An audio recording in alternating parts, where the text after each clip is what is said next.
Good morning, Judge.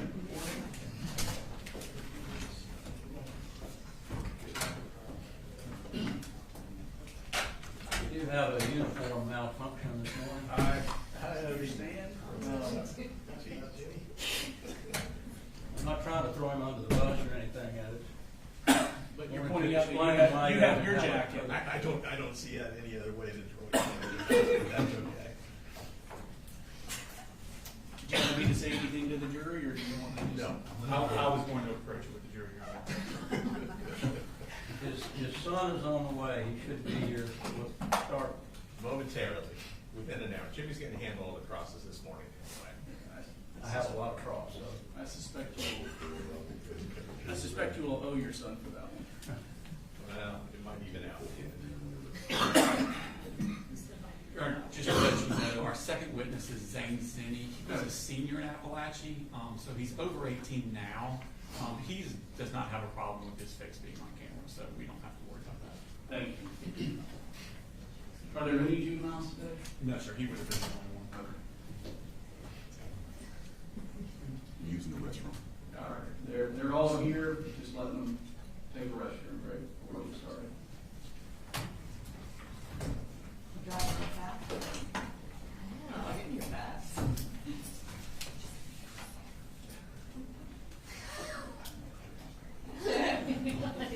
One thing I know. Yes.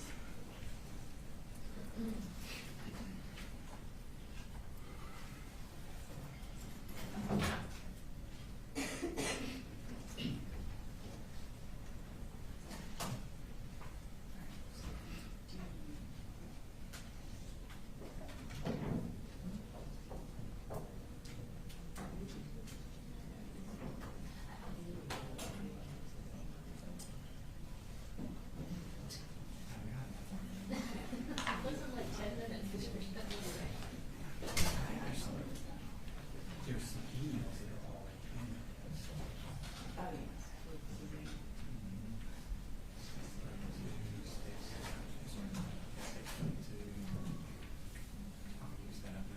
No, I want the whole map, 3.1. Sex worker offices, some Colt Gray.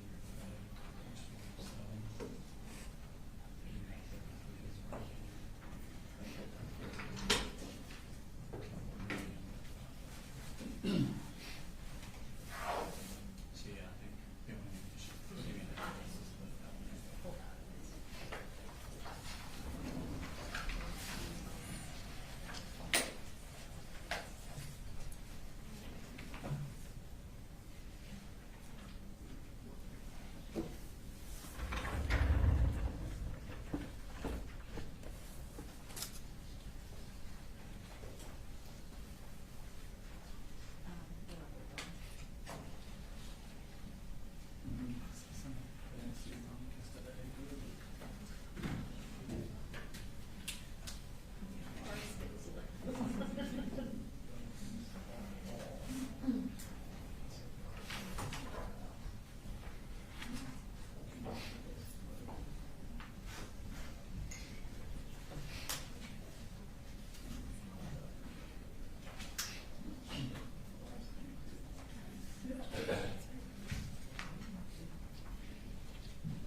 We're ready, sir. Y'all ready for the jury? Yes, Your Honor. Yes, Your Honor. All right, bring them.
invite in the witnesses. State, you can call your next witness.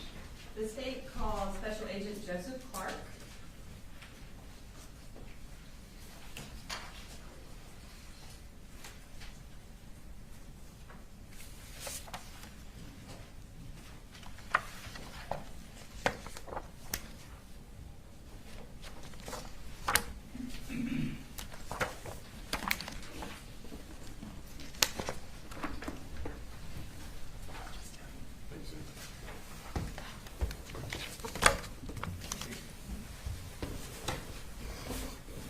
All right, can you raise your right hand? Do you swear to tell the truth, the whole truth, and nothing but the truth, so help you God? Yes, ma'am, I do.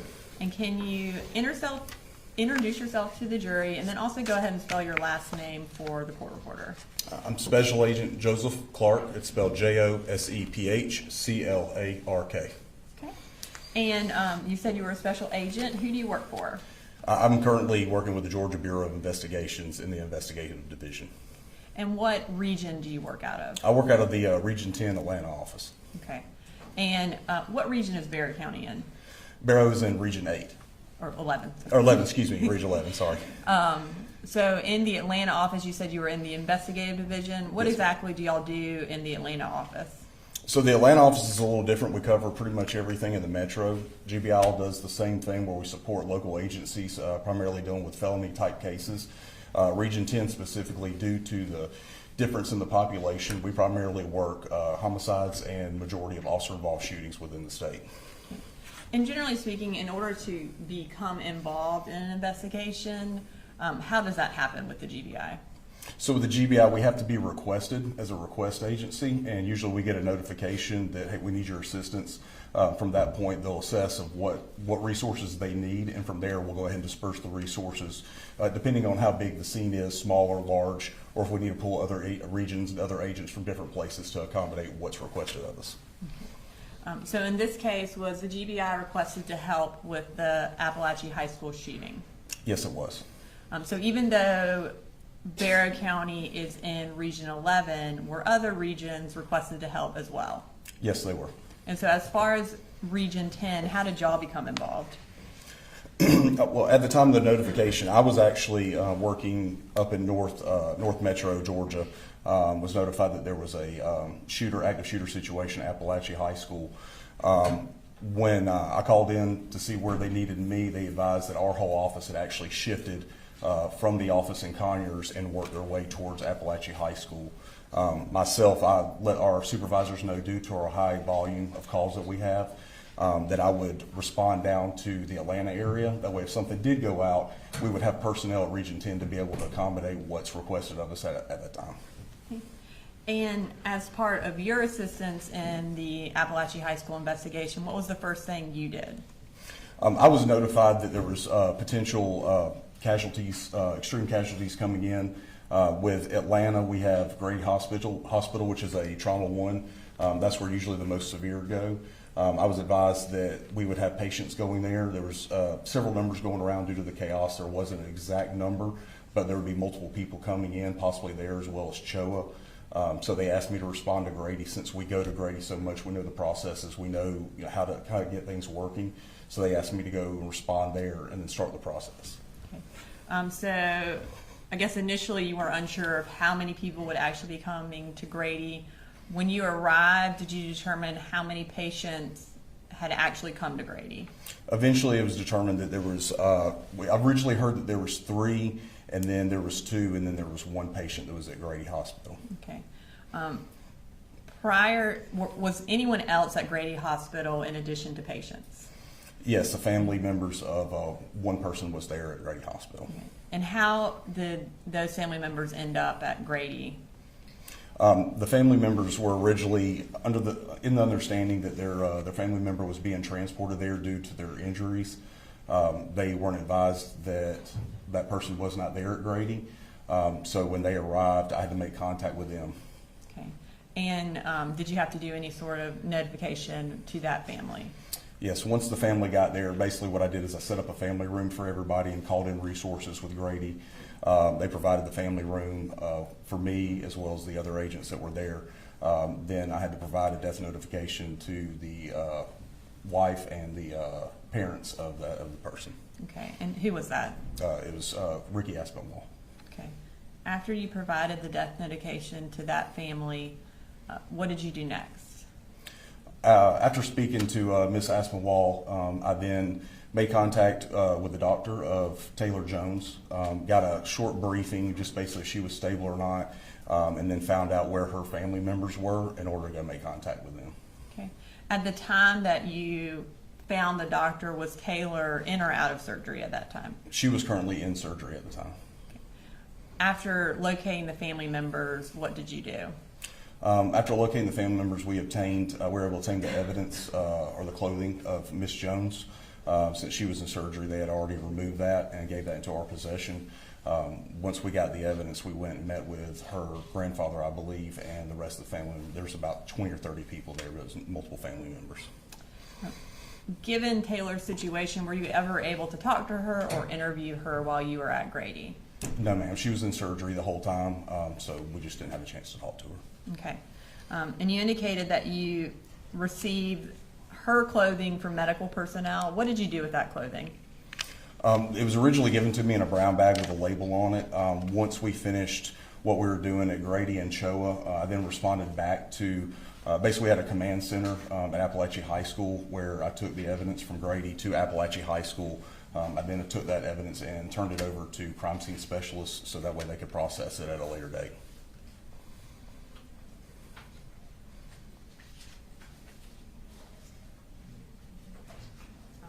And where did you photograph her clothing? Part of the processing for us to document is once I got to Apalachee High School, I photographed everything that was there and bagged everything up and sealed it up myself. Okay. I'm going to show you what's been marked as State's Exhibit 72 through 78.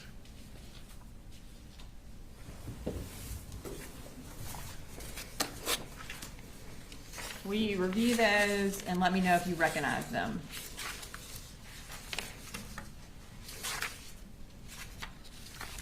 Yes, ma'am. Okay, and what do you recognize those as? That was the clothing belonging to Miss Jones. And are those fair and accurate copies of the photographs that you took of, or that were taken of Taylor Jones's clothing? Yes, it is. At this time, Your Honor, I'd like to introduce into evidence State's Exhibit 72 through 79. No objection. 79 or 78? 78. 72 through 78.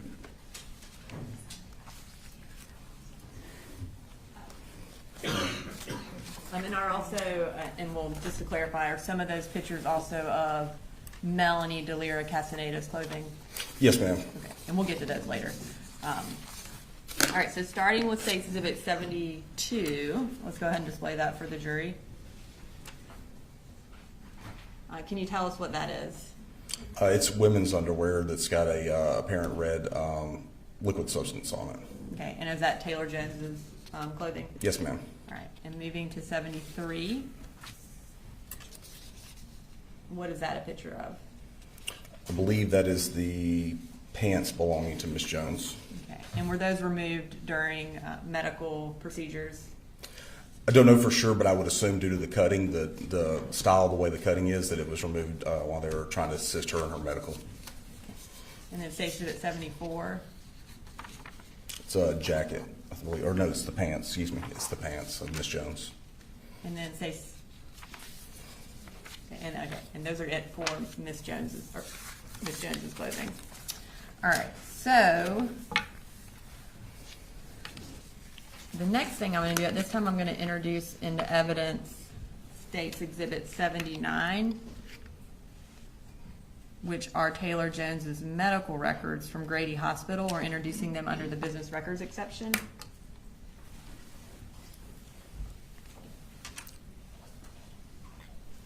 And the entirety of the records are electronic, and we've printed out a portion that are relevant for Agent Clark's testimony. Any objection? No, Your Honor. 79 is admitted. All right, now I'm going to give you a copy for your reference.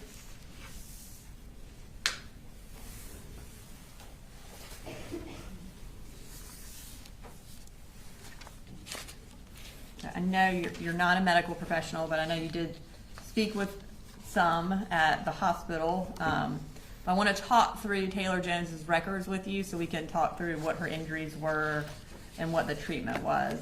Yes, ma'am. So you said that Taylor was admitted at Grady. Can you tell us what they have for her full name and her date of birth there at Grady?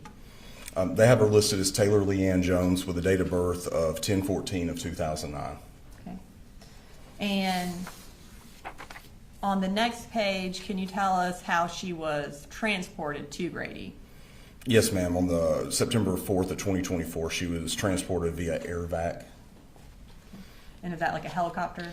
Yes, ma'am, or life flight is another term for it. What time did she arrive at the hospital? 11:38. And if you could refer to the next page, can you tell us what the description of Taylor's condition was under medical decision making? Yes, ma'am. It states that the patient is 14-year-old female with a GSW or gunshot wound and massive swelling to left thigh with tourniquet in place.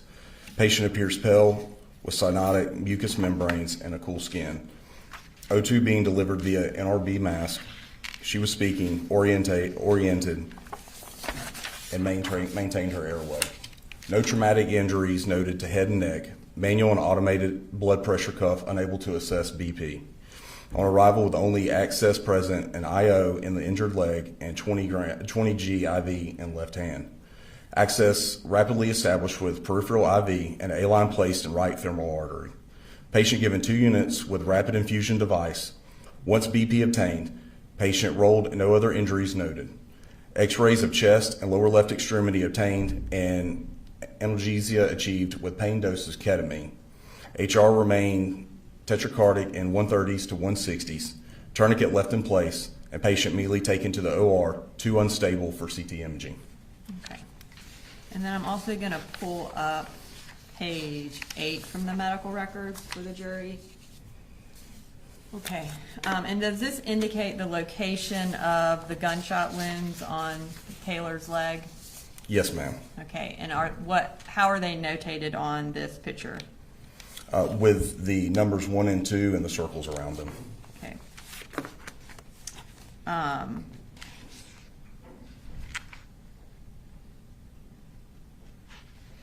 right, and now we're going to move to the next page. Will you read what it says under the section HPI? Says 14 FSP GSW or gunshot wound to LLE lower leg extremity brought from Athens to Grady by life flight with tourniquet in place on lower left extremity. Taken directly to OR by trauma, large thigh hematoma, and 2 ballistic injuries. Admitted to the CQ, which is surgery intensive care unit, post-op for hemorrhagic shock and ventilator management. And then will you read us also what lists of procedures were done to Taylor while she was at the hospital? States 9-4 R subclavian cordis, 9-4 femoral artery, 9-4 ballistic wound exploration with the following: primary repair of SFA, femoral vein ligation, profound branch ligation, lower limb extremity X-fix and 4-compartment fasciotomy, 9-6 left femur IMN and fasciotomy wound closure.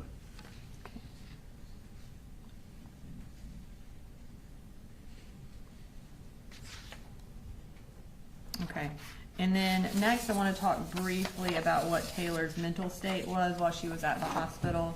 If you could turn to the next page, will you read the highlighted portion under history of present illness? Yes, ma'am. States the patient appeared anxious, has had difficulty sleeping, averaging 3 hours a night, and has been ruminating about the details of the tragic school shooting. She has been having a lot of flashbacks and nightmares and is easily triggered by the things that remind her of the shooting, e.g. loud noises.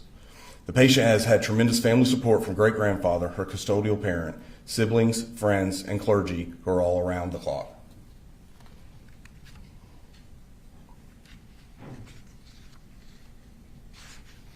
Okay. And then let's go to the next page, which lists her final diagnoses. Can you tell us what those were? Yes, ma'am. It states displayed fracture of left femur, acute respiratory failure, traumatic shock, major laceration of femoral artery, left leg, major laceration of femoral vein at hip and thigh level, left leg, acute prosthomoratic anemia, displaced commuted fracture of shaft of left femur, puncture wound without foreign body, left lower leg, lesion of lateral nerve, left lower limb, acute stress reaction, sleep terrors, anxiety disorder. And can you tell us what her date of discharge was? Yes, ma'am. It shows 9/4/24 is being administered, and her discharge date was 9/15 of 2024.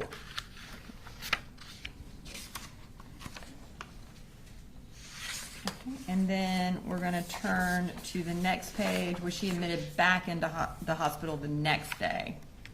Yes, ma'am. It shows admission 9/16 of 2024. And what was her chief complaint? Her chief complaint, it states hip pain, patient BIB-MS as transferred from OSH. PT was seen previously after injury first occurred for surgery here. PT reports increased pain to SX site. And when was she released that day? The discharge date was for 9/17 of 2024. And then was she readmitted again on September 23rd of 2024? Yes, ma'am, she was. Okay. And what was she admitted for that day? It states that GSW of 9/4, lower left extremity, new blood clot in lower left extremity from prox fem through gastric, had a fall today and hurt her knee. And what was the discharge date for that one? Discharge was on 9/24 of 2024. Okay. All right. So you indicated earlier that you, I guess, were made aware that there would be patients at Grady and also Children's Healthcare of Atlanta. Did you ultimately go to Children's Healthcare of Atlanta as well? Yes, I did. And when did you do that? After speaking with Ms. Jones's family members and providing them with an update and the process of what we'd be doing, myself and the other agents then recollaborated and moved over to CHOA, which was not far down the street. Okay. And when you went to CHOA, what was the first thing that you did? We entered into their emergency room, found out where Miss Melanie Del Rey Castaneda was located. Okay. And did you go see her? Yes, we did. And when you arrived, what was her condition? They were prepping her for surgery. She was in the room in a bed, and they were prepping her. Okay. What did you do after you went and saw her and she was being prepped for surgery? While she was being prepped, I went and met with the charge nurse, advised her who I was, asked if there was any evidence that they may have collected while providing medical treatment. They advised me that there was. Okay. And what evidence was that? It was a bag of clothes as well. Did you take those clothes into evidence as well? Yes, ma'am, I did. And what did you do with those clothes? After collecting the evidence and once we were finished at CHOA, I then also took that along with Ms. Jones's items at the same time to Apalachee High School, where I processed it, sealed it up, and transferred custody over to our crime scene specialist. And in processing it, did you also take pictures of those clothes? Yes, ma'am, I did. Okay. And I believe those are States Exhibit 75 through 78, and they've already been introduced into evidence. So I'm going to start with States Exhibit 75 and display that. Can you tell us what that is? Yes, ma'am. It's a Mack Trucks shirt. And was that the shirt being worn by Miss Delira Castaneda? Yes, ma'am, it is. All right, moving to 76. And what is that a picture of? It's a gauze with a red liquid substance that was on it. Okay. And then moving to States Exhibit 77. What is that a picture of? It's a Gap sweatshirt with a red liquid substance on it, and it's also been cut. Okay. And then States Exhibit 78. And what is that? It's the same Gap shirt. I'm just displaying it, showing how it's cut and not in one piece. Okay. Does it also show the blood on, or the Red what we liquid presume substance. is blood on the inside? Yes, ma'am. I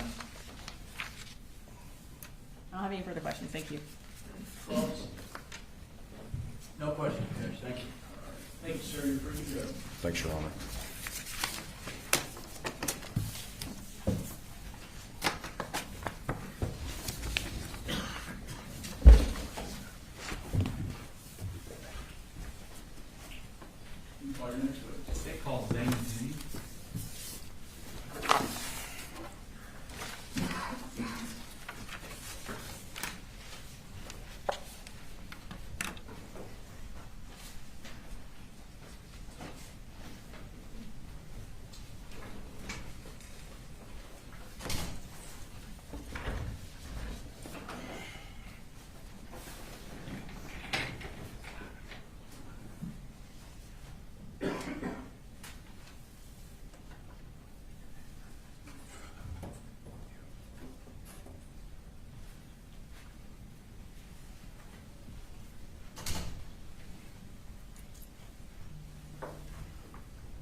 And if you could raise your right hand, please. Swear the testimony you give in the matter now pending before this court will be the truth, the whole truth, and nothing but the truth. I swear. Okay. You put your hand down. If you could introduce yourself to the jury, please. Jury, my name is Zane Zani. I'm a freshman at Georgia State University. I graduated Apalachee High School in 2025. Okay. There's a microphone in front of you. You can probably move it around a little bit. It'll probably help. So you, last year, the school year 2024 and 2025, where did you go to school? Apalachee High School.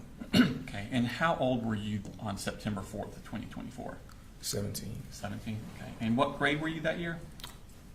I was, I believe, a sophomore. Oh no, sorry, senior. Sorry. Yeah. Senior. Okay. In second period, do you remember what you had for second period? It was personal finance. Okay. You remember who your teacher was? No. That's fine. Made a mark then. I have next to you a partial map of Apalachee High School. If you could kind of orient yourself to it, and if you recognize where everything is. Yeah. Okay. Do you see the classroom you had for second period on that map?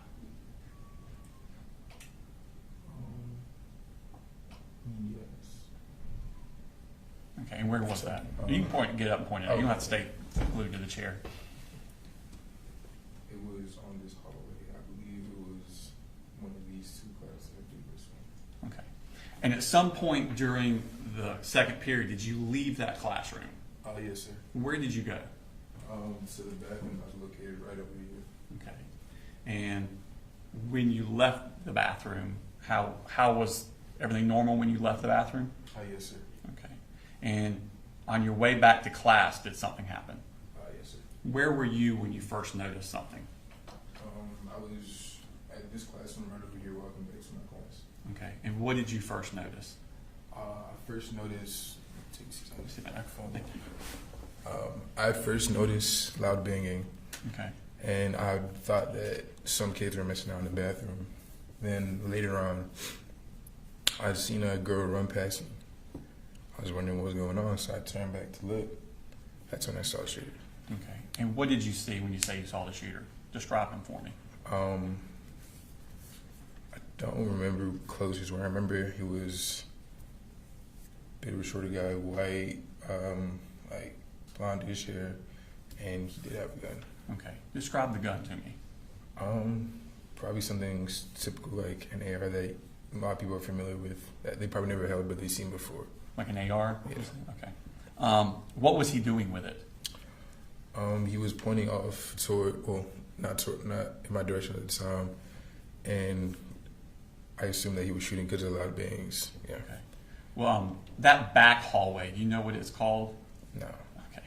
Is that the hallway he was shooting down? Yes, sir. Okay. And you heard the shots? Yes, sir. What did you do at that point?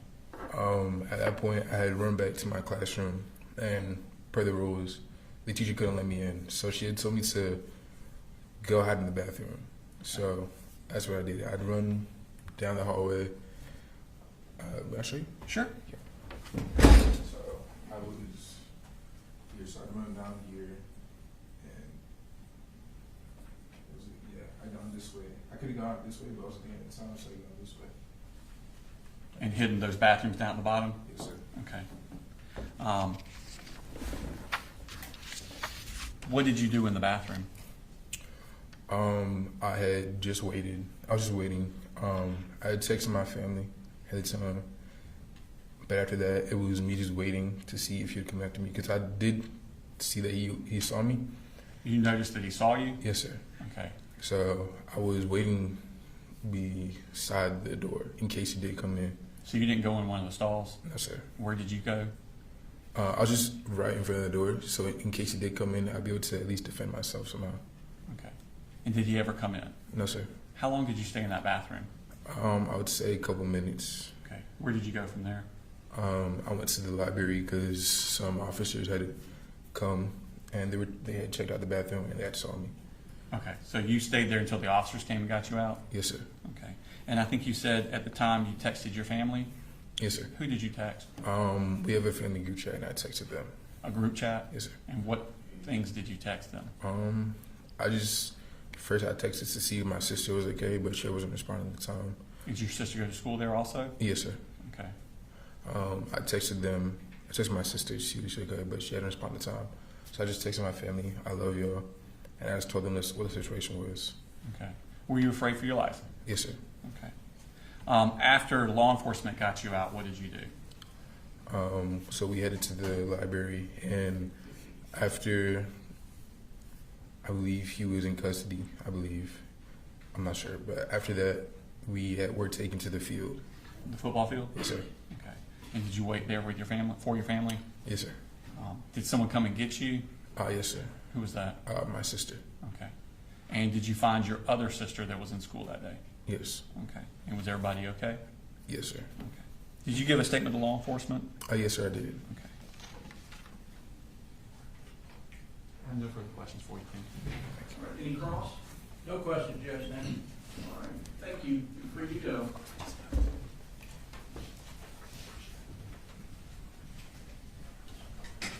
State calls next week. Your Honor, state calls D. Martin.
Good morning, Ms. Martin. Could you raise your right hand, please? Yes. Swear the testimony you give in the matter now pending before this court will be the truth, the whole truth, nothing but the truth, so help you God. Yes. Okay. If you could introduce yourself for the jury, please. Hi, I'm Dee Martin. I was an assistant principal at Apalachee High School during the school year 24-25. Okay. And how long have you been in the education field? This is my 25th year. Okay. So at 2024, 2025, you said you're at Apalachee? Correct. And what role did you have there? Assistant principal. Okay. How many assistant principals were at Apalachee that year? 4. Okay. And what were your duties that year? Discipline over 9th and 10th grade, and PSAT, some testing, and things like that. CTAE and math department.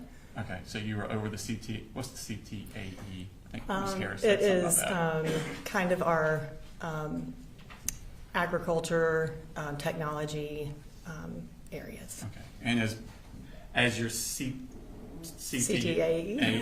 Yes. is Ms. Harris one of your kind of like direct Yes. reports?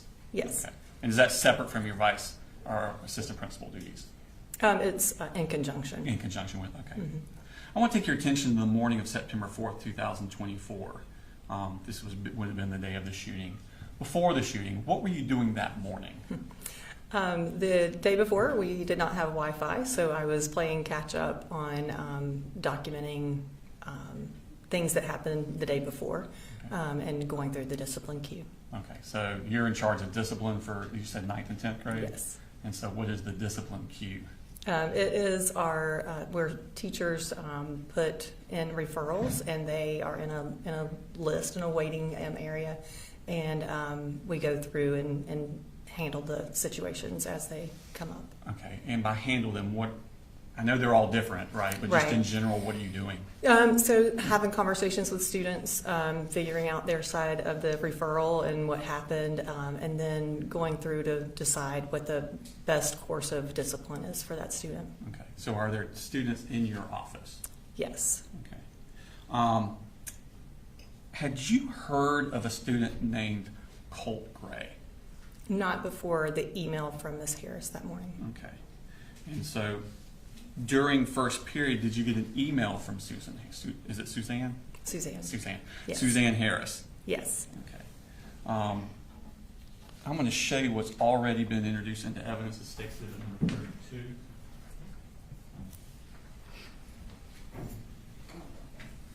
And ask you if you recognize that. Yes. Is that the email you got? Yes.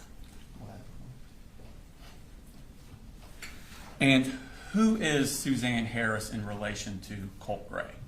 First period teacher. Okay. And what does she teach first period? A computer class of some sort. Okay.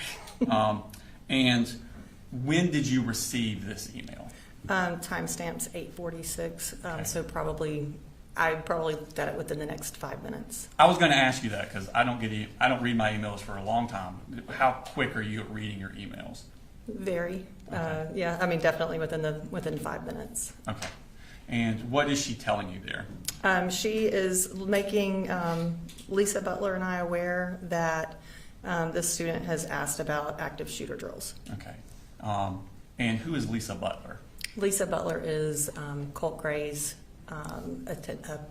counselor. Okay. And when you say she's Colt Gray's counselor, how is that assigned? They each have a portion of the alphabet. Okay. So anyone with the last name that starts with a G would Yes. be Miss Butler's. Correct. As well as other letters that are also signed there. Correct. Okay.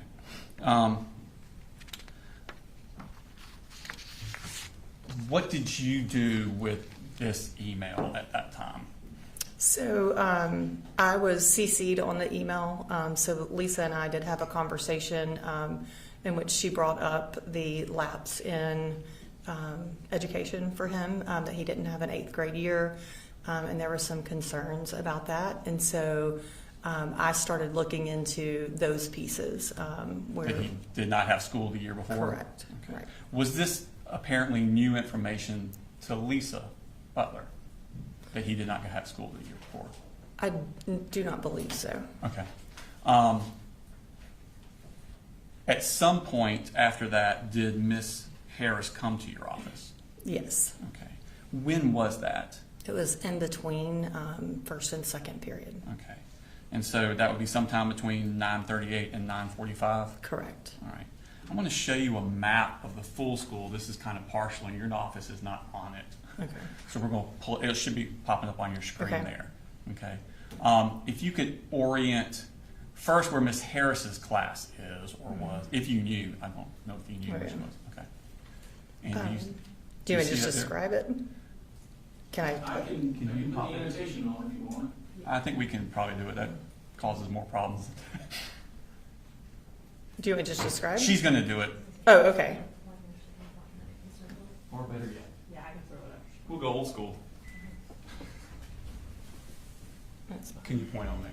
Yes. So this is my office, Okay. and Suzanne's classroom is right there. Okay. And when she came to your office, what were you doing? I was working with another student.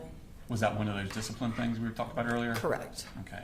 Did you see her? Did she actually come into your office, or is there glass, or when did you first The notice door her? was, I believe the door was closed. I could tell that she was distressed. Is that and through a she glass? was- I believe so. Okay. I think the door was closed, and she was in the waiting room area, Mm-hmm. and I could tell she needed to talk immediately.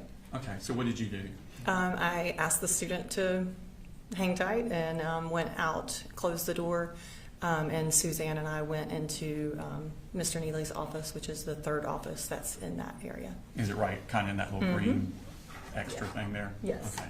And what did she tell you? She a lot of things, but she was very nervous and obviously distressed. She told me that the book bag looked heavy and that she felt like there was definitely something in there. And I just tried to calm her down and tell her that I would handle it. Okay. And did she tell you that she definitely saw something, or just believed something? She just believed. She said that he struggled to pick it up. And that it just looked awkward. And she did share with me that she asked him if he needed help or if she could see the project and that interaction as well. Okay. So what did you do with this information? Once you got this information? I immediately tried to not distress the student that was in my office and get him out of there as quickly as possible. Called the SROs to get them on the way. And just for my benefit, what does SRO stand for? School Resource Officer. So are these police officers that are assigned to your school? That is correct. Okay. And how many of them are there generally on a daily basis? 2. Okay. And so what do they do as far as your knowledge during the day? Do they have a place where they are, or do they mingle around? They have an office, but they try to stay unpredictable, and so they don't have a set routine. Okay. So when you called them, did they come to your office? Yes. Okay. What happened at that point? I quickly debriefed them on the situation as best I could, and we took off going towards Miss Greer's classroom. Before you left to go to Ms. Greer's classroom, you said you had not known of Colt Gray. No. Did you take any steps to see what he looked like? Yes. And what did you do? In our school information system, Infinite Campus, I pulled this picture up, and it was his 4th grade picture. Okay, I'm going to show you Mark States. This is number 107. Ask you to identify that. Yes. And what is that? This is his person summary report from Infinite Campus. Okay, and does it have the picture on it that you were referring to? Yes. Okay. Your Honor, is it accurate to what you saw that morning? Yes. Your Honor, tender state statement number 107 in the evidence. No objection at this time to make that ordinance going out, but we'll discuss that later. Thank you. 107. We'll publish that. So I assume you realized pretty quickly that that's not a high school student. Correct. Okay. Does it tell you when that picture was taken, or? No, we can look at enrollment history and figure out, which I did not do that at that point. Okay. Do you know why his more up-to-date photo was not in there? Because he's a new student who had not been in Barrow County since 4th grade. Okay. Do y'all take pictures periodically? Yes, and I believe Apalachee, we try to take them within the first week of school, and so there's typically students who enroll after that. Okay, so he enrolled after pictures were taken? Correct. Okay.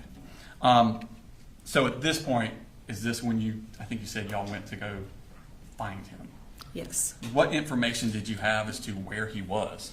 I knew he was in Catherine Greer's class, and I knew his name was Colt Gray. Did you get that information from Miss Harris? I did. In an email? Yes. I'm going to show you Mark State number 33, which is already in evidence.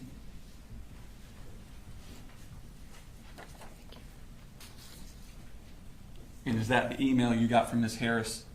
Yes. And is that her telling you where he currently has second period? Yes. Okay. And what time did you receive that email? Timestamp's 9:52. At this point, I probably was reading it in real time. Okay.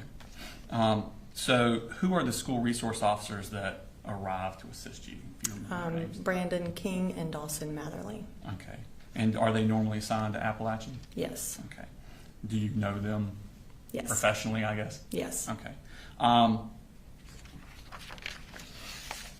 And where do y'all go? We, like I said, we debriefed right outside the office, and then we go towards down F Hall.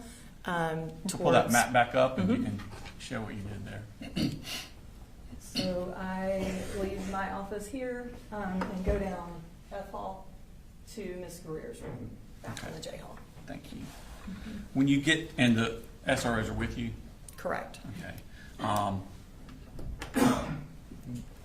When you get to the class, what is the procedure between you and the SROs?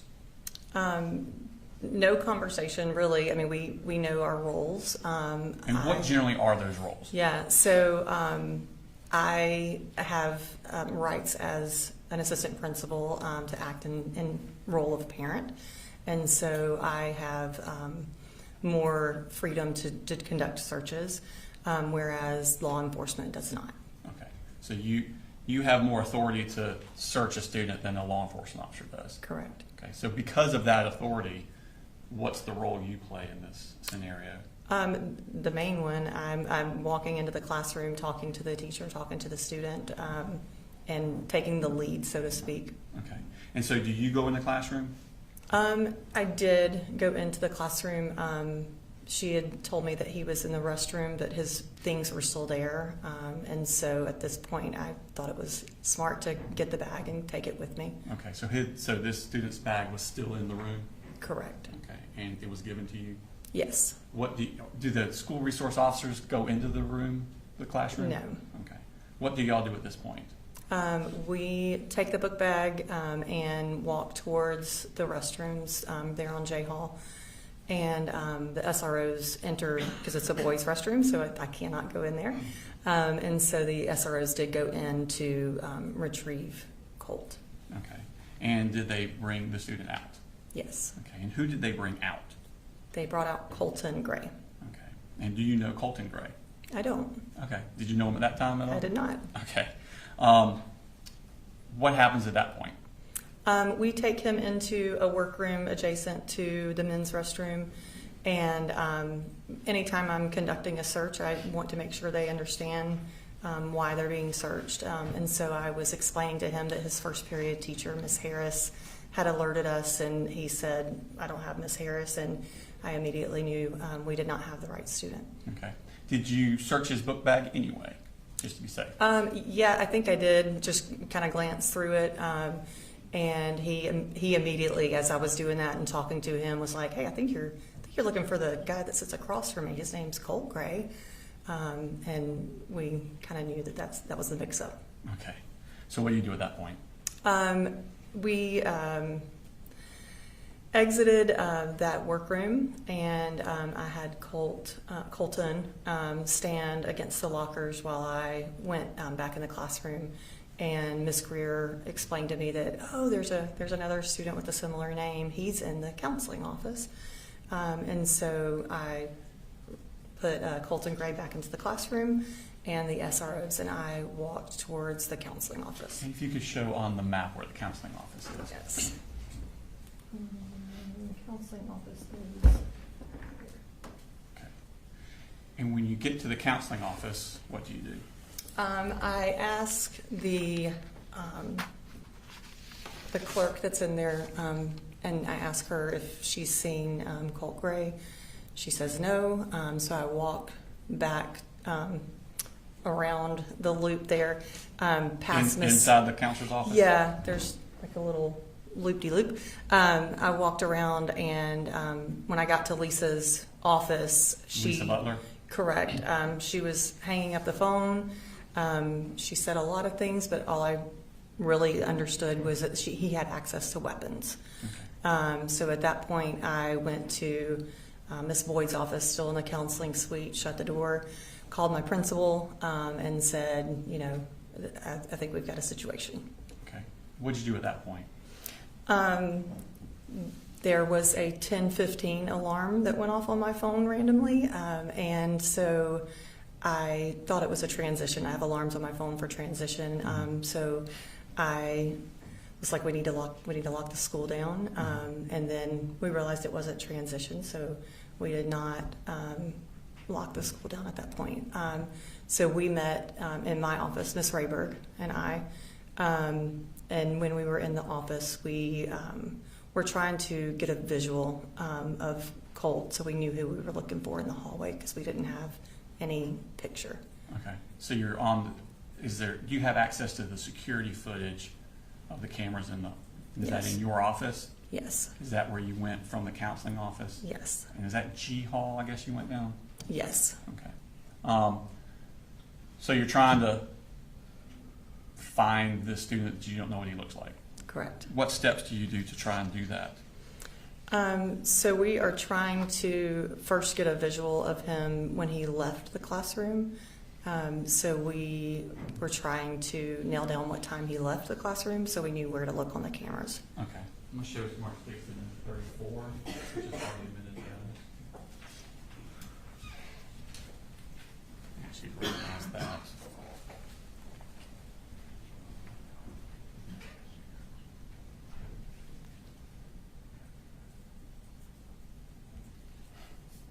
Yes. And what are those? I'm trying to. These are the emails to from me to Miss Greer asking what time that he left. Okay. Show you. Can you pull that up? And what time is this that you're asking what time he left? 10:18. Okay. And did you get a response from her?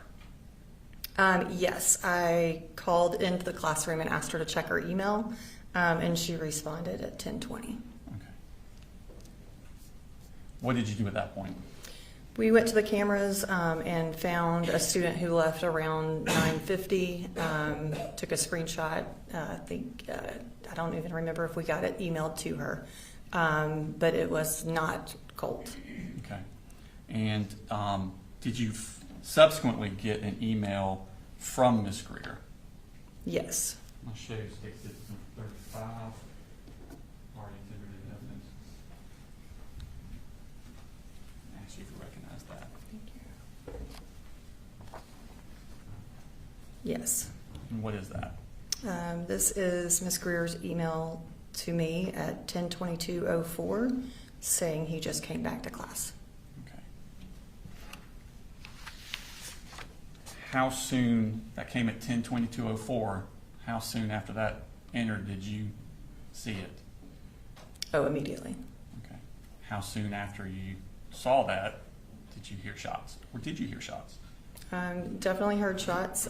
Once I saw this, the location of my office is with the atrium. I've got windows right there, and the SROs were. Now there were 3 of them. Chase Boyd had arrived, and so all 3 of them were in the atrium. And so I was trying to get their attention through the window, and realized quickly that wasn't going to work. So I was exiting my office when I heard gunshots. Okay. How many shots did you hear? Couldn't tell you. Okay. What did you do when you heard the shots? Well, first off, what did the school resource officers do? They were running towards the sound. Okay. And what did you do? My colleague Ralph Neely told me to get in the office. We sat in the office, looked at footage with Rayberg, and just trying to figure out what was going on and if the scene was secure. Okay. And were you able, so you're looking live on the security footage? Yeah. Were you able to see that the shooter was apprehended? Yes. Okay. What is your role, or what is administration's role at this point? So once the 8-button push happens, we are no longer in control of the building. The law enforcement is. And so I knew that I was at their discretion. So I was basically just trying to ask the law enforcement where they needed my help. Okay. And how long did you stay in your office? Maybe a minute, maybe 2. And where did you go from there? The 3 of us, that would be Neely, Rayberg, and myself, we went into the atrium and we were trying to kind of orient ourselves with what had just happened. And they were starting to release kids from rooms, so I felt like it was best for me to go out with the students and navigate them towards the stadium. Okay. And did you go up to the stadium? I did. What was the process at the stadium? Was the school doing that, or was law enforcement? Like, I mean, it's got to be weird being in charge one minute and not being in charge the next right. minute. How did that kind of work out? It was so once we got most of the students to the field, I think law enforcement was trying to keep the community away, and Rayberg came on the radio and said the community, let these parents see their kids. And so we did allow the parents to come onto the field. They just couldn't leave after they came on the field. Okay. And what was the purpose not letting them leave? I guess trying to be respectful of law enforcement. Okay. Yeah. And how long was everybody out on the field? Hours. Okay. And at some point, did you give a statement to law enforcement about what had happened? I did. Okay. Just a second, please. I have no further questions. Thank you. Ross? Thank you, Arne. Good morning. Good morning. just have a few questions just to get a couple of things right in my mind. Approximately what time did Ms. Harris come to your office? It would be about 9:40. About 9:40. Okay. And she seemed to be upset and wanted to tell you about this book bag. Correct. Okay. And did she describe the book bag to you? She said that it was awkward and heavy and had a poster board with a sock cap on top. Okay. So when you went to look, you knew that you were looking for something heavy with a poster board coming out. Correct. Correct. I assume you got, since she was concerned, she knew what Colt Gray looked like. Correct. Did she give you a description of him? No. Did you ask her? No. Okay. Did you ultimately find out he was white male? Yes. Okay. Had long blonde hair? No. Okay. You didn't find that out later? No. Okay. Did you take Miss Harris with you when you went down to the classroom to look? No. And you got an email indicating that he had gotten back to the classroom about 9:50. Correct? Can you, You did. be more You specific? sent an email. I think it was around 10:20, asking what time Colt Gray had come back to class. I asked what time he left Okay, class. what time he left. Correct. All right, and that was 9:50. At 10:18, I asked her what time he left. And she said he left towards the beginning of first, probably around 9:50. And what time did the shooting actually start, if you remember? 10:22. So he had been missing then for 32 minutes, correct? Correct. All right. Thank you. Any redirect? The 32 minutes is based on Ms. Greer telling you he left around 9:50. Correct. Did you look to see who was coming on the security cameras? Did you look to see who was coming out the door at 9:50? Yes, and it was not Colt. It was not Colt. Correct. So he did not leave at 9:50. Correct. No further questions. Anything else, Mr. Perry? You did know at 9:40, though, when Ms. Harris came, that she was concerned about him having a gun. Correct. Thank you. All right. Thank you, ma'am. You're free to go. Thank you.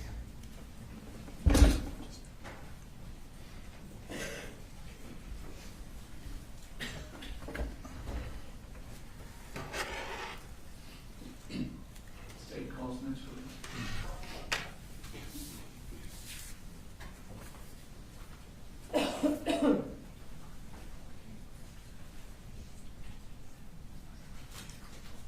State calls Donovan Boyd.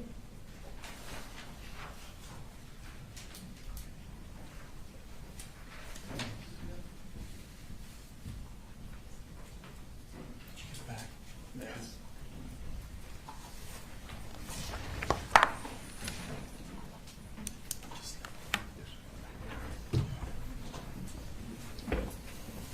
Please raise your right hand. Do you swear to tell the truth, the whole truth, and nothing but the truth to help you God? Yes, ma'am.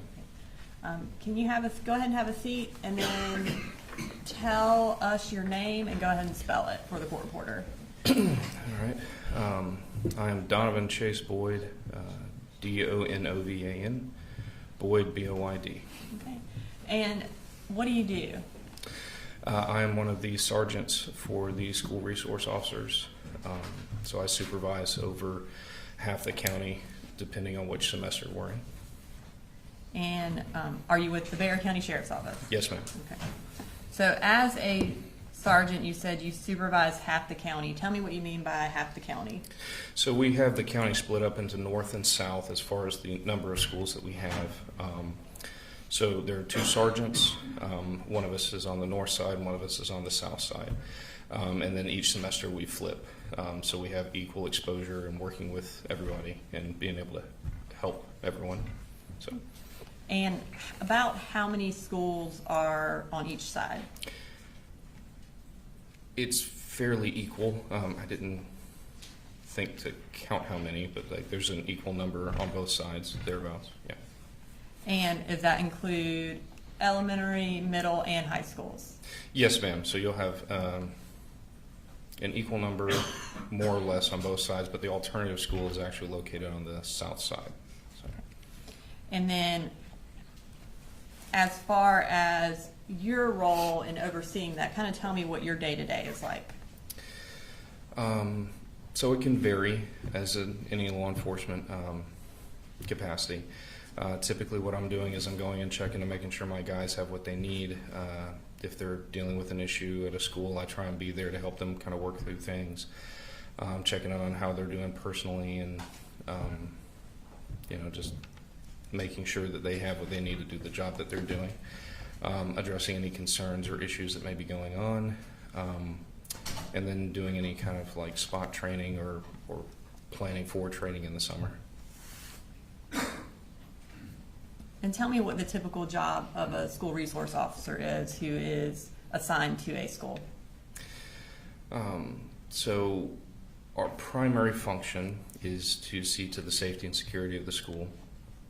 We also work very hard to establish relationships within the school, mentoring, working with students and staff, helping them with issues, not just in a law enforcement capacity, but doing community-oriented policing. Generally, how many school resource officers are assigned to each school? So each high school has 2, and we are currently in the process of getting one in every middle and every elementary school. Prior to that, and even right now, we have a few middle and elementaries that share one SRO, and they go back and forth, and we actually have a set of elementary schools where the SRO goes back and forth. But at present, both high schools have 2 SROs assigned to them. And generally, are you assigned to a particular school? Not typically. We as the supervisors will fill in when an SRO is out sick or in training and that kind of thing, so there's not a gap. Or we'll go and check in at the school. But we're typically not assigned to a school per se. Back in September of 2024, were you in your same role as sergeant over the school resource officers? Yes, ma'am. So in 2024, at that time, I was a sergeant, and I was actually helping fill in at the Barrow Arts and Science Academy, which is one of our high schools. Okay. Is that also known as BASA? Yes, ma'am. Okay. And in addition to filling in as a school resource officer at BASA, did you still go around to other schools? Yes, ma'am.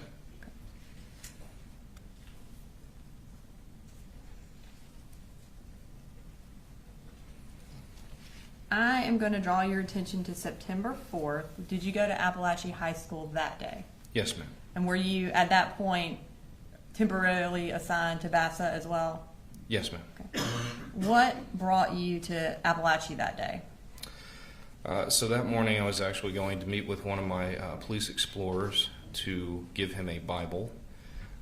He participated in a Bible study that we do on Thursday nights, and he didn't have one at that time, so I was bringing him one. I actually went to the ROTC bay and dropped it off there, and I was also going to, while I was there, check in on the 2 SROs assigned there.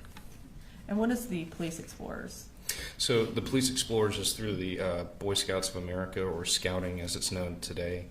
And it is a program for students and juveniles between the ages of 14 and 21 who have an interest in law enforcement.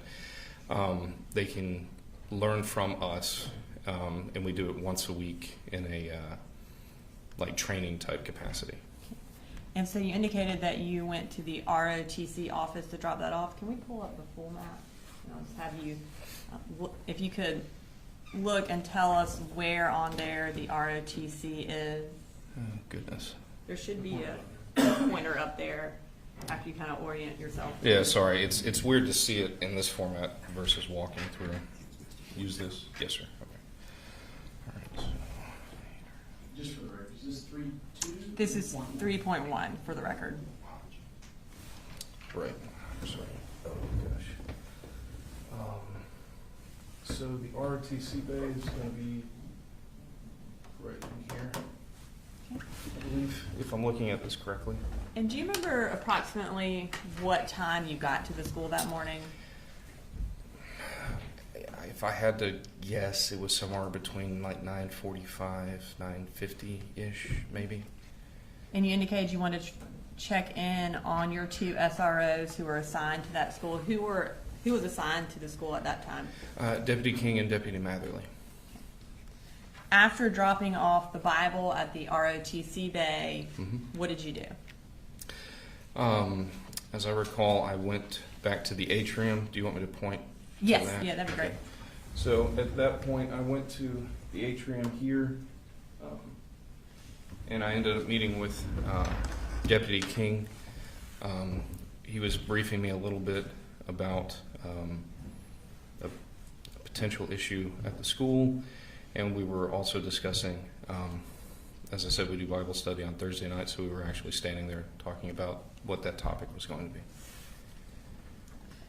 So you and Deputy King were in the atrium. Did you know where the other school resource officer was at that time? No, ma'am. Okay. And when you say you ended up meeting Deputy King there, did y'all just kind of happen to run into each other? I don't recall exactly if I met him there or on this hall here, but we made our way back to the atrium, as that's kind of a centralized hub where everyone kind of passes through and moves through. So that's kind of a natural place that we tended to gravitate to at that school. So you indicated that he was briefing you a little bit on the situation that was going on. Mm-hmm. Do you remember what he told you? As I recall, they were trying to locate a student that had expressed that they were. And Judge, I think this would be hearsay at this point, unless Deputy King plans to testify. If he does, then. Yes, Deputy King is testifying next. Okay, that's fine. You drawn? I will withdraw. Okay. Would you like me to continue? Yes, go ahead. Okay. So he was speaking with me about how there was a kid that they were trying to locate that he had ended up leaving the classroom. And I believe that And I'm sorry, he was coughing. I couldn't. What? I'm sorry. You said you were locating him, and then I couldn't hear the next part. They were trying to locate a child that had left one of the classrooms. And again, my understanding was the student had requested to go to counseling. So they didn't make it to counseling, so we were just trying to figure out where the kid may or could have been. Did you have any information that that student had made any direct threats or had any sort of firearms at that time? No, ma'am. Okay. All right, so before we go any further into September 4th, I want to briefly talk about your trainings and protocols as related to locking down a school. Yes, sir. So in a case such as what you had on September 4th, where a student has not made any direct threats, but is missing and you're trying to locate him, what protocol do y'all generally follow?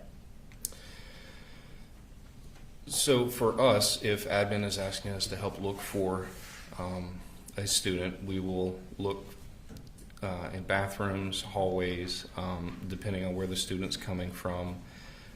We try and look kind of in the general area of where they may be roaming from to where they're trying to get to, without any additional indications of anything like that. It's not uncommon for students to take longer than anticipated to go from one point to another. What is a hard lockdown? So a hard lockdown is where everyone, at present, everyone goes into their classrooms. The doors are locked and secured. They go into what is known as a deep corner. So they are as invisible as possible. Lights are out. Everyone's instructed to be quiet and wait until law enforcement comes by and unlocks and opens the door and removes them and moves them to another location. And as far as entrances and exits to the building, are those all locked as well? Yes, ma'am. So the schools always operate in what would be kind of a level 1 or a basic lockdown, where you don't have just free movement to come in and out of any exterior door into the building. And what are some of the issues or risks associated with issuing a hard lockdown? So depending on the situation, you can potentially create a barricaded armed individual in with other students or staff. That's the one that really kind of sticks out as far as why a lockdown could be an issue. Also panic, depending on what it is, and what would be the reasoning for us to issue the hard lockdown. Again, there's a lot of factors that kind of come into play, so it's hard to kind of give a concrete one way or the other, if that makes sense. So in a situation where you are unable to locate a student who has a gun, the biggest risk of issuing a lockdown in that situation?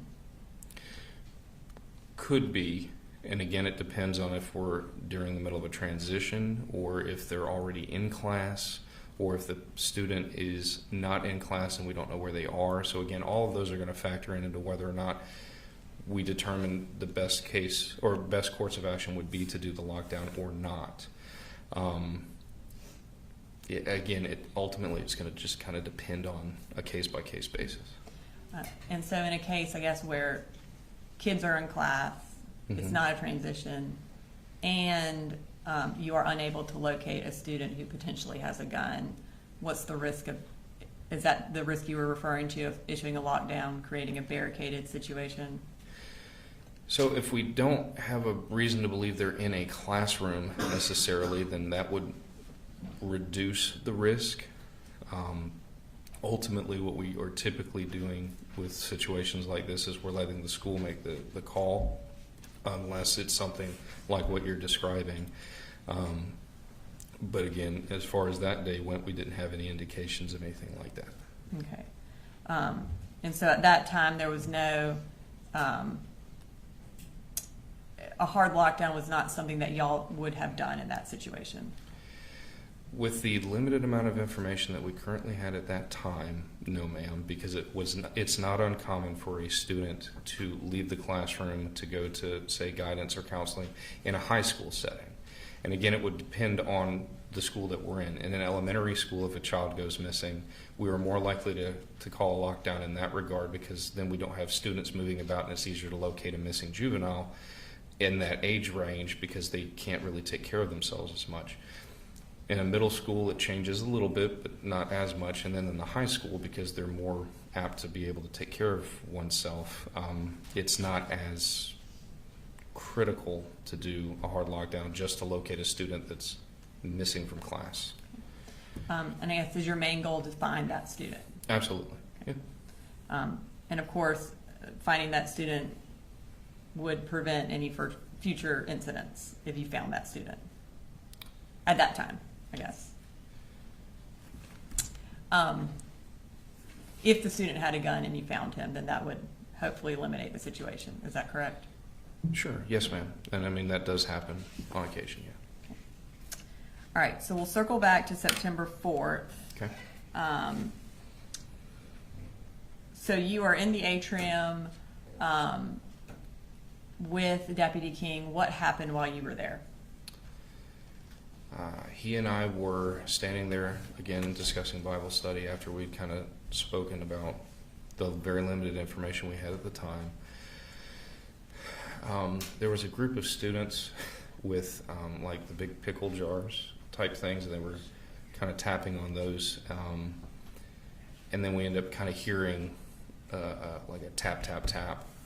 The best way I could kind of describe that would be like a muffled snare drum type sound is what it kind of sounded like at the time. I remember King and I both looked at each other for a split second and then went down the hall toward what we rightly assumed at that point was gunfire. Okay. And did y'all attempt to go in the direction where the gunfire was coming from? Yes, ma'am. That's one of the things we trained to do. And tell me what happened as y'all are running towards the gunfire. So do you want me to indicate where we were running down? Or? Yeah, if you want to indicate first, and then you can sit back down after. Sure. So, I don't want to block anything, I'm sorry. That's better for the jurors.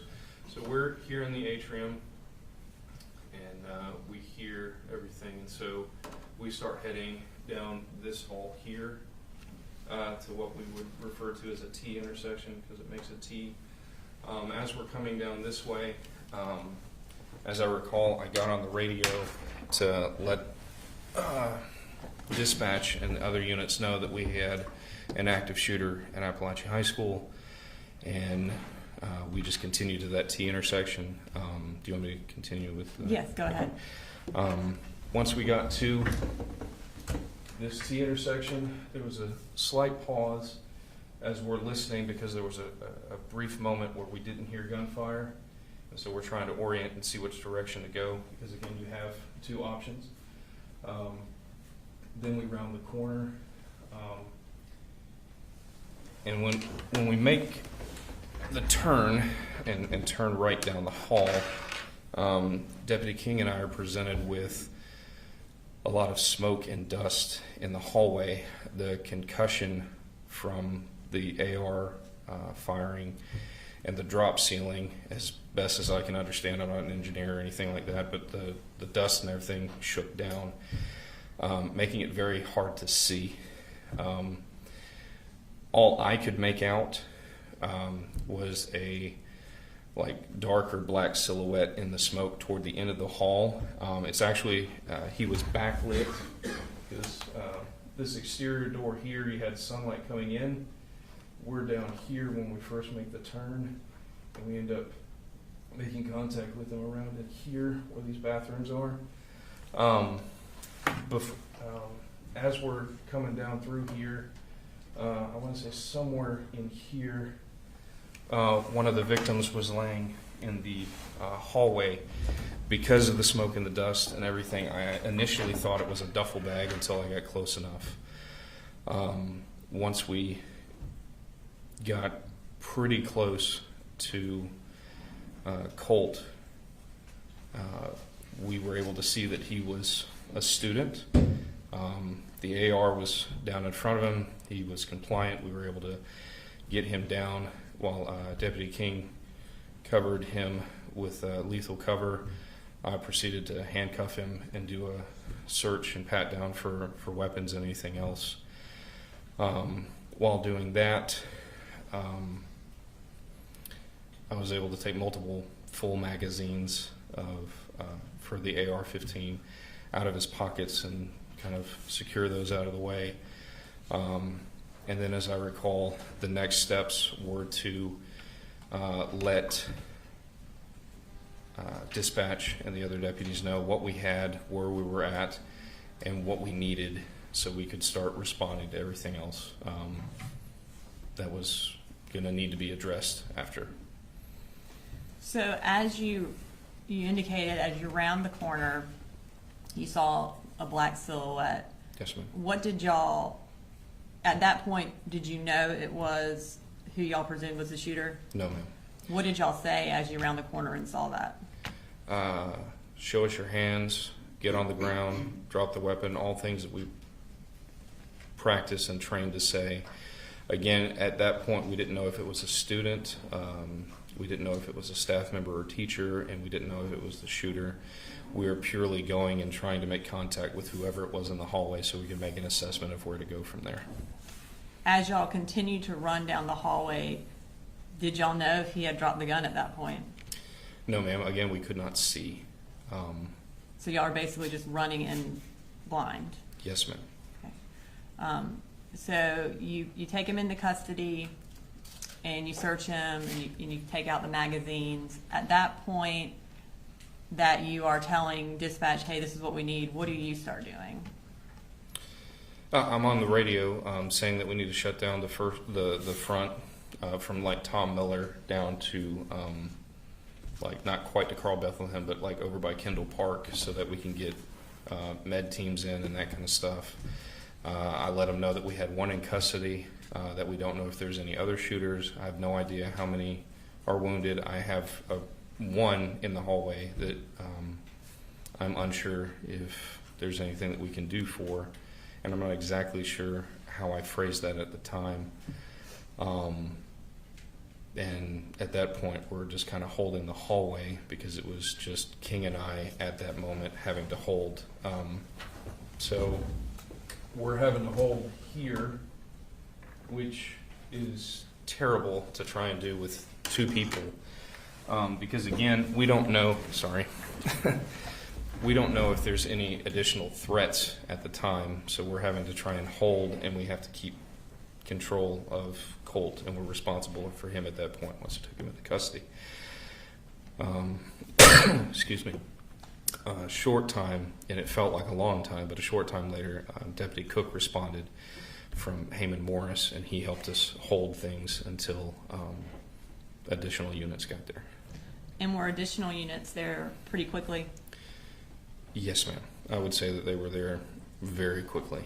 I do recall the colonel, sheriff, Jeremy, one of the firefighter guys, with one of our RTF teams, got there very quickly, and they were in there and they started working through and triaging and figuring out who needed assistance and things, so we were able to get people out pretty quickly. And RTF, does that stand for Rescue Task Force? Yes, ma'am. Yes. So when more individuals get there, more law enforcement get there, and you're no longer having to hold kind of the scene with the shooter, what did you do? So at that point, we were going to have to systematically sweep the school and check the condition of everybody and start evacuation processes. As SROs, all of us in the unit have universal keys that work for all the school buildings. So when we started forming the teams up to go, I had a set of keys. So I started going and clearing with a group of some of our guys, but we had so many people that responded from all over the state. So we had people from Gwinnett and Commerce and GBI and FBI and GSP, but we went through and started the systematic, methodical clearing or static clearing of the building at that point. And then you indicated you weren't, at that point, sure if there were other threats. Correct. Is that something else you were looking for to make sure that there were no additional shooters in the building? Yes, ma'am. We never assumed that the singular threat that we've dealt with is the only threat until we do a sweep and subsequent sweeps of the building to make sure that there isn't someone else who is either waiting or is actively doing violence. And on this particular day, were there potential threats at other schools as well? So during the process of clearing Apalachee for the second or third time, I don't exactly recall where we were in that because of the building I cleared multiple times. We were getting reports of threats against other schools, like Winder Barrow was one of those. So at that point, they took people from Apalachee and started sending them out to the other schools to sweep them and make sure that they were good.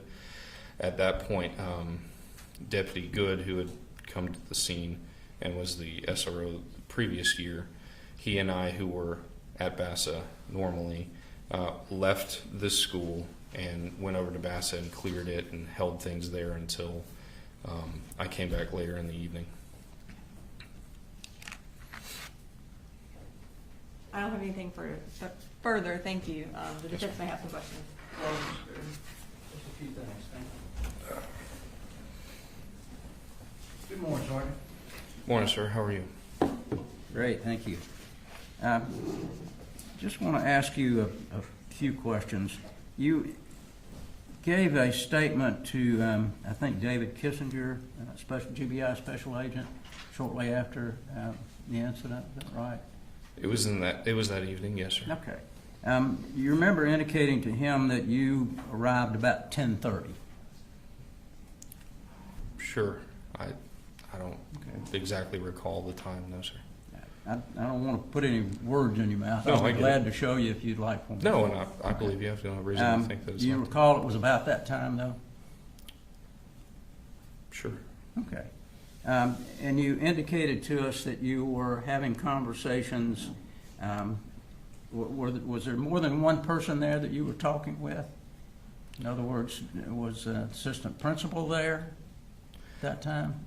I don't recall. Don't recall. How long were you there before you heard the first shot? I'm not sure. I wasn't keeping track of it. Well, were you having conversations when you heard the first shot? Yes, sir. I was speaking with Deputy King, as I recall. And Deputy King had indicated to you that they didn't have a description of this young man that Correct. you were looking for, correct? Mm. Did he indicate to you that that Ms. Harris had emailed Lisa Butler at 8:56 telling her that this is somebody that y'all need to check up on and look at? Not that I recall, no, sir. Did the assistant principal give you any information about this person? Not that I recall. So the only information that you got was from Detective King that there was somebody that y'all needed to look for? Deputy King, as far as I recall, yes, sir. Okay, but you didn't know what they looked like? No, sir. Did he indicate to you that he had already been looking in any of the bathrooms or anything? As I recall, yes. Okay, and do you recall which bathrooms he said he had looked in? No, not specifically.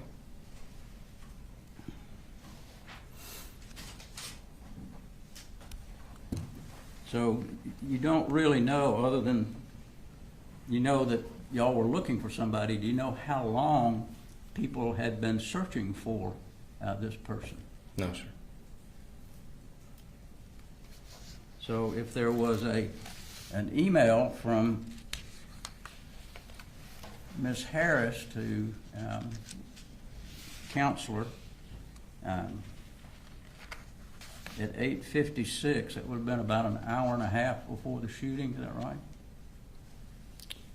I guess if it occurred around 10:30 and you're saying that the email was at 9, then yeah, I would think the math would, an hour and a half. Thank you. Yes, sir. Redirect.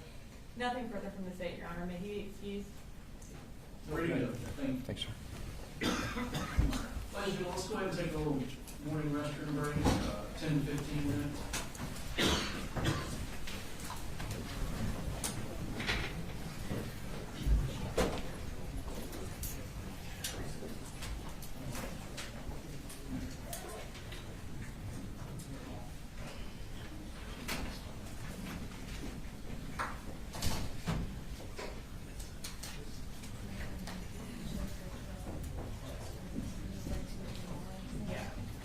Just make sure. Yes.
We have a couple things we want to put on the record. Nothing big.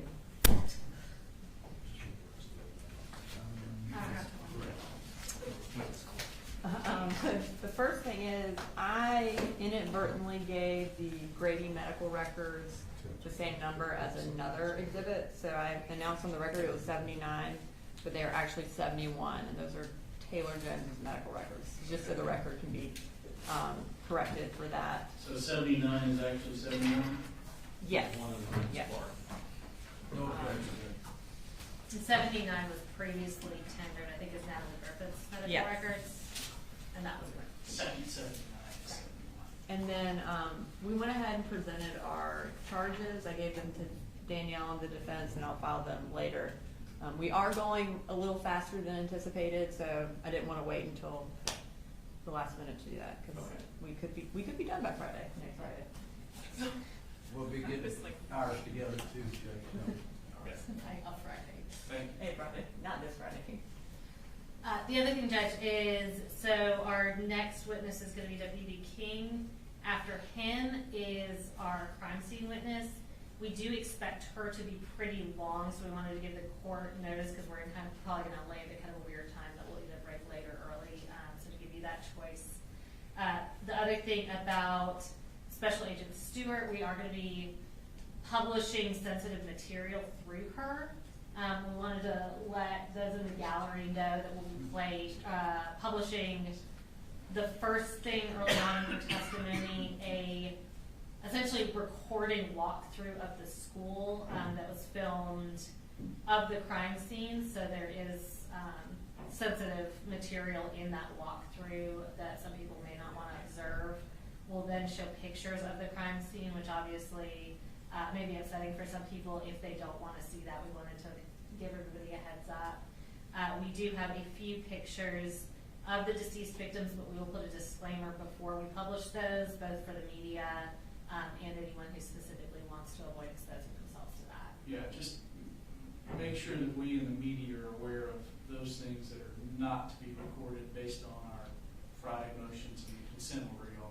Yes, sir. And we have those pictures that the media is not allowed to capture. They are at the end and separated out so that we don't accidentally do that.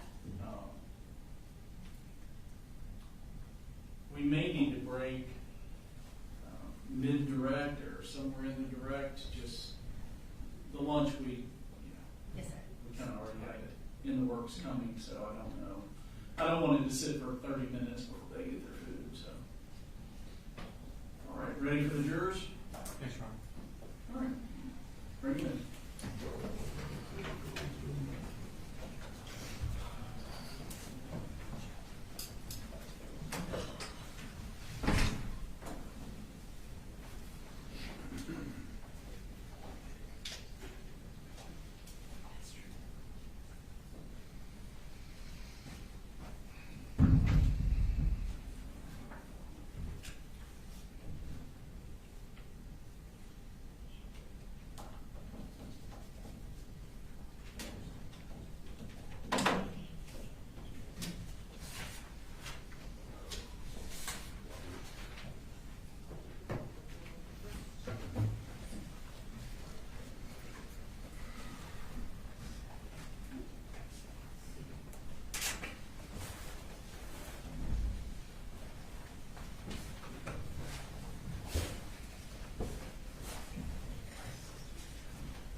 No music.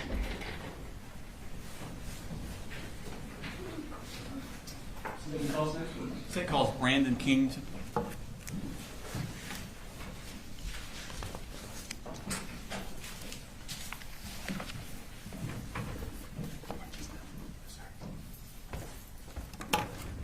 Could you raise your right hand? Swear the testimony you give in the matter now pending before this court will be the truth, the whole truth, and nothing but the truth, so help you God. I do. Have a seat, please.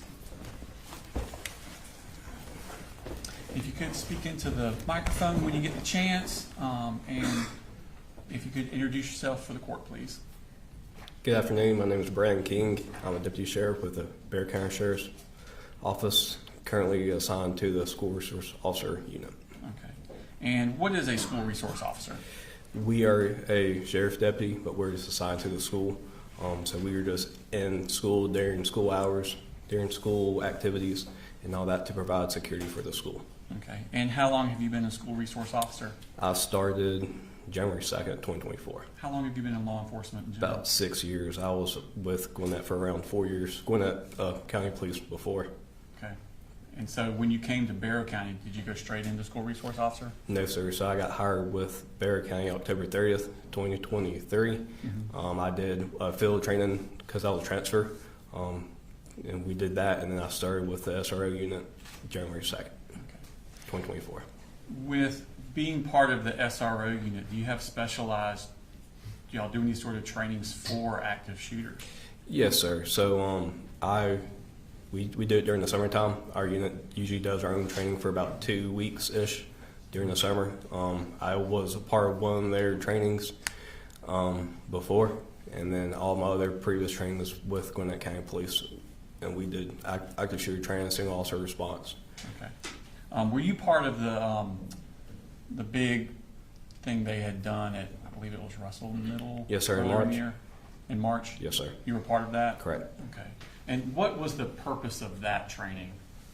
That's the first time I've ever been part of a large-scale training like that. They implemented people from the Rescue Task Force, which are people made up from Barrow County Fire Department who were EMTs and paramedics, and it helps get a faster response to render medical aid. What did y'all do before that? Would they just wait until the scene was secured to come in? I have no idea what Barrow County did, sir. I wasn't here before on that, so that's my first one. When I was at Gwinnett, that's what they did. Okay. At Gwinnett, they staged until the scene was completely safe.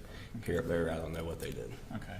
So what were you told is the reason they switched it to the new system? To help render aid faster, right? Because if somebody is critically wounded, the faster we get the medical attention or out of the building is the faster we can hopefully save their lives and keep them from dying. Okay.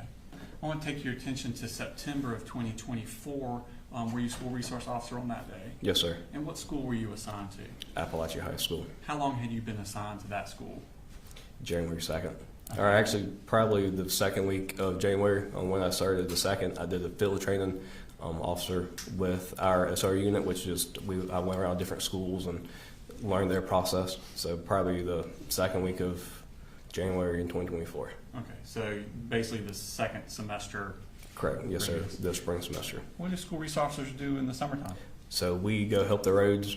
We go help civil transports, that kind of thing. And then we also have like a summer camp, which is what we do. We take a group of usually middle school boys. We take them on like day trips, like hiking, stuff like that, and then we also take them to Jekyll Island most of the time, and it's like a little camp, just kind of like a boys' camp. Okay. So in September, when did school start for Apalachee? August 1st, if I recall correctly. Okay. And what did you do generally day to day from August to September? I was in the school all day during the school hours. I personally like to walk around. I can't sit still very well, so I just did laps around the school, checked classroom doors, make sure they were shut. That's something I was really, really big on. I ruffled some feathers about how I closed some doors a couple of times. I was also really big about keeping the exterior door closed and make sure everything is secure. What is the protocol for the secure, like how secure is the school on just a daily basis? So I guess the easy way to explain it, we're in essentially a soft lockdown. And what that means is classroom doors are shut, and they have a mechanism in the door handle where it automatically locks behind the teacher. So when you walk out, if you exit the classroom and you shut the door behind you, it automatically locks. Okay. How would a student get back in? They would have to knock on the door and have either a teacher or whatever trusted student the teacher assigned to let the kid back in, the student back in. And how would someone say, my kid forgot his cleats for soccer? How would I, as a parent, get into the school during the school day? So where our office is in the attendance office, and it's just set up just like there's an exterior door and a vestibule, and then another door, and then you'd have to go and ring the bell and tell the attendance lady, which is Miss Stanfield, I'm not sure if you're still there, why you're there, and then you just would drop off the cleats. Okay. Or Pull love your up shoes. a larger picture of the school. This is stage 3.1. And it's behind you. Is that, can you, it's in front of you and behind you. Yes, sir.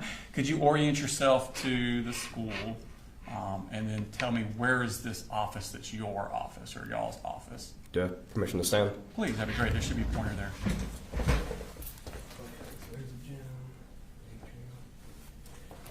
So this is, if I recall correctly, this is the front off, or the attendance office is right here. Okay. No, that's what I'm gonna say. Hang on.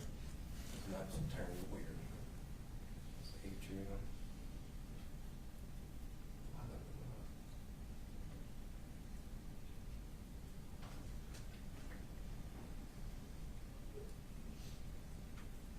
don't know. My best guess is this is the media center, if I remember correctly, and then this is the entrance Okay. to the attendance office, and our office is right here. Okay. Yes, sir. Thank you. And what, so that's the only entrance during the school day that someone can get to is that entrance there? Either that or the main office, which is, this is the main entrance. Okay. And all the other doors would have been, exterior doors would be locked? Yes, sir. They're Okay. supposed to be Okay. locked and shut. And then there's also software where if a exterior door is propped open for too long, it sends us a text message to my work phone and it notified me that there was an exterior door locked Okay. or an exterior door opened. Okay. You can have a seat. Are you familiar with what's called the Centegic system? Yes, sir. What's that about? So a Centegic system is what the school implemented. I can't remember the exact date. So what that does is it notifies everybody who has a Centegic app of either a staff alert, which is a 3-button press, or hard lockdown, which is an 8-button press. Staff alerts usually used for like fights, medical, that kind of stuff, and then the hard lockdown, the 8-button press is when there is an immediate threat inside the school or on school property. Okay. And do you have that app on your phone? Yes, sir. Okay. So I want to take you to the morning of September 4th, 2024. Were you working that day? Yes, sir. Okay, what were you doing that specific day, that morning? So that specific morning, I went and did traffic. Back in those days, we did morning traffic, which is either for the parent drop-off or for the bus lane. I had actually had a nail in my tire I've been trying to get fixed for 3 or 4 days, and I finally had the time to get it fixed after my morning traffic, which is I'd say around 7:35-ish, maybe. I went to Quick Lane, which is just right up the road, and got my tire fixed, and I returned to school. And I let my partner at the time, Dawson Matherly, know I was going to be out and off school campus for a short while. Okay, so that's there's another school resource officer Yes, sir. assigned to that school? Correct. Okay. There's 2 at Avery High School. About what time did you get back from that? Before 10 o'clock, so probably 9:30, 10 o'clock-ish. I know I got a phone call on my office phone around 10 o'clock, so it was before then. Okay. So you get back and I guess you were in your office? Correct. I was in my office checking my emails. I could do every morning, just make sure there's nothing that I need to know about, nothing I missed. So it kind of put me back a little bit because I usually do that right after students arrive, after I do my first initial walkthrough. Mm-hmm. So I was a little bit behind. No problem. And you said you got a phone call? Correct. Who was that from? From Miss D. Martin, assistant principal, calling my desk phone in the SRO office and advised that she has a concerning email from a teacher and she needed to see us. Okay. And what did you do at that point?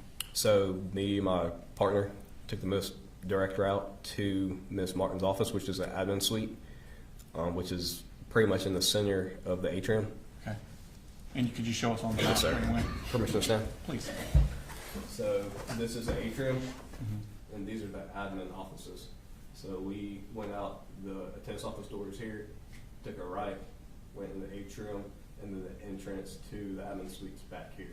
Okay. And when we went to Miss Martin's office, she was actually dealing with another student, so we stood outside for just a few minutes while she was finishing up with that one student. Okay. And when she came out, what did she tell you? She said that she has a concerning email about from a teacher in reference to a kid that had a large book bag and was asking weird questions about the active shooter procedure. Okay. And what was the plan of action at that point? What was she asking of you? So what we do is we just aid school admin. So we were just there for security. It's one thing. When they get a threat, we don't have probable cause to exactly search every student just because of an anonymous tip. A school admin doesn't have to abide by the Fourth Amendment like we do. So what they do is they conduct an admin search, which is they look through the students' things and all that while we stand by for security. And if the school admin finds anything that gives us a probable cause for an arrest or a penal offense that was committed, then we can take over the situation from there. Okay, I'm going to delve into that a little bit. So hypothetically, if I were to say, I think that guy over there's got a gun, Right? can you just stop him and search him?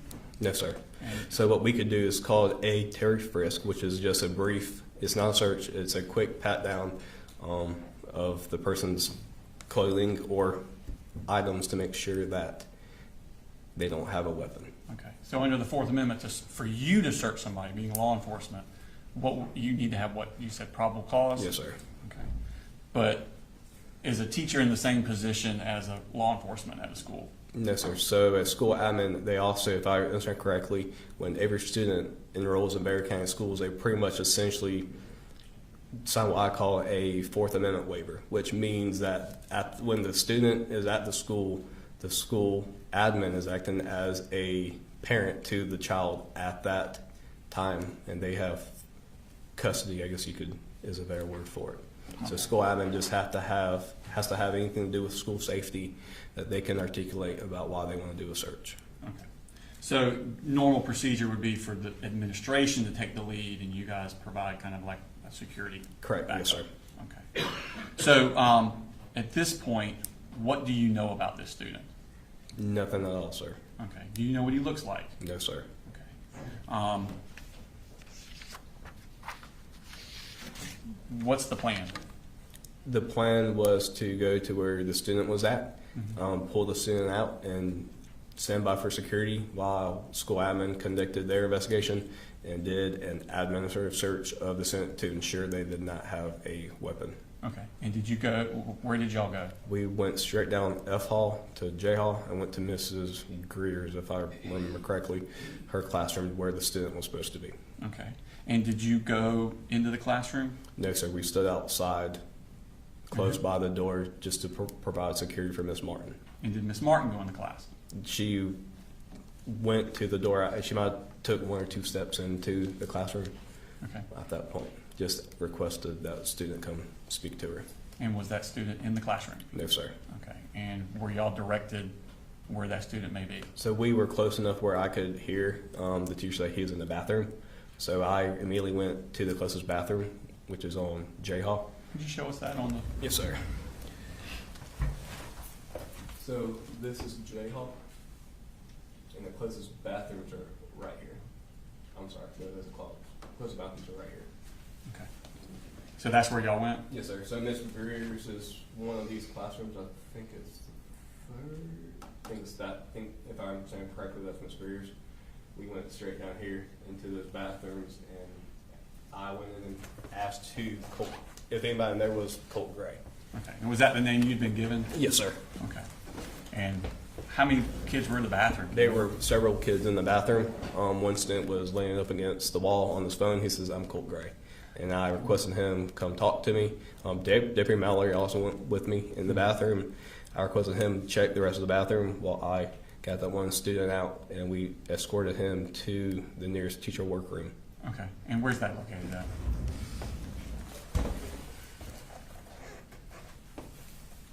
Right here. Oh, so just right there at it. Yes, sir. So it was only a few doors down. Okay. When you got to the teacher's workroom, what happened? Miss Martin the student left his personal belongings, his book bag, in the classroom. Miss Martin got that when we went and retrieved the student out of the bathroom. Okay.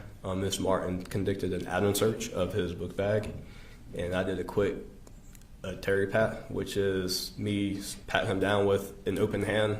I did not articulate or not articulate. I did not move any objects in his pockets or anything like that. Just a quick pat down to ensure he didn't have something I could identify as a weapon. Okay. And were there any weapons on there? No, sir. Was he being cooperative with y'all? 100%. And he was in shock. He didn't know what the heck we were talking about. Okay. At some point, does he tell you that there's another kid with the same name? I can't recall directly if he told us or if when we escorted that student back to the classroom, the teacher advised Miss Martin there was another kid. Okay. With So that at some name. point in that time, you realized there's Correct. another kid. The way I recall it is first time I've heard that is when we took that student, Colton Gray, but he also goes by Colt, back to the classroom, and then I heard the teacher said we also have another Colt Gray, and he's in the counseling office. Okay. And where's the counseling office on there? Right here. Okay. So what we did as soon as we got that information, we took the most direct route, which is down J Hall and K Hall, and we call this H Hall, straight to the counseling suite. When I arrived at the counseling suite, I immediately did a quick search of the suite to make sure that to identify if the student was in there.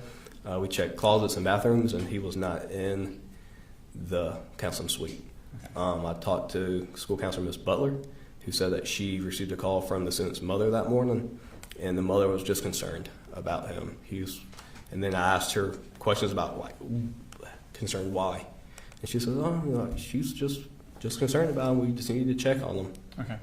And where is Miss Martin at this time? She's still with Miss you? Martin went with us. So me, my partner, Miss Martin, all went to the admin suite. Or I'm sorry, the counseling office. Okay. At that time. So he's not there. Correct. Where do y'all go next? So I asked Miss Butler for a picture of him. Uh-huh. School uses something called Infinite Campus, which is a online website where they keep track of all the students' behavioral issues, their grades, their enrollments, everything like that. And most of the time, a current picture or the year before, depends what time of year it was, their yearbook picture is what's on their profile. So that I requested to see that so I could potentially identify or know what the student looked like. Okay. I'm going to show you Smart Stakes at number 107, which is already in evidence. Do you recognize that? Yes, sir. Is that the picture you're referring to from Infinite Campus? Yes, sir. Okay. Pull that up. And is that him? Yes, sir. So, was it obvious to you at that point that ain't a high school kid? correct. Yes, sir. I identify that as possibly late elementary, early middle school. So that picture really wasn't of huge use. I mean, we kind of have a general idea, but. Okay. So y'all go from there to where? So after I took that picture, I informed my partner to go with Miss Martin back to the admin suite to look at video surveillance to see what we could identify what the kid was wearing, what he looked like, and exactly where he went, because he did not go where he said he was going to go. Okay. As soon as we left the admin suite, or I can't say admin suite, the counseling suite, I observed Sergeant Boyd walk up G Hall. And I gave a quick rundown of what exactly we had, which is kid had a large book bag, asked some questions about active shooter procedures, informed him that Miss Butler received a call from mom concerned, and didn't give really information, didn't give any kind of. Where is this conversation with W. Boyd taking place? It's either at the intersection of H Hall and G Hall, or somewhere G Hall close to H Hall. So this is G Hall, and we call this H Hall. Okay. So it's either, if I recall, somewhere around here, it might have been a little bit further down G Hall, but somewhere in this general vicinity. Are y'all moving and talking? Yes, sir. Okay. What direction are you moving to? We were walking down G Hall to the atrium. My plan of action was, since I didn't know what the center looked like, I was trying to go somewhere where I could observe the vast majority of the school. The good thing about the atrium here, you can see down all these long hallways. Granted, you can't see all the school, but at that one particular spot, you can see the most of the school. That's the best spot to see the most? Correct. Okay. Y'all normally go there? This is where I stood very often. It's where I just like, because you can see most of the school from that area. And so do you and Deputy Boyd make it to the atrium? Yes, sir. So we walked down the atrium. We stood at the atrium at the table, and we were just talking. Me and Sergeant Boyd were part of a small group with a few students and all that for. What do you mean by small group? Bible study? Yes, sir. So we were sitting there talking about what we're going to do that next day for Bible study. Okay. And I guess you're waiting on Martin and Matherly to Correct. find this kid on Yes, sir. on video. Okay. How long are you standing there before something happens? If I predict a few minutes, it wasn't very long. While we're standing there, there was a class that had some kind of science project. They had empty pickle jars with plastic spoons, and they were beating on the jars, and it kind of makes like a drum sound. Because why not? Right, correct, makes sense. So I heard that, and then I also heard a noise similar to it off in the distance, but I quickly realized it was a different sound. Okay. When you say quickly and it was a different, how's your brain working here? I quickly identified them as gunshots. I took off down F Hall. Sergeant Boyd followed me. Did you say anything to the Deputy Boyd before he took off? No, sir. Like, we both just gave each other that look, like, are you hearing what I'm hearing? And we both just took off. And is that the direction you're hearing the shots come from? Somewhere in that corner of the school. I'm not sure exactly what drove me to that corner. It's just probably like the kid was supposed to be over here on J Hall. That's the best. It sounds like it was coming from that area. So that was my best, I guess you call it a guess at that time, to start there and start looking for what's going on. Okay.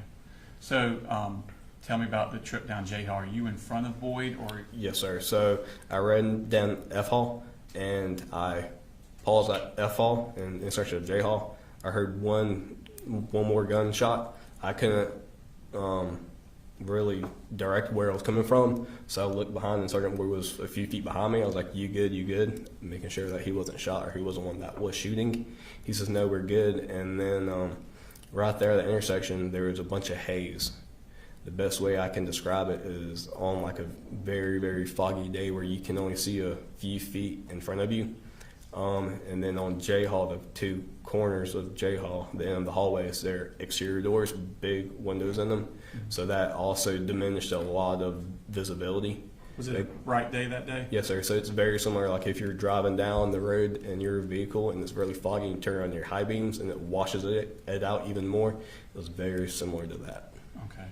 So do you have an idea, you're at this T intersection with J Hall, do you have an idea of whether you want to go left or right? So I'll look left and right, which is what I'm trying to do. And to the right, I've seen a human-shaped object laying on the ground and a human-shaped object above or right next to that. Was the second one standing? Yes, sir. The second one was standing. I wasn't sure if it was a teacher, if it was another student, or if it was a shooter. It was so foggy I couldn't see any weapons in his hands or anything like that. I gave one command to show me your hands, to put it in a nice way.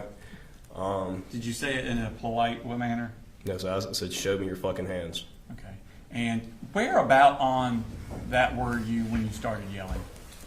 So as soon, this is F Hall, this is J Hall. So as soon as I was right here and I turned the corner and I started walking, I yelled. The shooter was down here close to the intersection of J Hall and K Hall. Okay. So where were you when you yelled? My first command was somewhere around here. Okay. And then we continued to yell throughout the whole thing. I didn't really know what was going on until about halfway down the hallway, which is closer to I Hall. Mm-hmm. And that's when I seen a body on the ground, and then the person I was sitting on the ground next to it, and then a rifle next to it. Okay. And did you have your duty weapon drawn? Yes, sir. At what point in this trip did you draw your weapon? As soon as I was ran down that hall. Okay. This person, this figure that you saw, and you're yelling commands at him, did you see whether or not he abided by those commands? He abided as soon as I yelled the first command. The first time? Yes, sir. What did he do? I could observe the head area of the human-shaped object turn and look at us, and then he or she immediately got on the ground and didn't move after that. Okay. What did y'all do at that point? So me and Sergeant Boyd were stacked up. I was in front of him behind me until about the halfway point where we could observe a lot better and see what we had. And then we split off. I was on the right side of the hallway, and Sergeant Boyd was on the left side. We were running down the hallway still yelling commands to not move and to not reach towards the rifle. Okay, what was he doing? He did the textbook as we were trained in the academy. He got on the prone position, which means he got on the stomach.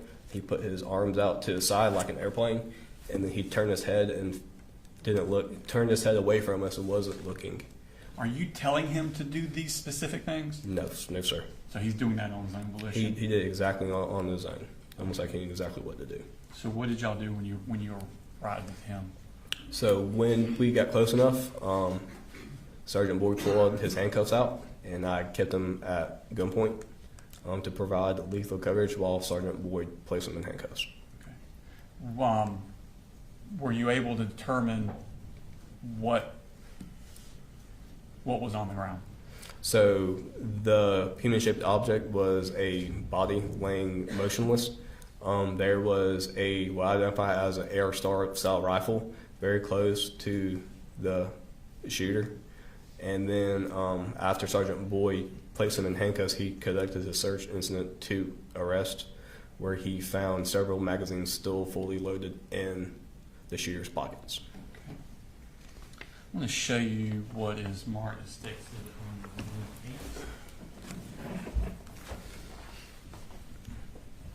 So you can identify that. Yes, sir. That is a shooter. And is that the person that complied and was handcuffed by Deputy Boyd? Yes, sir. Your Honor, at this time I tender state exhibit number 108 in evidence. Any objection? No, Your Honor. All right, 108 is submitted.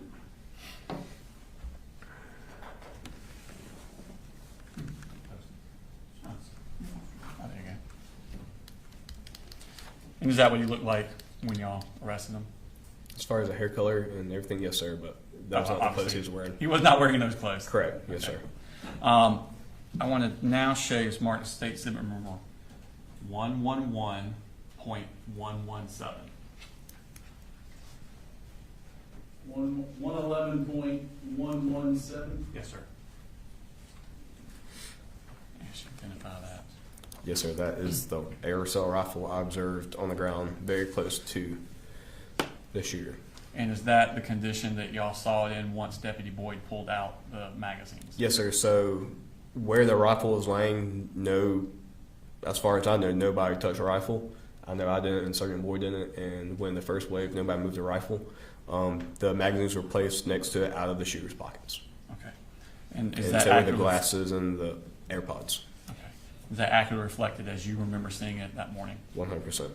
Your Honor, I tender state exhibit number 111.117 into evidence. No objection. All right, it's submitted. It's published.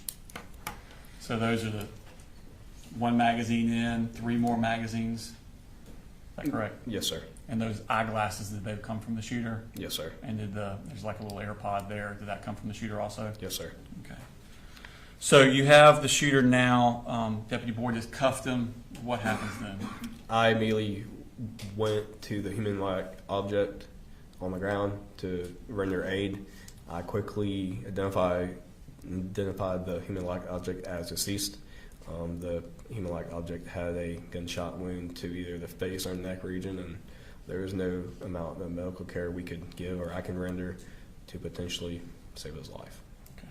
So what are you and Deputy Boyd doing at this point? After I did that, we held the hallway. And what I mean by that is we were trying to provide as much coverage, make sure nobody else was coming down, because at that point, where we're trained is if there's one shooter, there might be 2 or 3. So we weren't sure if he was by himself or if anybody else was acting with him. So what we did was our backs were to person set up. Sure. Could you go back to the thing? We're going to pull up that thing now. So this is about the area where myself, Sergeant Boyd, the shooter, and the deceased body was at.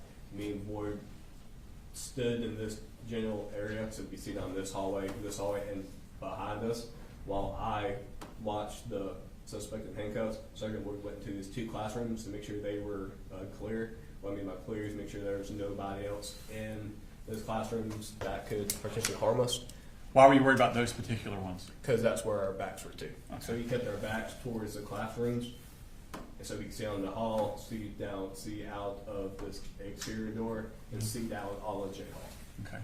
And did y'all stay like that until backup arrived? Yes, sir. And the next person that arrived was Deputy Dawson Matherly. He stood here with an aerosol rifle, his patrol rifle, and provided coverage down K Hall. Okay. And then after him, Deputy Cook, who's the SRO at Heyman Morris. Where is Heyman Morris in relation to Apalachee? Right above Apalachee High School on the same piece of property. Okay, so he could come on foot? Correct. No, sir. So he drove his car and he made entry into the building. And then when he arrived, he stood somewhere around this general area and provided coverage with a long rifle, his patrol rifle, down J Hall. Okay. And how long did y'all stay like that? Probably a few minutes, sir. Okay. And then what happened? The first wave of reinforcements, as well as the first RTF team, arrived. And then as soon as they got there, I took off and started to check classrooms. What were you checking for? Checking for any other shooters, and also checking to make sure there was nobody else in the building that was injured and needed medical assistance. How long after the shooter was secured before the first wave arrived? Less than 10 minutes. Okay. More than likely, granted, sure. it was like in that situation, it feels like a long time, but it was pretty quick. Okay. And tell me about the process of entering these classrooms. Are they accessible? No, sir. So during the hard lockdown, and plus hearing the gunshots, everybody was stacking bookshelves, desks, chairs, whatever they could against the door. So when we made entry, it was kind of like wasn't like making forced entry, but you had to really push really hard to get whatever bookshelf or desk or whatever out of your way to gain entry into the classroom. Were they also locked? Yes, sir. How are they unlocked? So all SROs are issued a master key, several master keys, but they have one key that does all classrooms. So I just started unlocking doors because it's like the first wave. Not many people have keys that I was about to ask, does the random police officer have a No, key? sir. Okay. So the random police officer does not have keys. So I started running down, checking doors, unlocking doors, and assisting with any victims or anything within J Hall. So you're going down J Hall? Correct. Okay. Do you come upon a room where there is victims? Correct. Which room is that? Mrs. Ryan's classroom. Are you one of the first ones there? Yes, sir. Okay. Describe the scene of Miss Ryan's room when you arrived. There are a bunch of bullet holes in the wall. I looked down to my right-hand side, closest to the door. I observed a human-like object laying on the ground motionless. Went and checked on him and deemed he was deceased. No amount of medical care could save him. And then there was a few other victims in that room, and then one student caught my attention and said, "She just went out, she just went out." So I went over to that student, picked her up. You know now what student's name was? Her name was Taylor Jones. Taylor Jones? Yes, sir. Where was she injured at? I had no idea, sir. Okay. I just know that she was, her friend said she just passed out.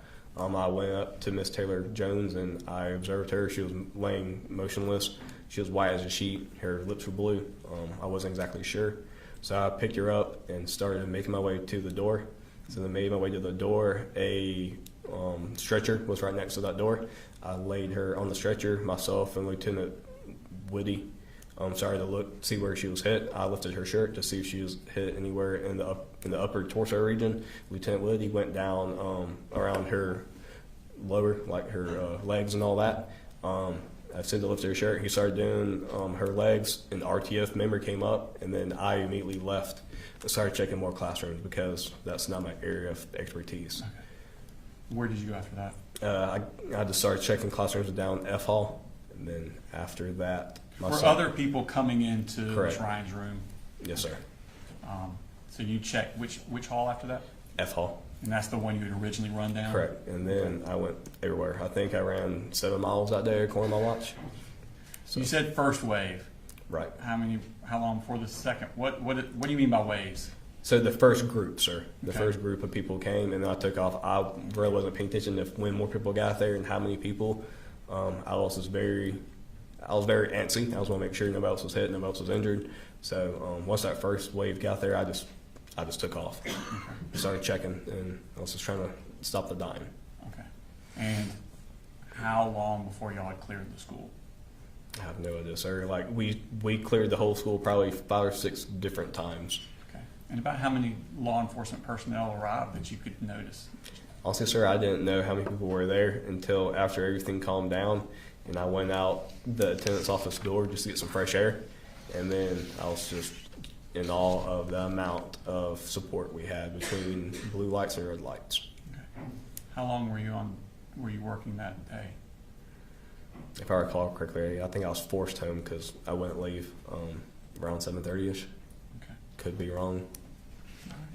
And did you give a statement to the Georgia Bureau of Investigation about Yep. your involvement? Yes, sir. Just a second, please. I have no further questions. Thank you. Thank you. All right, Cross. Thank you.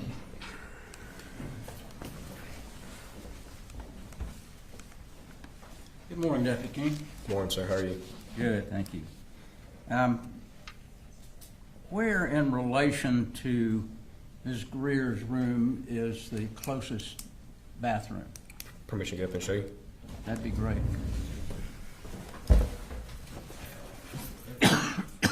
Right here, sir. So Miss Greer's classroom's right here. Okay. The closest bathroom is right here. Now, is that the bathroom that you initially checked? Yes, sir. Okay. Where is the next bathroom that would be the closest? On I hall, sir, which is right here. Okay. Did anybody check that bathroom at any time, do you know? Not to my recollection, sir. Okay. You had indicated that you didn't have, you can go ahead and sit back down, thank you. You had indicated that you didn't have a description of Colt Gray. Right. But you talked to Ms. Butler and she provided that photograph. Yes, sir. Did she indicate to you that she had seen Colt Gray close in time to this situation? No, sir. Did she provide you any information about what he looked like, whether he was black, white, Hispanic? If I recall correctly, she just said the white male. Okay. Did she say anything about the length of his hair, what color hair he had, Not to my recollection. or how tall he was? No, sir. Where in relation to Ms. Greer's classroom is Ms. Harris' classroom? Is it fairly close? Kind of, sort of, sir. Miss Harris is on G Hall, and then Mrs. Greer is on J Hall. And while you were there, did anyone get Ms. Harris to come up and identify what the person may look like? Not to my knowledge, sir. Did you ever see a book bag close to the gun or close to Colt Gray when you saw him initially? No, sir. Do you know where that book bag may have been? No, sir. Was it ever found in the bathroom or classroom? Do you know? I have no idea, sir.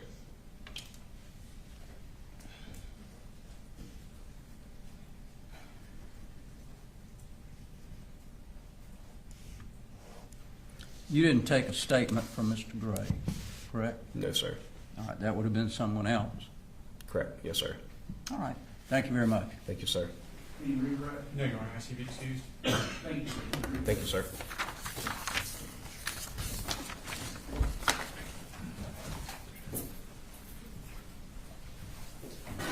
Our next witness is going to be the lengthy one, Your Honor. I don't think there's any food here yet, so if you want to go ahead and start them, and then we'll stop them. State Call Special Agent Daniela Stewart.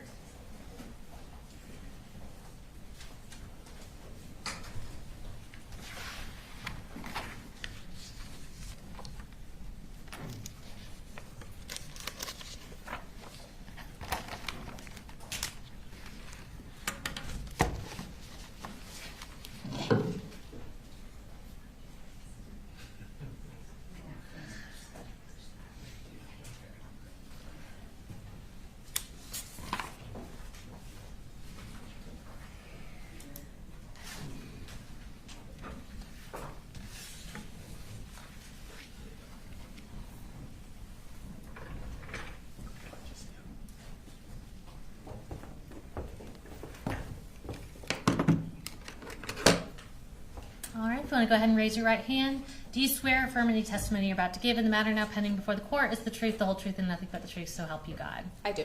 All right, you can have a seat. And if you will start just by introducing yourself to the jury, and I'll have you spell your name for the court reporter. I'm Daniela Stewart, DANIELLA STUART. And Special Agent Stewart, where are you currently employed? I'm currently employed with the Georgia Bureau of Investigation. And what region? I was previously assigned to Region 11, which covers the Athens office. I have since taken a full-time position as a technical leader, which means I'm not specifically assigned to a regional office. I'm responsible for overseeing several regional offices in terms of the crime scene specialists that are in those offices.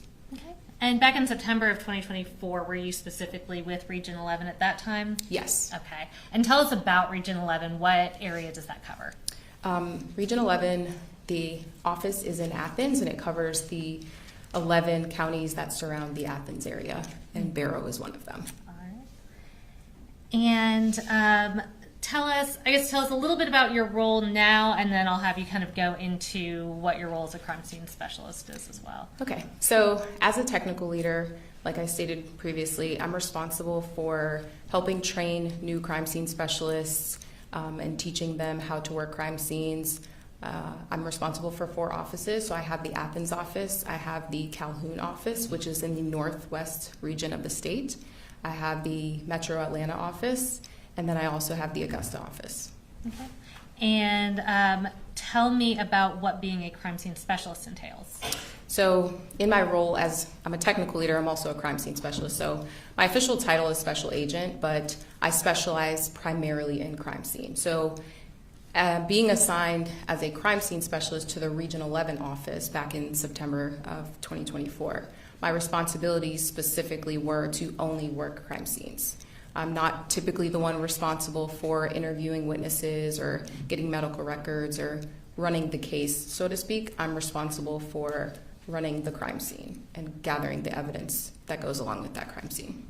And give us a little bit of background on your education and training that led to that position with the GBI. So I have a bachelor's degree in sociology from Wake Forest University in North Carolina, and then I have a master's degree in criminal justice and criminology from Georgia State University, which is in the heart of downtown Atlanta. And I started working in the crime scene capacity for the Atlanta Police Department back in 2013. I was with them for approximately 2 years. I operated in a civilian capacity, which means I was not a sworn law enforcement officer. I did the same roles, though. I was photographing, collecting evidence, processing evidence, so I did that for about 2 years. Atlanta is a very busy agency, so there I responded to close to over 500 crime scene calls, ranging from burglaries to homicides. And then I was with the DeKalb County Police Department, also as a civilian crime scene investigator. And I was there for about 5 months, worked a handful of homicides and assisted with processing vehicles and working homicides. And then I got hired by the GBI in 2015. So I've been working with the GBI for about 9 years total. I did take a 2-year gap to kind of do something different in investigation. So I wasn't in a crime scene role, but I got back into a crime scene role.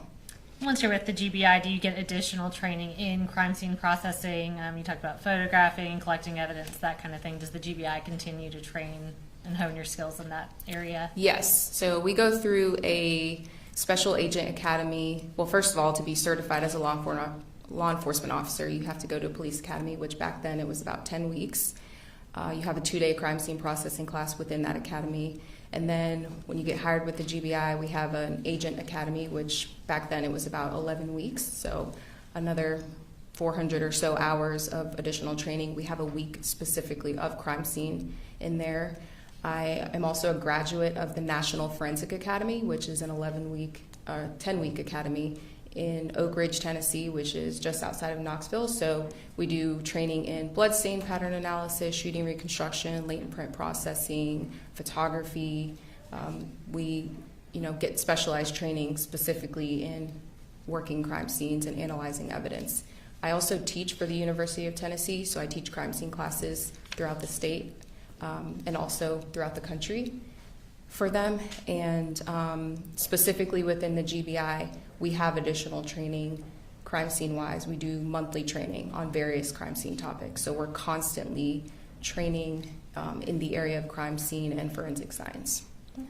And I want to talk briefly about one specific area of what you do, which is laser scanner operations. Can you tell me about kind of what specifically y'all use and what that is? Yeah, so we use a 3D laser scanner. And the specific model that we have, well, we have two models at the agency currently that we use. We use an RTC 360, which is a bigger scanner. The range is about 130 meters, which is approximately 426 feet. And we also use a BLK 360 scanner, which the range for that is 45 meters. So it's shorter distances, better for inside scenes. So we have additional specific training in how to utilize that equipment. Okay. And tell us kind of what situations that equipment is useful for. So it is primarily a measurement tool. So if you've ever seen people on the side with the giant yellow-colored tripods surveying the land, a lot of them are using Leica equipment. And I think the biggest thing to understand with the Leica, again, like I said, is it's not necessarily a photography tool. That's what our camera's for. It is a measurement tool. So it allows us to capture millions of measurements within our scene and create a 3D point cloud so that we can go back in, get additional measurements, and essentially be able to walk through our crime scene in a three-dimensional space. Okay. And just to be clear, even though it's not a replacement for photography and its primary role is measurement, can it be used to kind of create a recreation of a crime scene to some extent? Yes, because it does take panoramic images. So it overlays the images on top of the point. So how it works is there's a laser that's on the inside of it, and the laser hits a surface. Do you mind me demonstrating? No, she has a demonstrative aid to show how the laser works. We're not tendering it to evidence. So before we had 3D laser scanners, we used digital measuring devices, which essentially help us measure on scene. So there's a laser, you can see this red laser beam, this red dot on the wall. The laser is shooting out, and when you look at the screen, you can see what distance that is.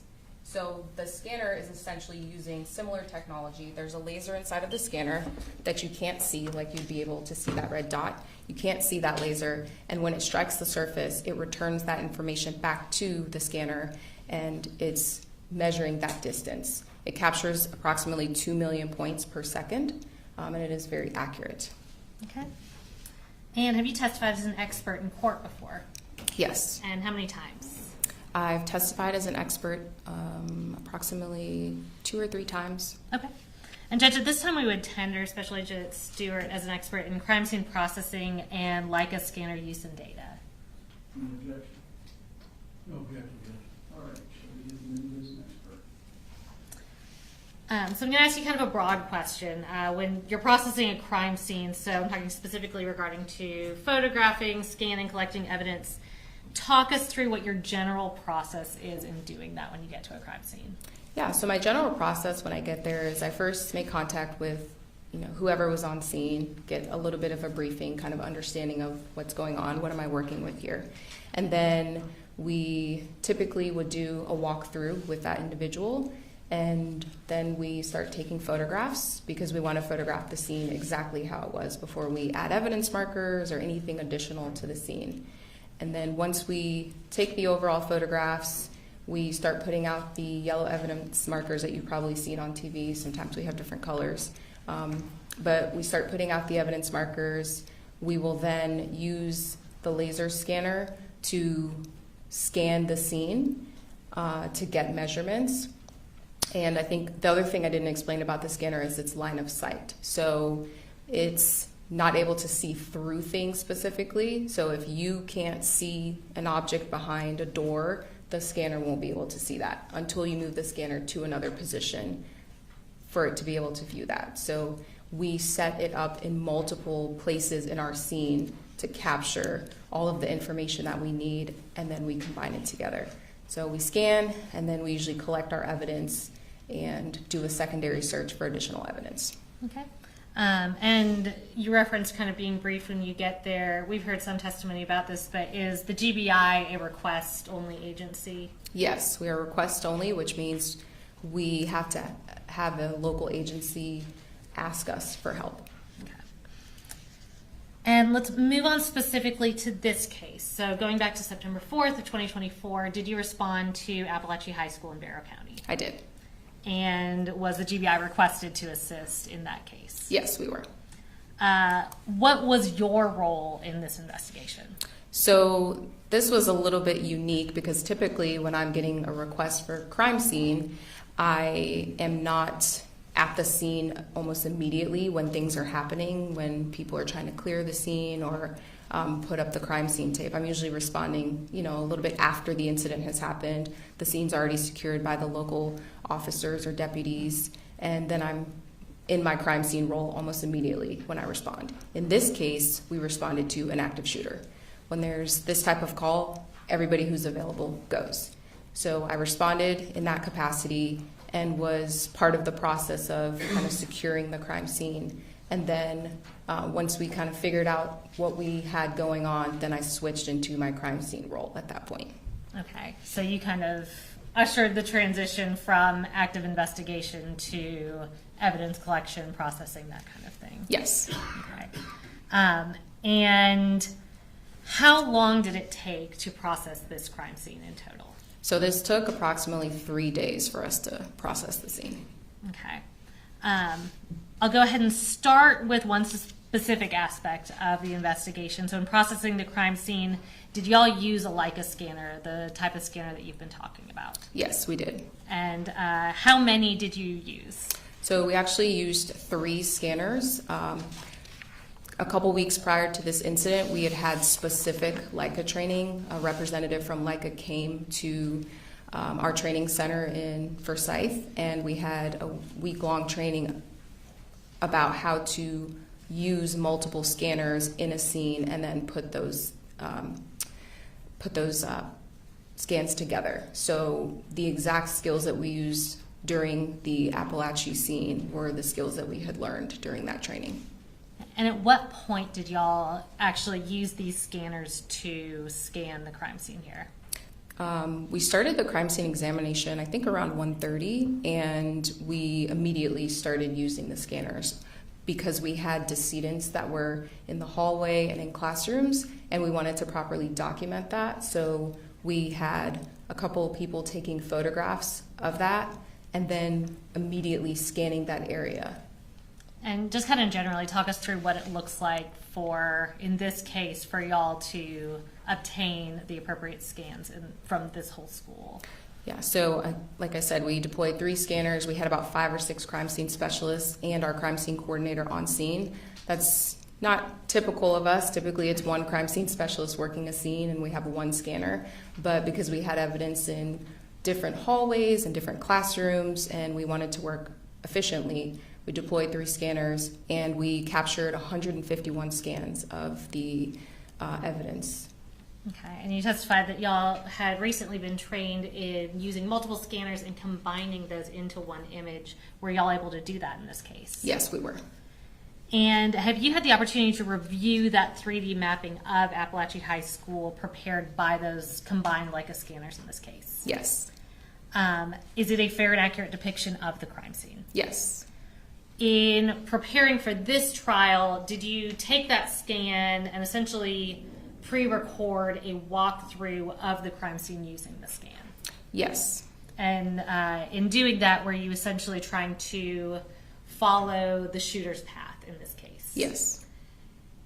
And are there any contextual details that you want to explain about the appearance of the video before we tender it and publish it? Yeah, so when I say fair and accurate, what you will notice with the scan data is that it's not going to look as smooth as a photograph or an actual video walkthrough because it's consistent of millions of points. So if you can imagine, you're looking in the courtroom right now, things are made of wood or whatever material. When you're looking at the scan data, you'd almost have to imagine that if this courtroom was made out of Legos, right? So if all the walls were made out of Legos, all of the furniture in here was made out of Legos, and each Lego represented a point in the scan, that's kind of how it would be. So if you walked into the courtroom and it was made out of Legos, you generally know what you're looking at. But it obviously doesn't look as smooth as if it's made out of wood or other materials. So it may look a little, I guess, grainy, so to speak, because its primary job is to capture measurements. And every surface that you see in there is consistent of millions of points, or in my analogy, millions of Legos. And with that caveat of some, I don't want to call it deficiencies, but deficiencies in the recreation of what was observed, is this scan and the walkthrough that you recorded a fair and accurate depiction of what you observed or what you captured at Apalachee High School on September 4th, I think, and September 5th? Yes, and you may see when you're watching this fly through, the lockers kind of look a little bit hazy and white. They're blue, but there's like a white haze on them, and that's primarily because there was so much ceiling tile dust in the school, on the floor, on every surface, and the scanner is capturing some of that. Okay. And Judge, at this time we would tender into evidence States Exhibit 110, which is the walkthrough from the Leica scanner. Any objection? No objection at this time, yes. Let's do this. Before we publish and you go through the walkthrough of the scan, let's go ahead and take our lunch break. Yes, sir. All right, we'll be in recess till 1 o'clock.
we had made a list of the ones that we might have problems with being duplicitous. 2 or 3 of them have some writing on them.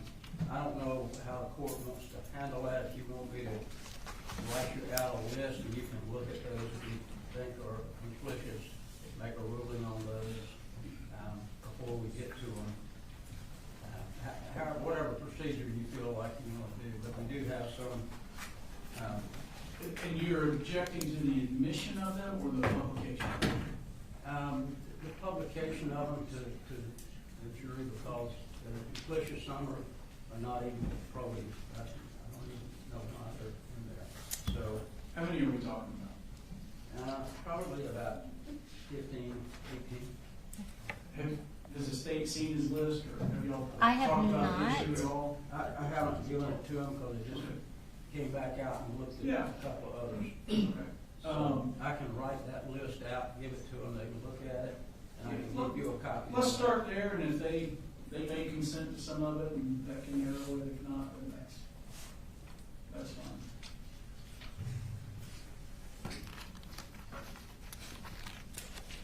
Is the thrust of the argument unnecessarily cumulative, or? Pretty much, Judge.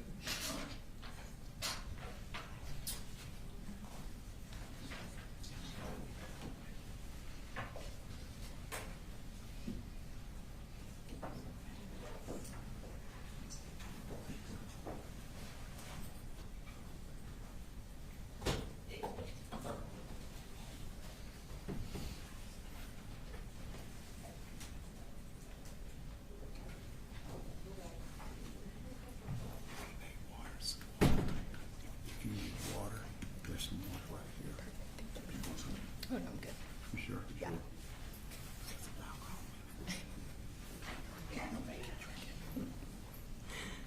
This is a pointer.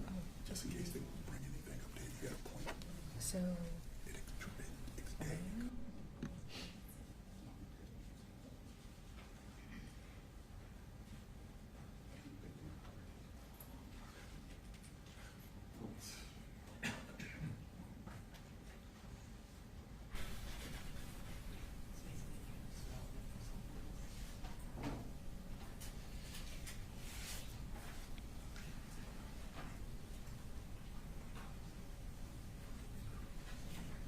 Daniel, let me ask, so were you going through pictures first, or were you going through the scan? We're going through the scan first, but the video is only about 10 minutes. Okay. We'll probably pause a few times to give some context, but I don't know.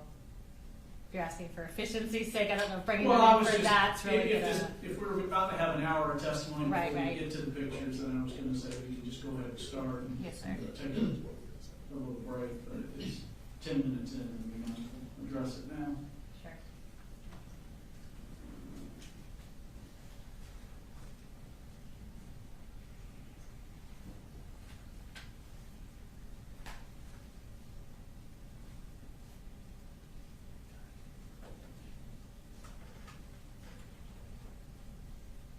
Or to go and just tell them I'm addressing an issue that will be a. I did.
duplicitous, and a couple that have writings on them, a couple that don't have any probative value. We don't feel. Give them a minute to look that.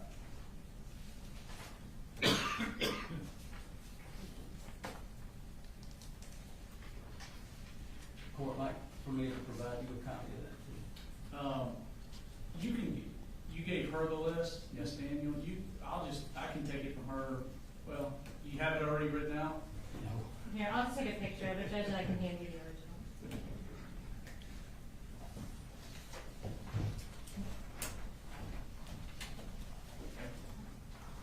These are very technical, not iPhone 2, you don't do that. Very technical.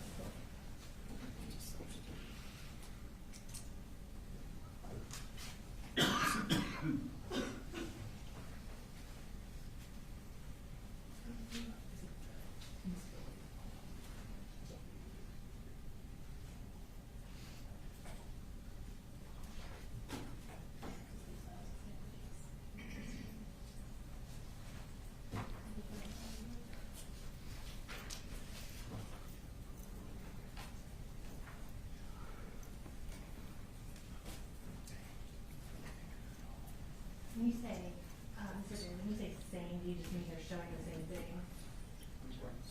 When you're same, do you mean just like they're showing the same?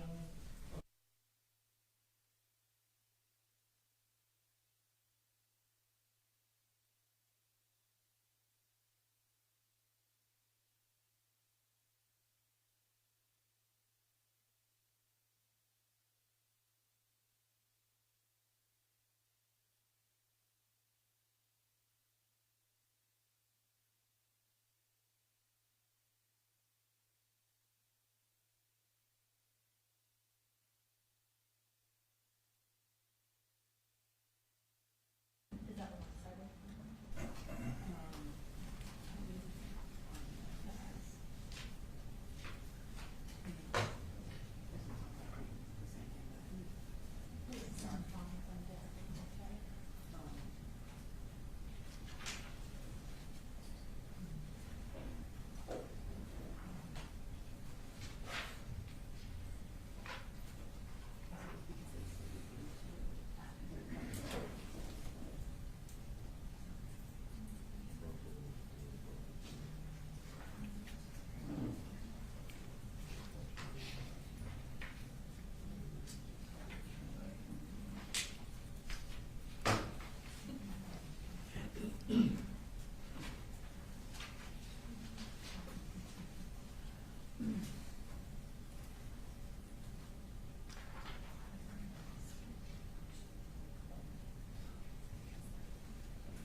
Flags them all, and then I can sort of give context back to back.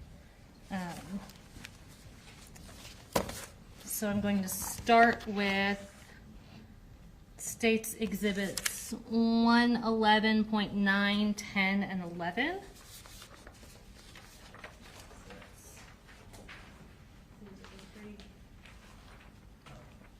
So if I may approach with this, Judge, and I'll go ahead and kind of make an aggregate argument about this, Judge. These photos that we're showing are mostly photos from the crime scene at the school. Some of the photos are pictures of evidence that were taken individually, either at the school or outside of the school. A lot of these photos, this is pared down from obviously thousands of crime scene photos, but this school, like a lot of schools, the hallways look very similar, the classrooms look very similar, the walls within the classrooms look very similar. So as we're going through it, we do have some pictures to orient the jury to where we're talking about, what we're talking about. So those three, for example, Judge, I think those are essentially three pictures going down a hallway, but we're showing the jury what hallway we're talking about as we're going down the hallway and helping orient them while we're talking about the crime scene itself. So the purpose of that is not to show three pictures of the same object, but to provide orienting photos as we talk about the crime scene, in addition to showing the evidence that was at the crime scene. All right. And with these three, you know, I don't. And Judge, Ms. Brooks did just apologize for cutting you off, make a good point of part of this too, even as recently as last night in talking to Special Agent Stewart about this, part of it is to orient our witness to where we're talking about in the crime scene as well. Again, with the sort of visual redundancy throughout the school, it is hard to tell what hallway you're looking at, what classroom you're looking at, what locker you're looking at, without some kind of orienting point. All right. Again, with these three at least, I don't know if there's any particular degree of prejudice to the defendant. I'll go ahead and determine that 111.10 is needlessly cumulative. I think simply everything in it is depicted in 111.9 and 111.11. I don't know that we gained anything from 111.10. I think that, because you know your case, I do not. If there's something you're aware of that I'm not, go ahead and let me know. Can I get this back from you? Yes, ma'am. And I would also ask if there's something excluded, Judge, if we needed to use it as to refresh the recollection of our witness, even if it's not placed into evidence, for the court's permission to do that. Sure. 111. So, Judge, we'll try to pull these out of our presentation as we're going, if there's any additional ones, so we're not wasting any more time. The next one, Judge, is 111.13. That's this one. That's this one. And I believe Mr. Berry's objection to that one was relevance. Judge, to no probative value for that particular photograph, does not depict any bullet holes or blood or anything that the state would need to show. It's just a poster board. And Judge, it is a poster board. It is the poster board that was used to conceal the weapon that the jury is going to see in surveillance videos. It's been referenced repeatedly by witnesses throughout the trial. It also shows a shoe that I believe to be Natalie Griffith's shoe that was testified to that she lost when she was being carried out. All right, so this is purported to be the poster board that was wrapped around. Used to conceal the weapon. And the shoe that has blood on it would be Natalie Griffith's shoe. All right, I would overrule the objection. There is some probative value as we have heard about the poster board. So that's 111.13. All right. The next ones are 111.35 and 111.40. And I believe the argument there is that it would be cumulative.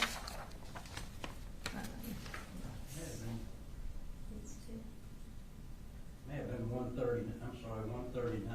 Oh, I'm sorry. Let's see.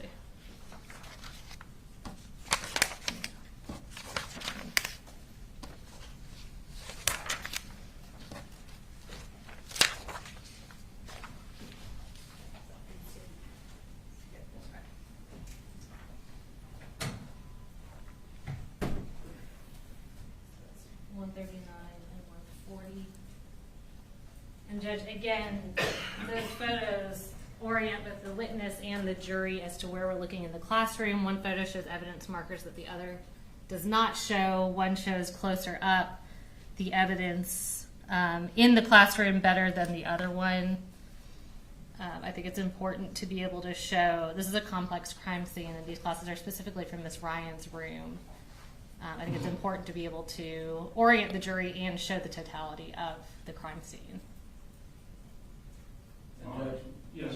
we think that one certainly is enough to orient. One's just a little bit farther away. It's the only good. You see pretty much in the far away everything that you need to show.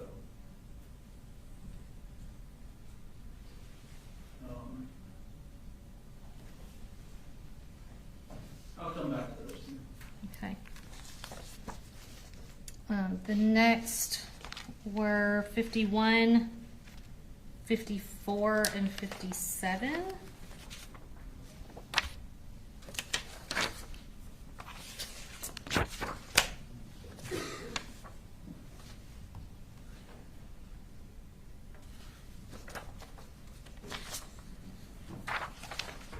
We might have. You've got these two, but then you've got this one. I don't know if that's. I may have front 58 in there too. It may show some of the So 54 and 51 together, and then 57 and 58 together. Okay.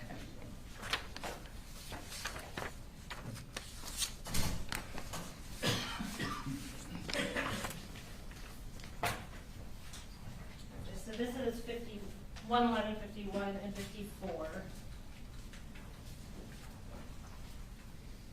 And then I'll go ahead and hand you 57 and 58. So the first one, Judge, actually does show two similar but completely different whiteboards. So we would argue that shows different bullet defects from Miss Ryan's classroom on two different whiteboards. So, Mr. Gray, my understanding is these are two different whiteboards, not the same whiteboard. And you can tell that one of them has writing on it, that the other does not have. Does your objection remain, or with her adding that? If the one whiteboard is different, if they're two different classrooms or two different whiteboards, I don't have an objection. My understanding is two different whiteboards. Yes, sir. All right, so If they are, then I will withdraw that. all right, thank you. The next two, Judge, show bullet defects outside of a bathroom. They are similar pictures. One is closer than the other. The one that's further zoomed out shows the bullet defects in their totality. As we get closer, we want to be able to show the jury the kind of damage that this weapon was doing as he was firing it. Those are defects that were caused around the time that he was firing at Mason. I think it's important to be able to show the jury what this specific firearm with these specific bullets was doing at that time. It's hard to tell in the zoomed out picture. When you provide the more zoomed in picture, you're able to see that more clearly. And again, the more zoomed out one provides orientation for the more zoomed in one as well. You know, honestly, there's nothing that would prevent the state in 11157, more zoomed out, from publishing it, and then, as we do on a phone, zooming in and showing. It's the same effect as if they just did 58 separately.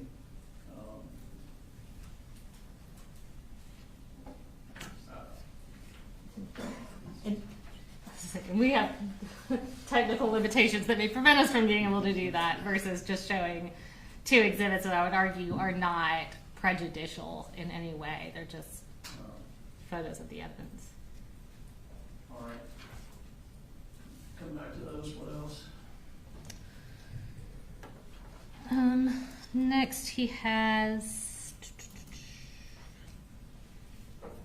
Okay, that was. I'm sorry, Judge. Was that 57 and 58? Correct. Okay, thank you. Next is 111.81 and 111.83.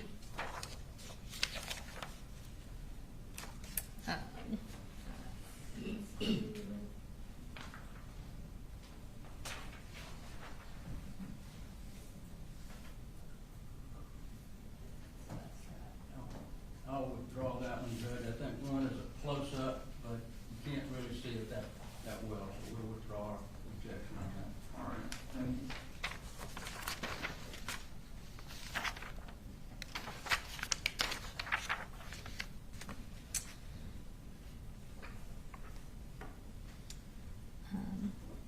Next, we have, I believe it's 84 and 94. Those are as to probative value. Right.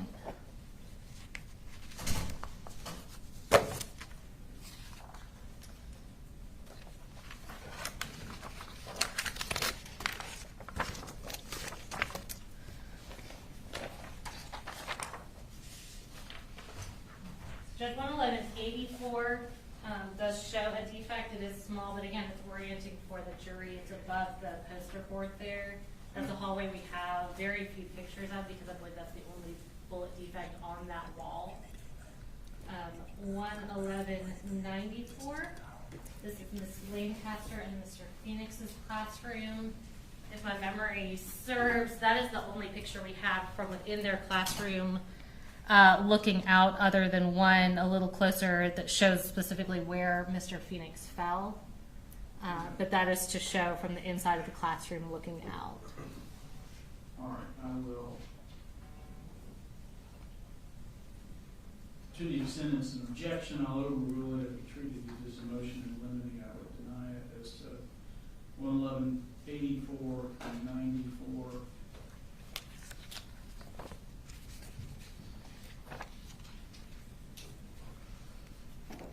And then I think the next one.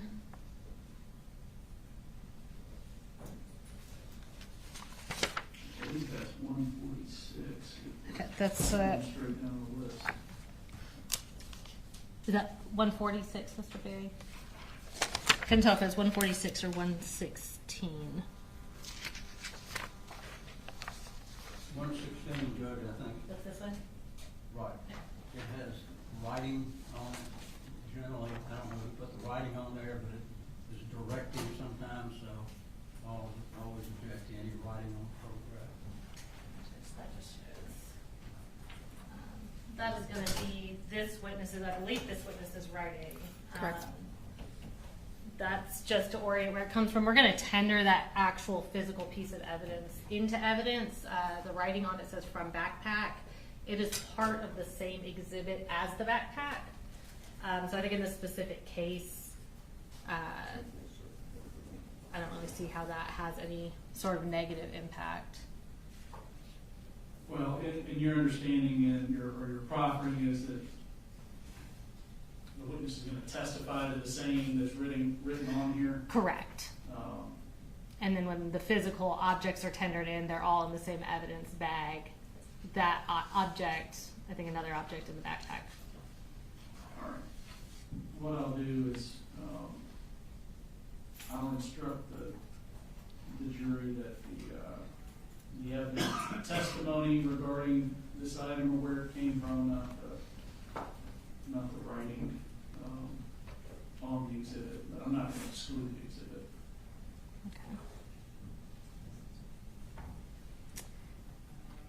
And the next one is 117. We've got a lot of photographs of the gun.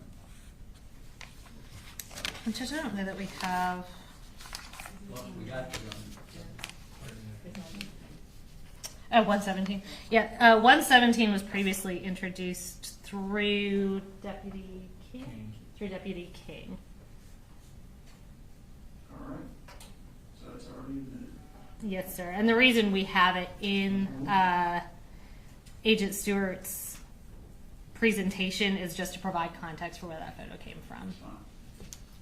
Judge, I was using 117 in relation to, I think it's 139, 107, 108, and all that, and they all showing the firearm. Okay. Especially since 117 is already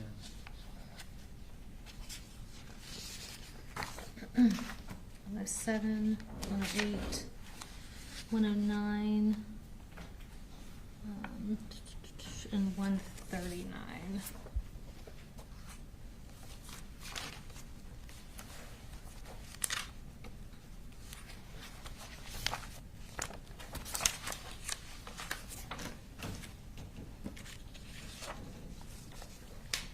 And just these are all photos of the firearm where it was at the crime scene.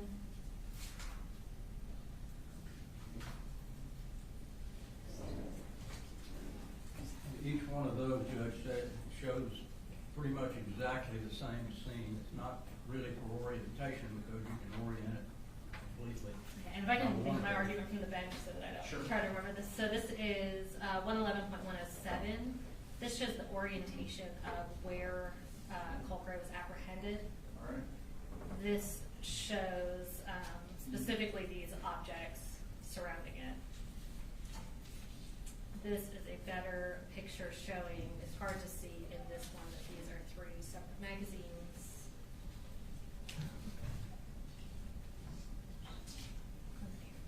That's the last one, and that is to show the distance between where he was apprehended and where Mason's lab was.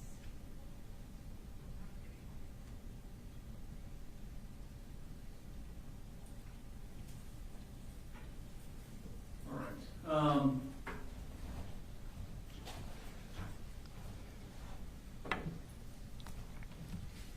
So I would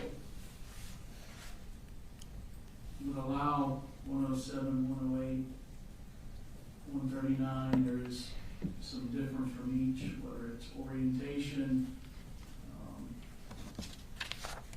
showing its respective position to Mason. A little bit closer photo, 108, I think 109. I'll call that needlessly cumulative. You can see it fine in 108.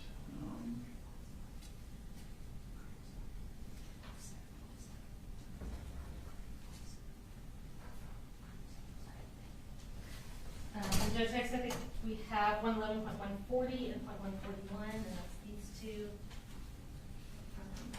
In your I apologize. You did say you're Everything but excluding 109. 109 is excluded. Yes. Okay. Judge, we have 140, 141, same as 142. We already have several pictures of the gun already. I don't think there's any. And these are showing details on the gun, that there have been modifications to the gun, and this shows writing that was on the gun. So I'm looking at 141 and 140. You say, so 141, you say there's writing here, presumably made by? There's writing on the gun, yes, sir. Okay. Can you tell what it says? I don't believe it will come into evidence that it's anything really legible. Well, 140, 141 are two different halves of the gun, stock end and the barrel end. I'll overrule the objections to those. You said they're the same as 142? It just shows the gun. We've already got. Oh, I'm sorry, Judge. 17 showing the gun anyway. This is 142. And that's just showing the gun out of the context of the crime scene. Just a clean picture of the firearm itself. And again, I don't think its addition is prejudicial in any way. But the crime scene obviously has a lot going on in it.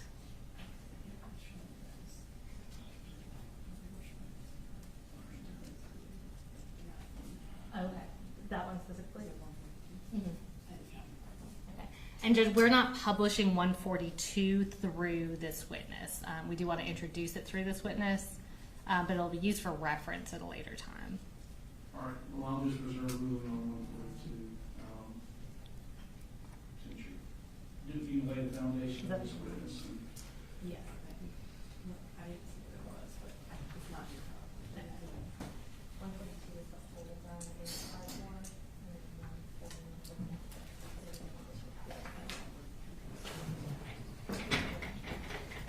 and okay, that's the same for those 3 pictures, Judge, of the gun on the cardboard.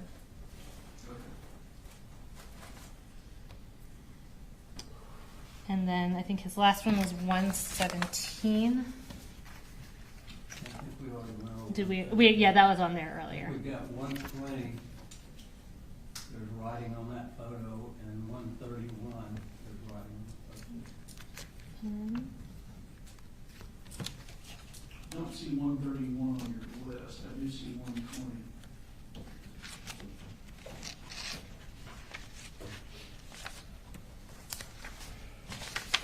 Okay.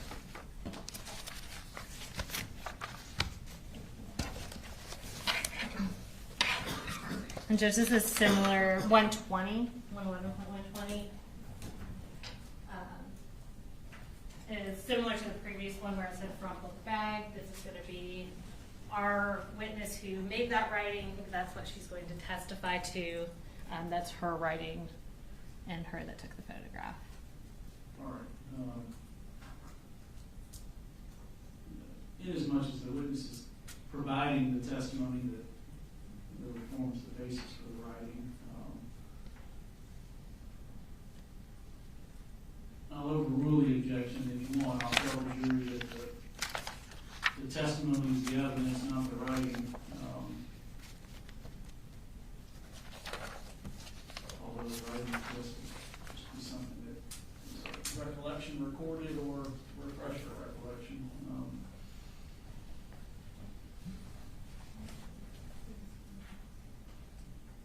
But these is admissible. 122 and 129.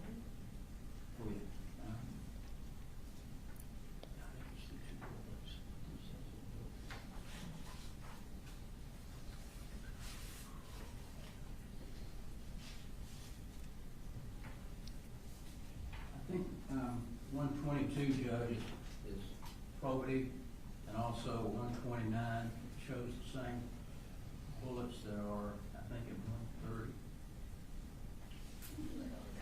Now, what I think I heard you say is 122 is probative, Correct. which would be relevant and admissible. It's not, there's another photo that shows the same thing, so it's not really probity.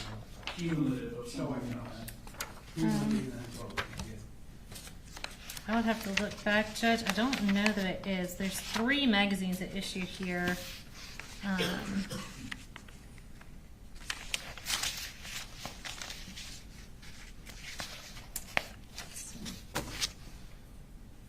Okay, that's... Yeah, okay, 122 and 123. So that's just Right. zoomed in of that. Okay. So you're objecting to this one in relation to this one? Correct. Okay, I'll start with that.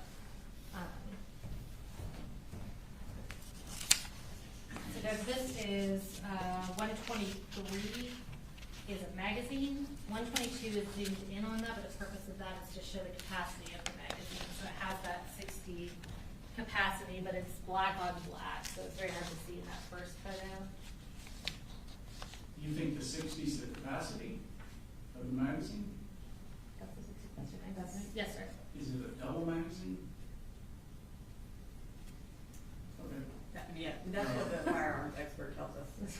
We're calling a whole expert to cover all that, Judge. All right. But I think the writing on the magazine is very relevant as to what Colt Gray had on him at the school, and that's not easily visible in the zoomed out photo. All right, I'll allow the... I think the last one, Judge, is a series of shells, unfired projectiles, and there's another one. Shows the same thing, but they're laying flat. 122 and 129. So this was 122. Do you have 122 up I there? have 122 and 23. Okay. So you're saying 122 and 129 are cumulative? Okay. May I see what 122 is? Yes, ma'am, it's the 60. That's on top. So 122 shows the outside of the magazine. Presuming this is from the same magazine, this is showing what was inside the magazine, which obviously is not visible in 122. I'm sorry, guys. This photograph, which I guess is 129, or 21. Yes, sir. There's another photograph of the same projectiles that they're laying down here, and then they have a photograph of the back end of them. It's the same projectile. I don't know whether there's any reason to Oh, thank you. put both of those in.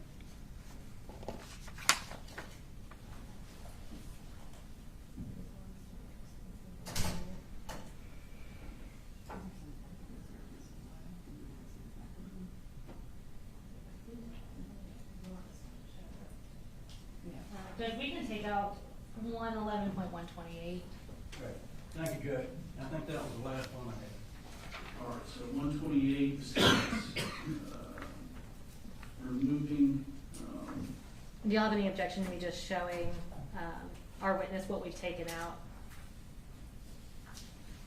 Do you have any problem with me showing our witness what we've taken out, just so she knows as far as that goes? That's something that's going to throw you off. all right, I will, So we've got a couple of those. Okay.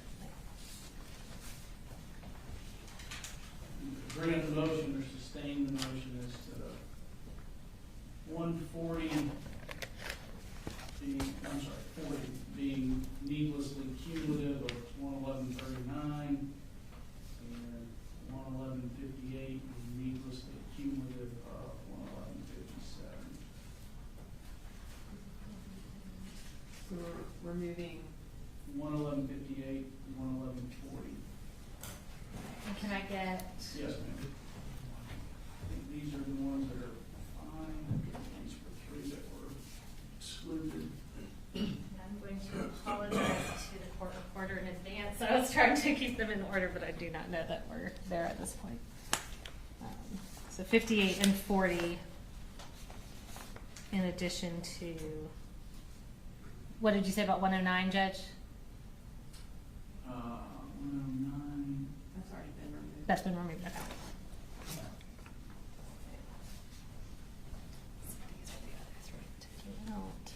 Any other one? I think this is the one we asked about. 34 is. Oh, yeah. Because it's on the other side of that chair. Okay. So I don't know. Do we have one?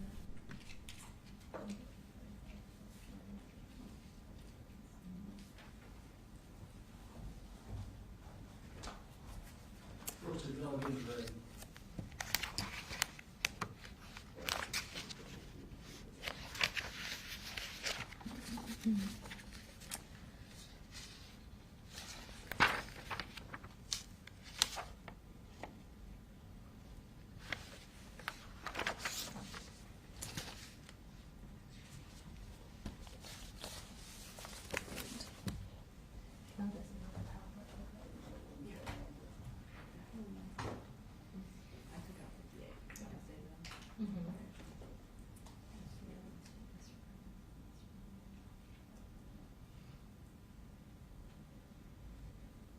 Judge, if I can have just 1 minute, one of the photographs that we took out was kind of for the purpose of orienting our witness, so I just want to give her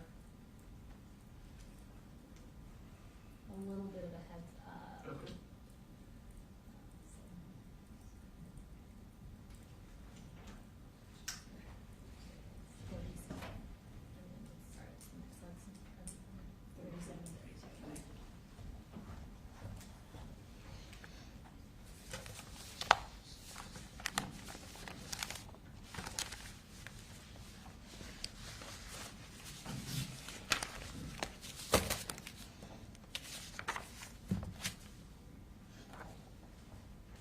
So when we took out identity after this one, we saw that one.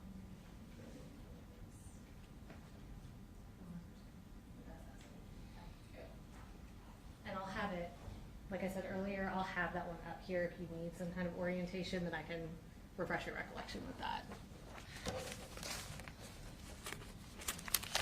All right, Judge, I think we have our presentation updated. Is that right? Yeah. Okay.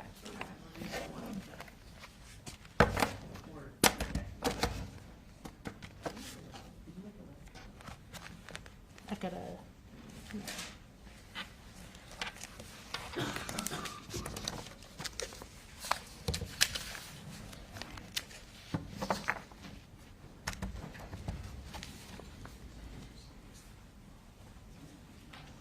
Judge, when I tender these into evidence, are you okay with me just tendering the numbers that I can put on the record now, that those numbers will exclude the ones that were omitted, so we're not confusing the jury by listing a bunch of things we're not admitting? Does that make sense? And just for the record, Judge, we have no objection to those that we did not object to. I think that's fine, yes, ma'am. He's just indicated he has no objection to the photos that he didn't specifically object to. Okay.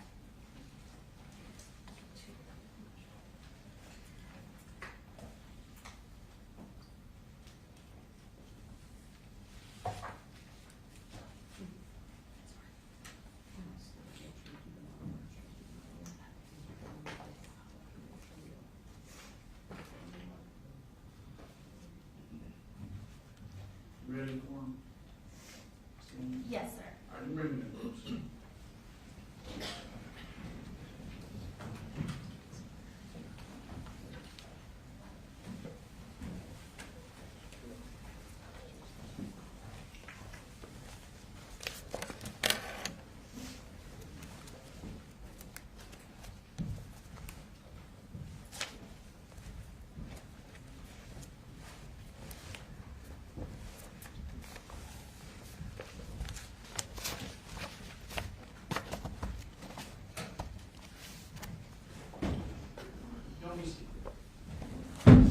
Ladies and gentlemen, sorry, we had to work through some evidentiary issues.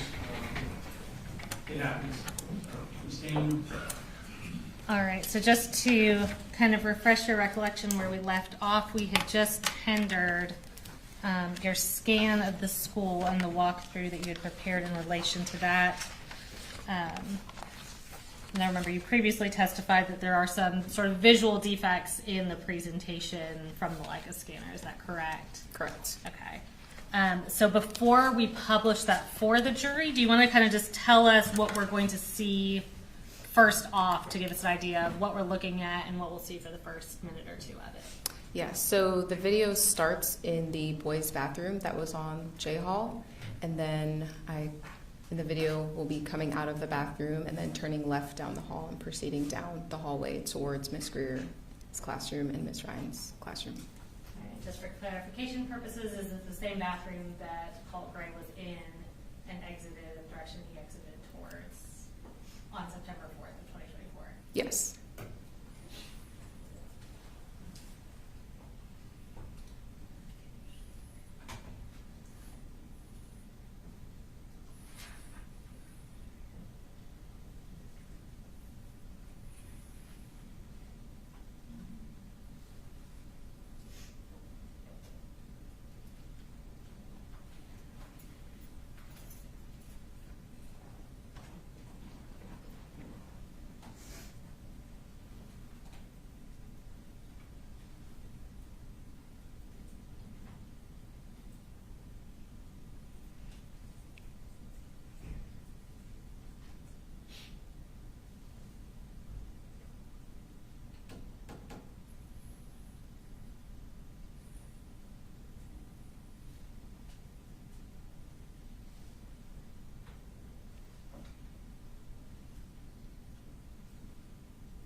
2 minutes and 48 seconds. As we're approaching Ms. Greer's classroom, can you tell us what we're going to be seeing for the next couple of minutes? Yeah, so for the next couple of minutes, you'll see the video go towards Ms. Greer's classroom, almost like we're going to go into the classroom.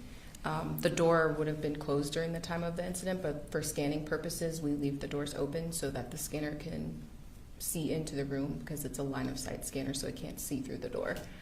What you may also see is some what we call noise. The scanner doesn't love reflective surfaces, so what happens when it's hitting a reflective surface is it's returning back, and it sometimes creates points in error, essentially. So you may have, like, let's say it hits the TV screen, you may have the duplicate of the TV screen on the back wall or something like that. We go in and we try to clean up most of that as best we can, but you can imagine in the school there was a lot of reflective surfaces. So you may see some of that as well. And then once we come out of Ms. Greer's classroom, the video doesn't go completely in it, but then we go next to Ms. Ryan's classroom, and you'll see the video actually go through her classroom to show some of the defects and the other evidence that's in the classroom. Of course, during the incident, Colt didn't actually walk through the classroom. He stepped into the classroom. But for the purposes of this, for you to be able to see everything, we went in that classroom. Thank you.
Stopping at 5 minutes and 14 seconds. Tell me what we're going to see in this next few minutes. So in the next few minutes, you will see us make our way back down J Hall towards the intersection of I and J.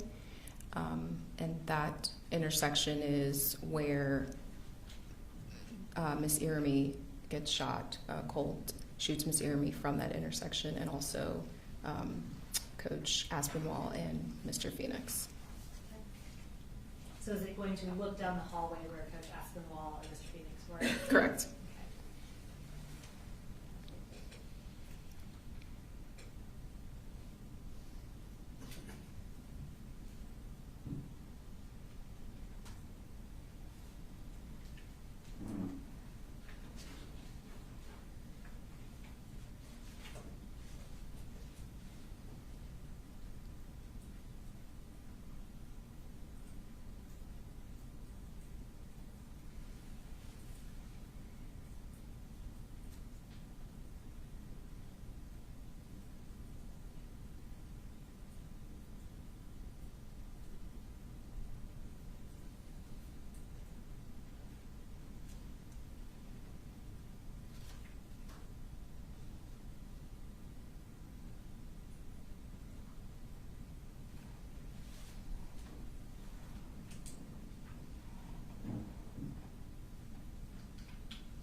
45 seconds, tell me what we're going to see in the last segment of this.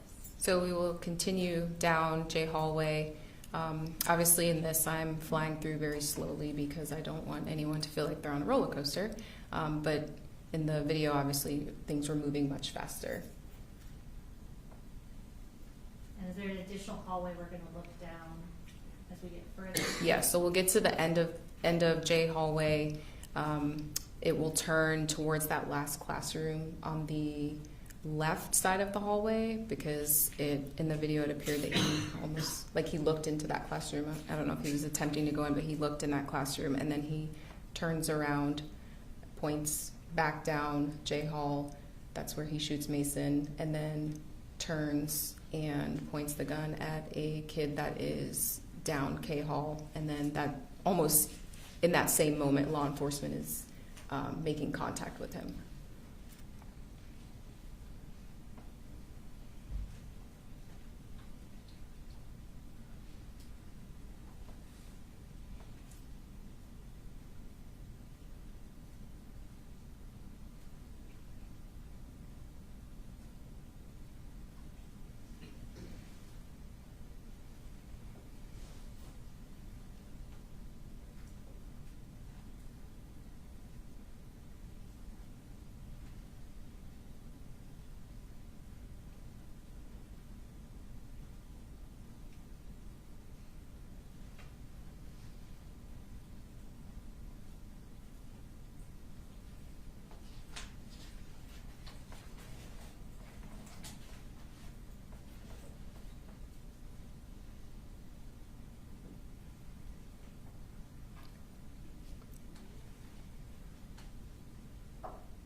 in addition to this scan and collecting evidence, you referenced taking photographs of the crime scene.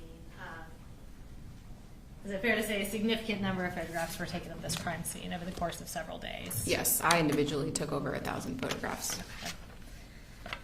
I'm going to show you what's been marked as State's Exhibits 111.1 through 111.144. The Defense Counsel has previously reviewed. Did you review the stack of photographs outside the presence of the jury? Yes. And tell me what those are. They are overall mid-range and close-up photographs of the school and various items of evidence and bullet defects. Okay, and are they all fair and accurate photos of photographs that were taken of the crime scene and evidence from the crime scene? Yes, in some of the photographs you may see some areas that are a little brighter. I did use an external flash because as the day moved on, it got darker outside, so it was darker inside of the school. Okay. And have they been materially changed or altered in any way? No. And Judge, at this time, the state would tender States Exhibits 111.1 through 111.144, and note that 111.117 was previously admitted through Deputy King. All right. So, Mr. Berry, no objections except those we dealt with earlier, is that right? That's correct, Judge, thank you. All right. 111.1 through 144 are admitted, except for those that I ruled on a little while ago.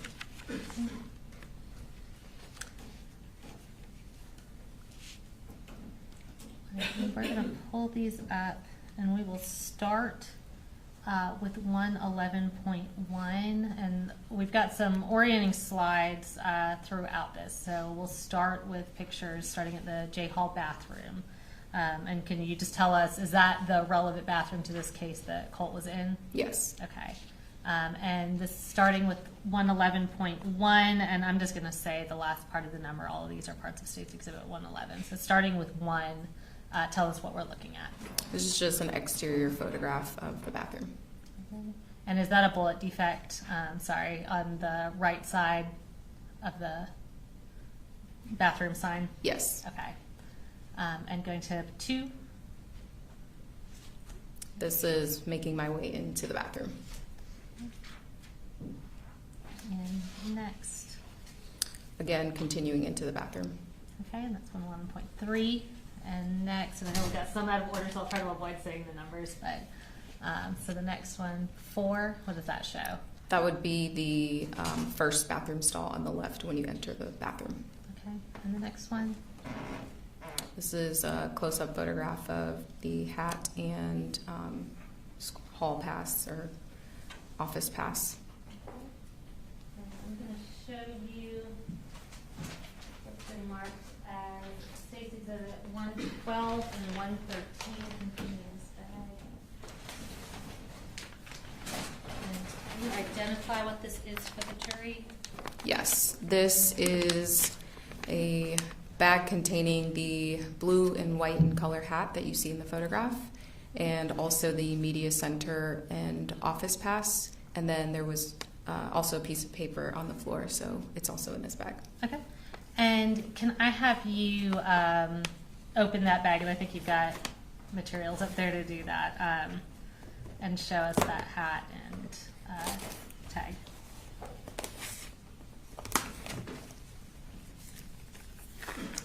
And Judge, at this time we would move to tender State's Exhibits 112, which is the hat, and 113, which is the badge. And just so it's clear, these are not 111 point. No, these are their This is own actual exhibits. 112. Yes, sir. Any objection? No, Your Honor. All right, 112 and 113 are admitted.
Can you just hold up? I'll have you hold up the hat for the jury, and then after that, if you'll hold up the badge.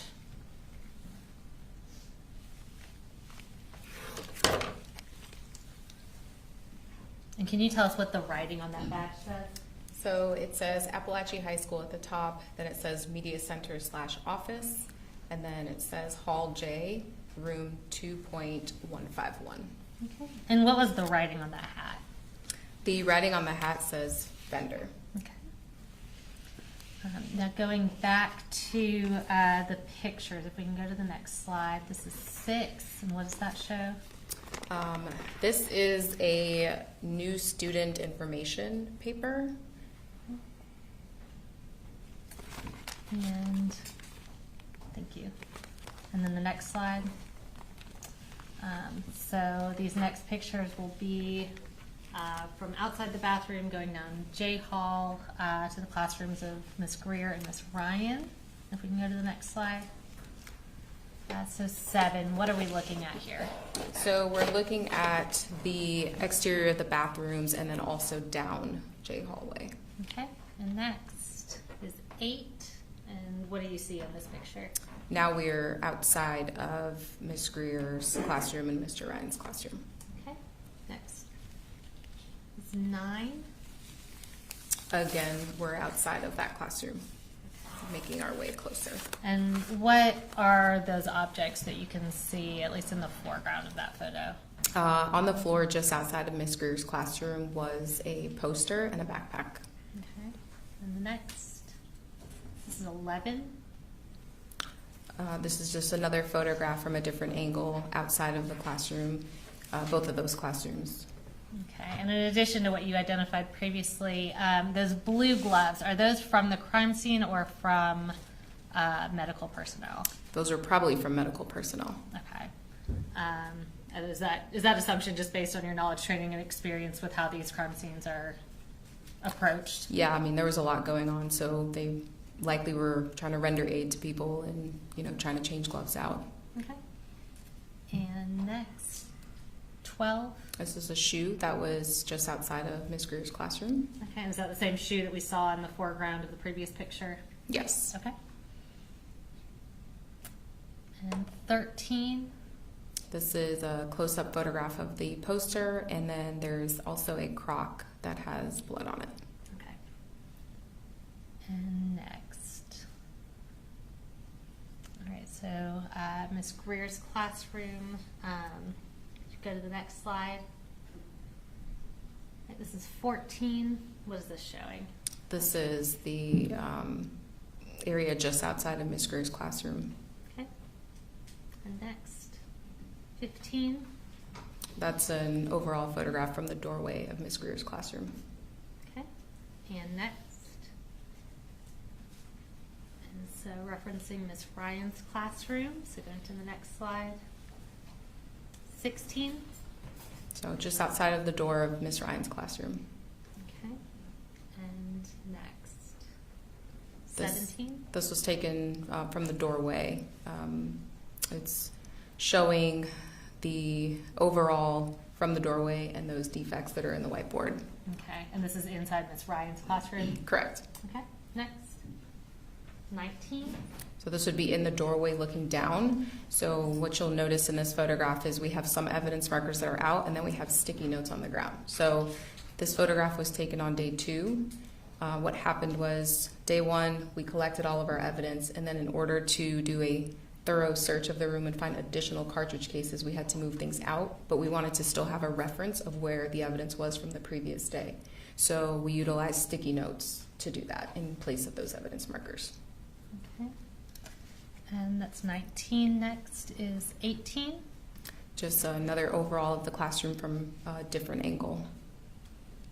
All right. And next is 21. Again, another kind of overall of the classroom from another corner showing evidence markers. Okay, and that significant amount of blood that we see on the floor there, is that the same blood that we saw when you were coming into the room? Correct. Okay. And that's 21. Can we go to the next one? And this is 28. Yeah, so evidence marker 28 was just inside of the doorway towards the left door jamb. Okay. And next. I'm sorry, can we go back to 28? What is that evidence marker 28 showing? It's showing a cartridge case. Okay. And next is 29. Yeah, 29, 30, and 31 were also just inside of the doorway, but towards the right side, and they represent cartridge cases. You're going to hear me say cartridge case. It's the more formal term for a shell casing. Okay. And next is 30. Close-up of the cartridge case that was just underneath the desk. Okay. Next is 22. So this would be with the door closed. There were blood stains that were on the back of the door that we initially couldn't see when we first walked in until we closed the door. Okay. And that's the door, the entrance to the classroom. Is that closed? Correct. Okay. Next, 23. Just a close-up photograph of one of the blood stains on that wall. And next, 24. So this is a bullet defect. If you remember, evidence markers 30 and 31 were on the right side just as you enter, and so there was also a bullet defect in that area. And then next, This is a close-up of that defect. okay, and that's 25. And next, 27. So just an overall of evidence markers 29, 31, and 32. Okay. And we see that significant amount of blood up in the top corner. Is that same near the doorway that we're at? Correct. Okay. That was 27. And next, 26. So the significant amount of blood that was previously referenced would now be towards the bottom of the photo behind us, essentially, and now we're looking at other evidence markers in relation to that. Okay. And next to that evidence marker 32, what is that? A cartridge case. Okay. And that was 26. Next is 31. Close-up of cartridge case. And next, 34. These are cartridge cases that were either like under chairs that had been turned over or near desks. Okay. And is that black object on the right side, is that a chair that's turned over? Yeah, that was a chair that had flipped over. Okay. And that was 34. Next is 35. Cartridge case at evidence marker 38. I believe this is under a chair. Okay. Next is 36. So this is an overall photograph of evidence markers just inside the room. Okay. And is that like crocheting or knitting yarn that we see right there? Yes. Okay. That was 36. Next is 38. Another photograph of evidence markers 28, 29, 31, and 32, all representing cartridge cases. Okay. And again, is that door in that top corner, the front door to the classroom? Correct. All right. Next is 37. Just a closer photo of 35. There's another evidence marker that's just on the other side of the chair, which would be number 34. That's difficult to see from this photo. Okay. And next is 32. Yeah, so then there's evidence marker 34 identifying a cartridge case. All right. Next, 33. A close-up of evidence marker 35 identifying a cartridge case. Next, 39. So an overall photograph of evidence markers, and there are some blood stains as well. Next, 41. Overall photograph showing some of the cartridge cases that are underneath desks. Next is 42. Just a closer up photograph of those evidence markers. Okay. And going back to 43. So this would be, if you walk into the classroom and turn left, this would be that corner. Okay. And is that screen in the top right corner, does that say clear touch? Yes. Okay. And that's 43. Next is 44. There were bullet defects on that wall. Okay. Next, 49. That's a closer up photograph of some of those bullet defects. Okay. And tell us about the measurements on those markers. What are those? Inches, centimeters? What are those showing? So typically we use centimeters. We refer to bullet defects and blood stains typically in millimeters or centimeters, preferably millimeters. Thank you. That was 49. Next is 45. This would be in the previous photo. If you are standing in the doorway of the classroom and you look left, we saw that podium, and these are blood stains that were on the podium, and then also on the wall near that podium. And next is 53. So these are the bullet defects that we saw on that wall on the left side. If we continue along that wall, there's a whiteboard, and these are the bullet defects that are on the whiteboard, a little below the whiteboard, and then above that whiteboard. And do you have a silver pointer that's up there? Yes. All right. And on this picture, I'm just going to have you on the screen behind you. Can you just point out, since it's kind of white on white, where all the bullet defects are that you see? Okay. So any place that you see in what we call an L scale, it's an adhesive scale. Any place that you see that represents a bullet defect. Some of them represent 2 bullet defects because they were so close together. It didn't make sense to try to finagle 2 scales. These dots are dots that were already on the whiteboard in whiteboard marker, probably drawn by the teacher or a student. So if there's not an L scale next to it, then it's not a bullet defect.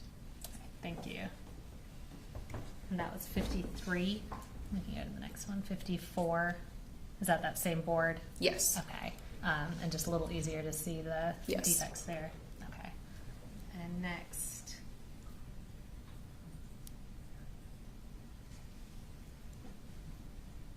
Is 55. More photographs of the bullet defects. Okay. Next is 56. Additional bullet defects. Okay. And 46.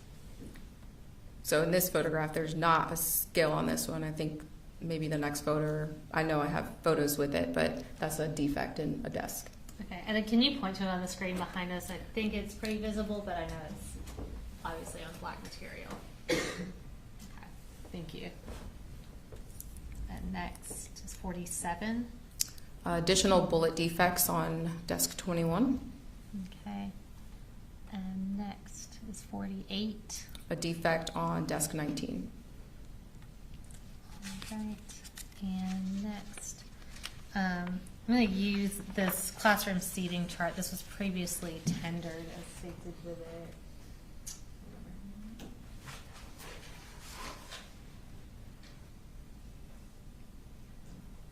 Okay. That's State's Exhibit 38. The desks we saw had numbers on them. Can you tell us which desks it were that had the bullet defects in them? So that would be desk 19 had bullet defects, desk 21. Both of those in the photographs had the L scale, and then desk 9 was that first one that we saw that didn't have the L scale in that specific photograph. Okay, thank you. All right, and we can go to the next slide. This is 50.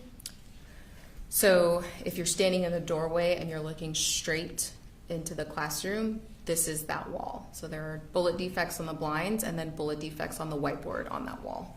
Okay, and again, anywhere where we see an L scale, that indicates a defect? Correct. All right, thank you. Next. It's 51. Just a closer up photograph of that. And as I mentioned before, especially on this whiteboard in particular, there were a couple of bullet defects represented by one L scale. Most of them are just one, but on this particular whiteboard, there were a couple of L scales that represented 2 bullet defects. Okay, thank you. And next is 52. So we removed the whiteboard because some of the bullets went through the whiteboard, and so we were trying to recover any evidence possible. So we removed the whiteboard to see which ones went through, and this is that wall behind that whiteboard. Okay, and we see the L scales down below the paper, but we see this large defect up on the top. Is that from a bullet? It's likely from a bullet, Okay. yes. Was that consistent with being Yes. from a bullet where the defects were on the board? Correct. All right, thank you. And that was 52. We can go to the next one, is 20. So as I said before, day 1, we did our initial search. We came back into this classroom on day 2. We had to remove everything from the classroom to recover additional evidence. and label the blood stain. So this is a photograph of us when we had taken everything out, and we have the evidence markers showing where the additional cartridge cases were.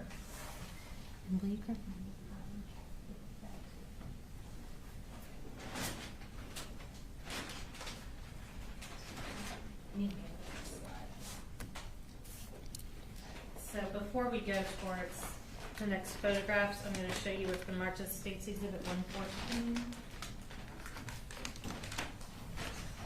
And can you just identify what this is? Yes, this is the bag that contains the backpack that was at evidence marker 20. Okay. And is what is labeled as being inside of that bag? This bag is labeled to contain the black and colored JanSport backpack, and within that backpack would have been a binder, miscellaneous school papers, a knife, a computer charger, a can of Remington oil. Okay. And does it appear to be in the same condition as when it was packaged and put into evidence with the GBI? Yes. All right. And Judge, at this time we would tender State's Exhibit 114.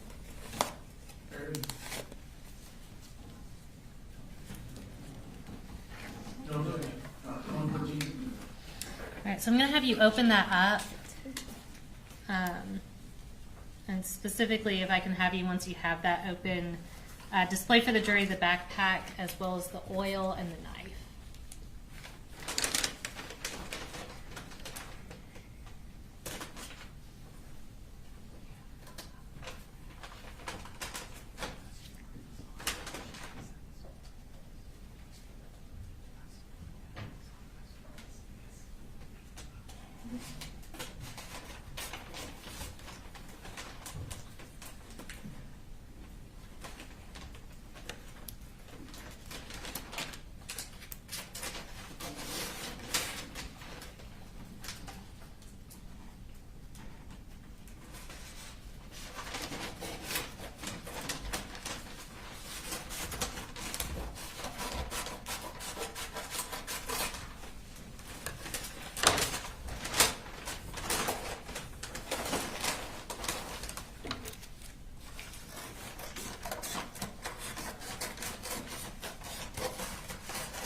Can you tell us what brand of backpack that is based on the front of it? JanSport.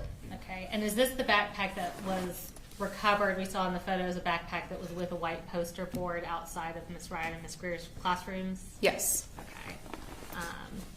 And based on your review of the crime scene and the evidence, is that consistent both in appearance and location as being the backpack that Colt Gray had with him that day? Yes. Okay.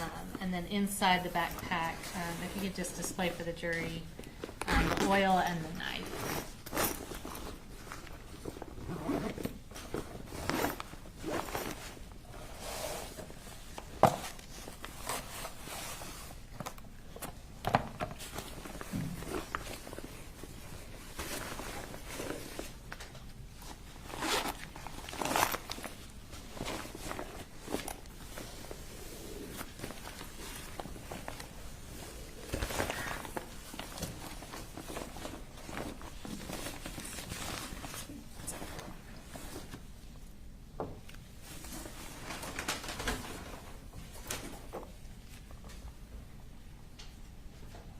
And can you just read what that is off the can? Yes, it says Remington, and then it says Rem Oil Firearm Lubricant. Okay. I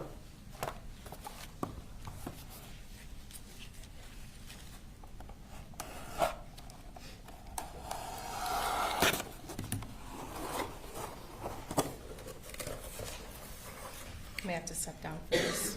I'm sorry? I may have to step down. Okay, for that's this. fine. And I'll go ahead and ask you, I think it's pretty obvious, but was the knife in that packaging when it was recovered from the crime scene, or was that done by law enforcement? I would have packaged the knife safely.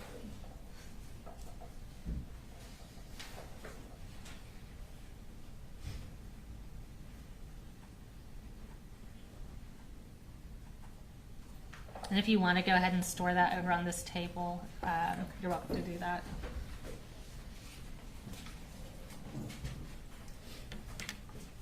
Thank you. Next, I'm going to show you what have been marked as State's Exhibits 109 and 115.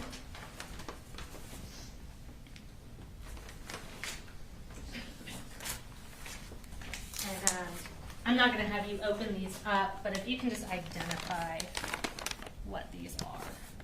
Yes, so 109 is a brown paper bag containing 6 LC223 REM cartridge cases from room 2.152, which would be Miss Ryan's classroom. Okay. And then 115 is brown paper bag containing 18 223 cartridge cases. Okay, and where were those recovered from? Some of them were from room 2.152, which is Miss Ryan's classroom, and then some of them were from the hallway floor, close to where Mason was shot. Okay. And those appear to be in the same condition and sealed as when you took them into evidence and put them into evidence with the GBI? Yes, the only difference is they have the blue evidence tape showing that they've been to the firearms section for analysis. Okay. And Judge, at this time we would tender State's Exhibits 109 and 115. Any objection? No, Your Honor. 109 and 115 were reviewed. Okay. And here I can put.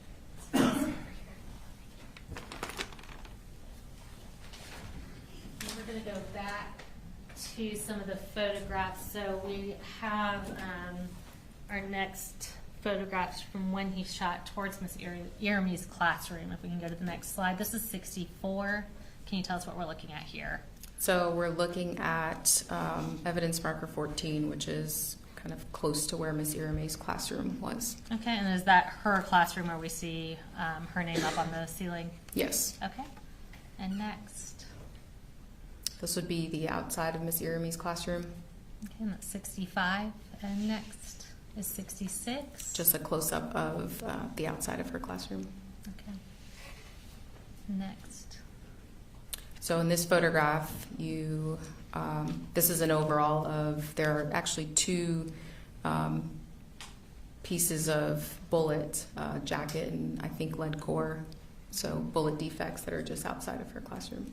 Okay, and this is 63. And if you can show us on this photo where the defects are on the screen behind you. Thank you. We'll go to the next photo. 67. Those are close-ups of those fragments. Okay, and that's Miss Iramy's doorway? Correct. All right. And next, 68. This is just outside of her classroom, looking down, kind of leading into her classroom. Okay. Next, 69. Looking down at the blood stains that are just inside of the doorway. Next is 70. So this would be an overall of part of her classroom. All right. And we see, obviously, a significant amount of blood and a pink article of clothing. Is that where Miss Iramy was when she was first located by law enforcement? Yes. Okay. And next. Just another photograph of the blood stains. Okay, that's 71. This is 72. This would be her sweater. All right. Next. So this is just on I-Hall. And we can go to the next slide. I-Hall is where Coach Aspinwall and Coach Phoenix's classrooms were located. What are we looking at here in 144? So where the green evidence markers are that's I-Hall. So we used yellow evidence markers on J-Hall and green evidence markers on I-Hall. Okay. And how many markers do we see in that picture? In this specific photograph, there are 11 evidence markers, and each one of them represents a cartridge case. Okay. And go to the next one, 143. So this is evidence marker 12 that represents a cartridge case that would have been just outside of our view in that last photograph on the left. Okay. So is that 12 total cartridge cases that were recovered on I-Hall? Yes. Towards I-Hall? Okay. And I'm going to show you what's been marked as State's Exhibit 203. And again, I'm not going to have you open this, but if you can identify what this is. This is the bag containing those 12 .223 cartridge cases from the evidence markers on IHAL. Okay, and again, does the evidence appear to be how you packaged it and in substantially the same condition as when it was placed into evidence? Yes, this also has the crime lab firearms tape as well. Okay. Judge, at this time, we tender State's Exhibit 203. Any objection? No, no. All right, 203 is admitted. Thank you.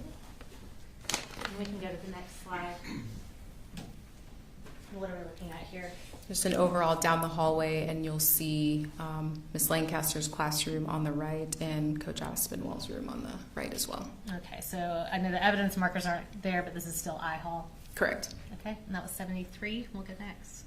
74. So this is just outside of Coach Aspinwall's room. There are several bullet defects that are on the outside of his classroom. Okay, we'll go next. 75. These are just a close-up of some of those bullet defects. Okay, and next. 76. This is, again, just outside of his classroom. Okay, and next. 77. So that's the wall just outside of his classroom, and at this point, we're now making our way down the hallway. Okay, so that's Coach Aspinwall's classroom, that door on the right side. Correct. Okay, we'll go next. That's 78. So these are the lockers that would be just past his classroom. Okay, and are those defects where we see the white markers? Yes. Okay, we'll go next to 79. This is a close-up of one of those bullet defects. Next is 80. Close-up of one of those defects. Okay, next. 81. So in the right side of this photograph, you'll see the end of those same lockers. And now we are making our way further down the hallway, and there are bullet defects just outside of the science classroom. Okay, next is 82. That's a closer photograph of those defects. Okay, next is 83. A close-up of the one that's low on the door frame. Okay, next is 87. So Ms. Yike's classroom was actually across the hall, so we're still continuing down the hall. So instead of being on the right side where you just observe those defects, we're now on the left side of the hallway, but we're still making our way down the hall. Okay, and I'm actually going to have you, we've got the map of the classroom right there. If you want to look and show us where Ms. Yike's classroom is in relation to Coach Aspinwall. I'm sorry, Brooke. So Coach Aspinwall's classroom is here, and some of the defects that you saw were further down the hallway, and now we're across the hall at Ms. Yike's classroom. Thank you.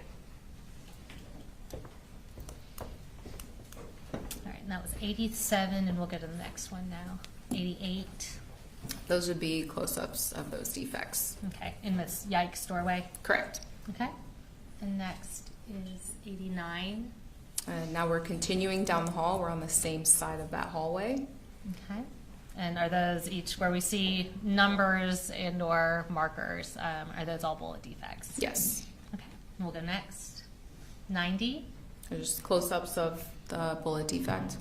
Okay, next is 91. Another close-up of the bullet defect. Okay, so can you tell us approximately the size of that defect? It's bigger than 40 millimeters, so it's probably close to 50 millimeters in length. Okay. And we'll go to the next one is 86. This is now the end of I hallway. Okay. And is that wall, is that where I hallway intersects, kind of on the opposite end from J Hall? Yes. Okay. And we'll go to the next one. That's 84. So this would now be the other hallway where I intersects on the opposite side. Okay. And do you see a bullet defect in this picture? Yes. And could you show that to us on the screen behind you?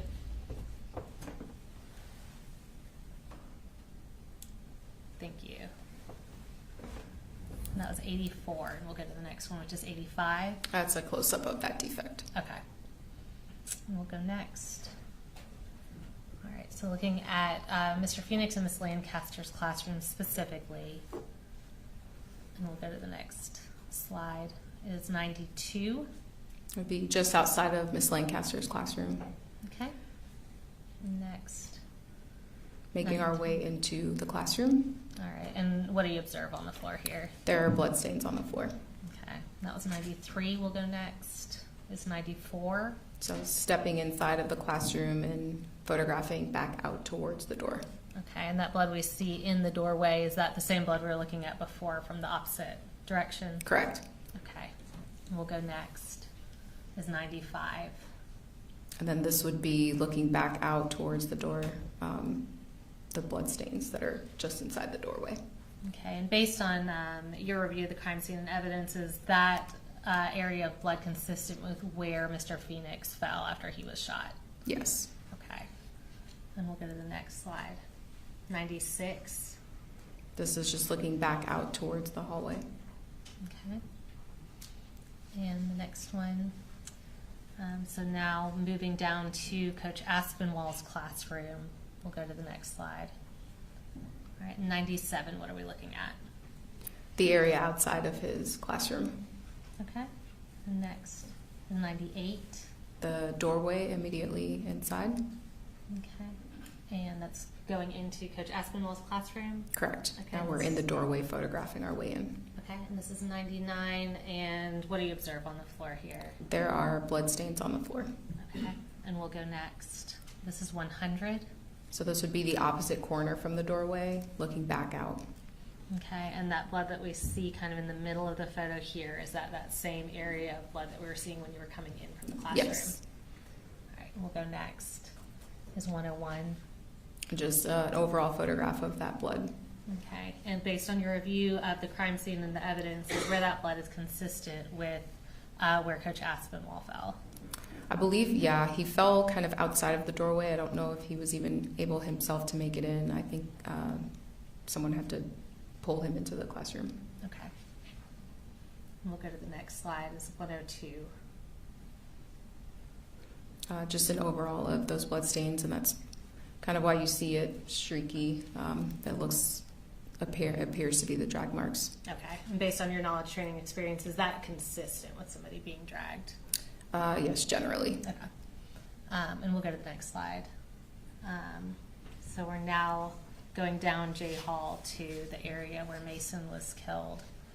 And we'll go to the next slide now. All right, so this is 7. Can you tell us what we're looking at here? This is back outside of the boys' bathroom. Okay, so we've gone down the hall. Are we now coming back towards the hall, kind of like we saw in the Leica scan Correct. video? Okay. And we'll go to the next one. And this is 57. Is this that same boys' bathroom where Colt started? Yes. Okay, and what do you see in this photo? There are bullet defects just outside of the boys' bathroom on that wall. Okay. And we'll go to the next one.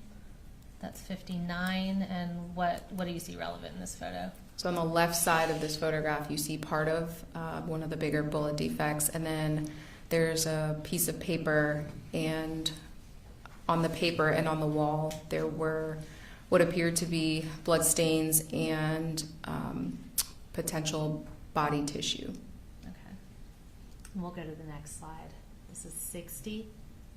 So this is the workroom area that's, if you're staring at the wall that we were just on outside of the boys' bathroom, this would be towards the right and somewhat across from Miss Irami's classroom. Okay. And we'll go to the next one, 61.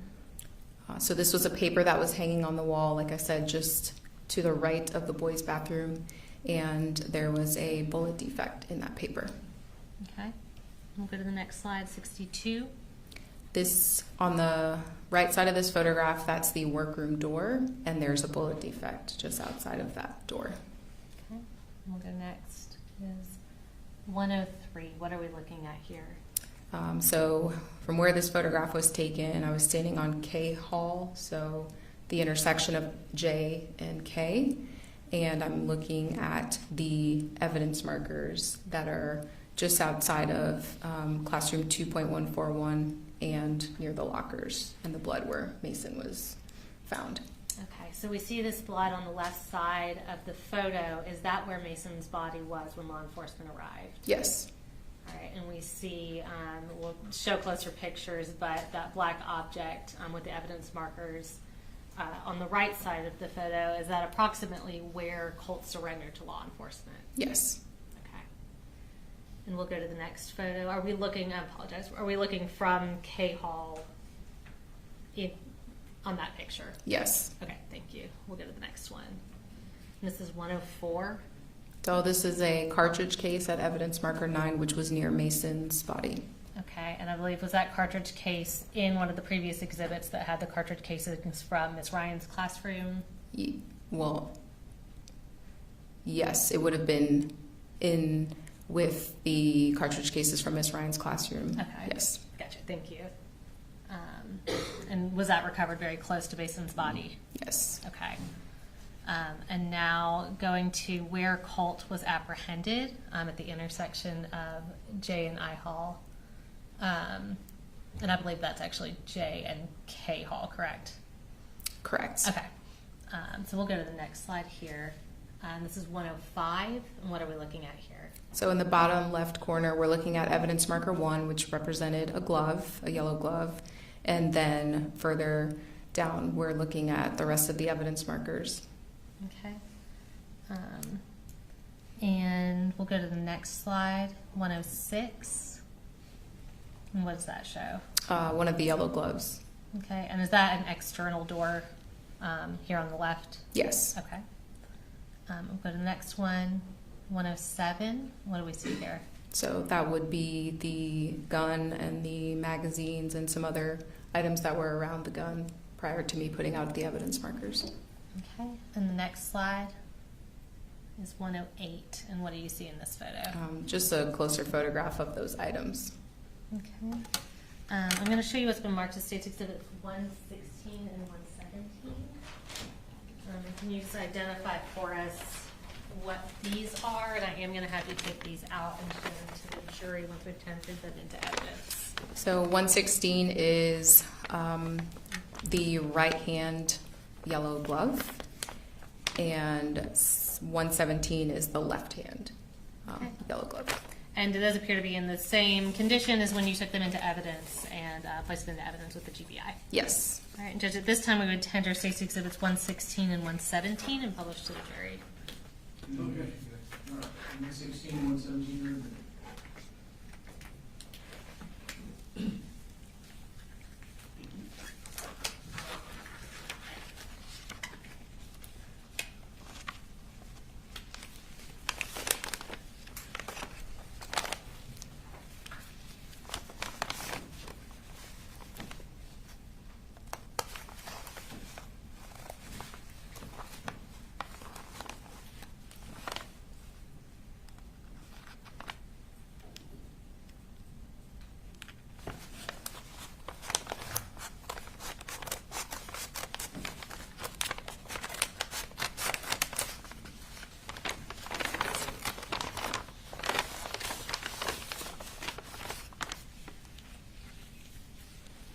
Do you want me to take both out at the same time or one? Yeah, you can bring both out. Okay.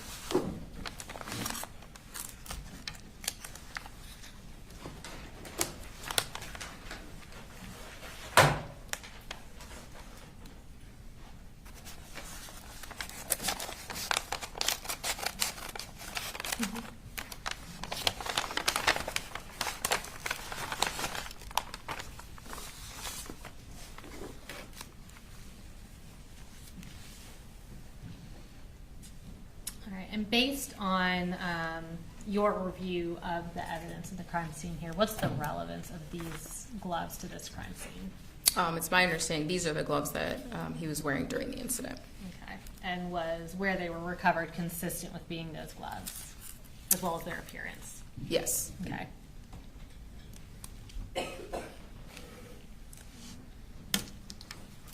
And if you want to put this back in the bag, I can move them over.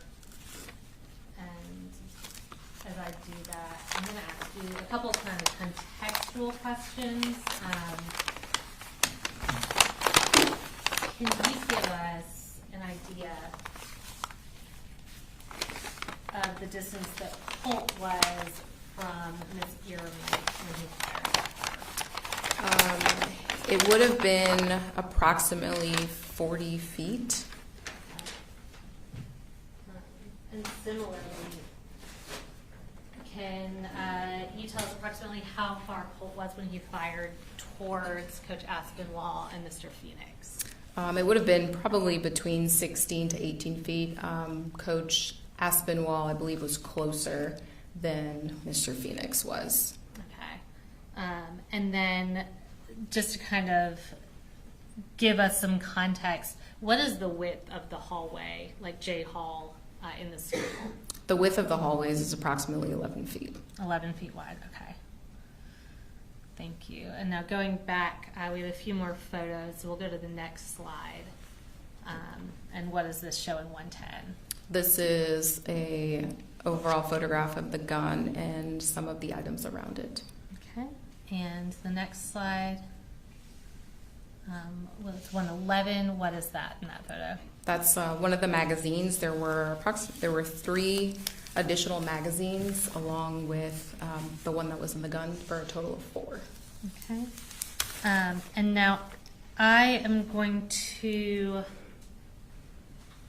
tender into evidence. So we've got State's Exhibit 118, which is contained in the box. I believe 118 and 119 are inside of this white box. Do you want to step down?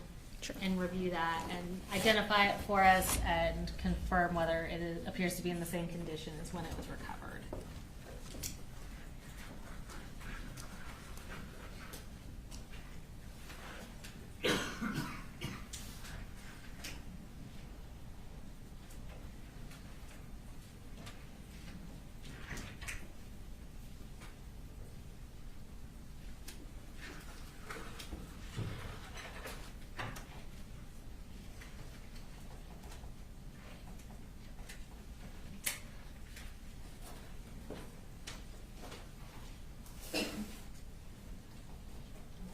You 118 is the firearm itself. Can you identify that for the jury? Yes, this appears to be the same gun that was collected from the crime scene. Okay, and 119 is the other object that's contained in that box. Can you identify that? This appears to be the gun magazine that was in the weapon. Okay. They appear to be in substantially the same condition as when they were taken into evidence? Yes. Okay. And Judge, at this time we would tender State's Exhibits 118 and 119. Okay. All right, 118 and 119 are Okay, and I'm going to have you display, we'll start with the firearm itself for the jury. And has that firearm been secured? Does it have a gun lock in it and otherwise been disarmed? Yes. Okay.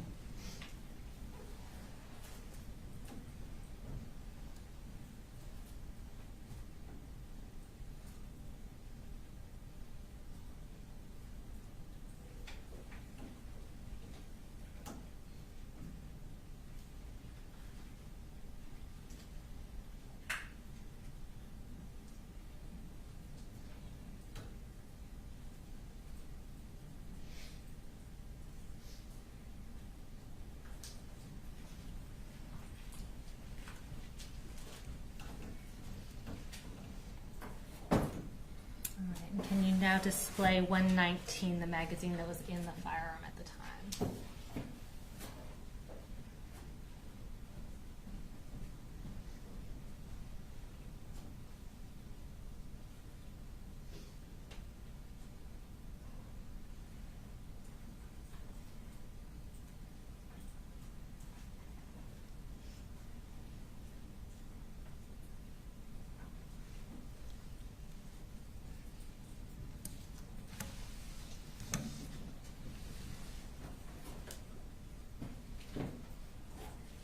You can have a seat. I do have a couple other physical pieces of evidence.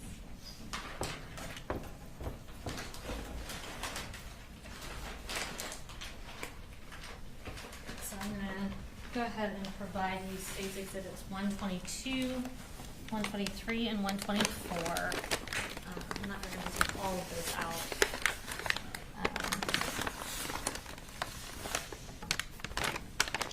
And actually, 122, 123, and 124, we are going to have you remove those. Can you identify what they are for the jury?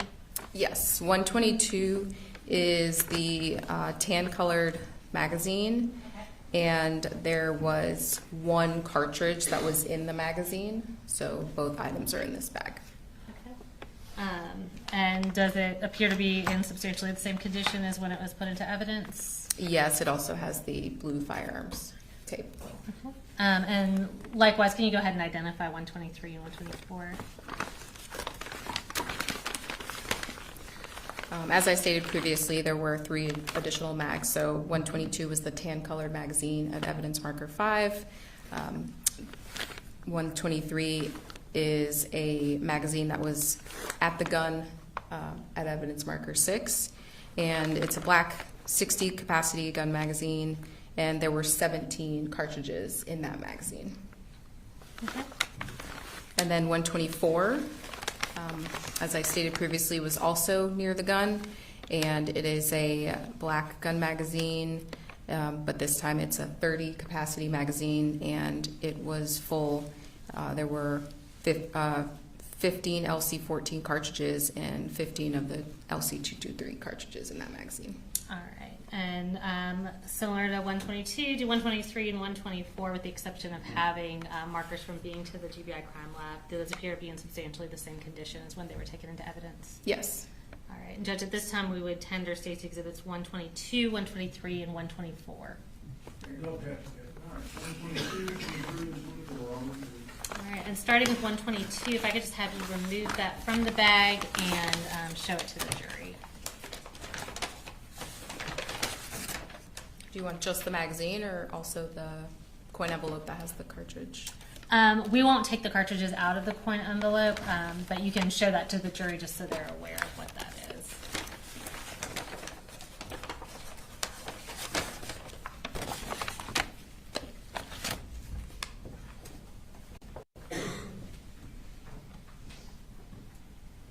And can you explain what's inside that envelope? Yeah, so when we are collecting evidence, we try to put everything in paper, and when we're collecting cartridges and cartridge cases and fragments and bullets, we tend to put them in coin envelopes.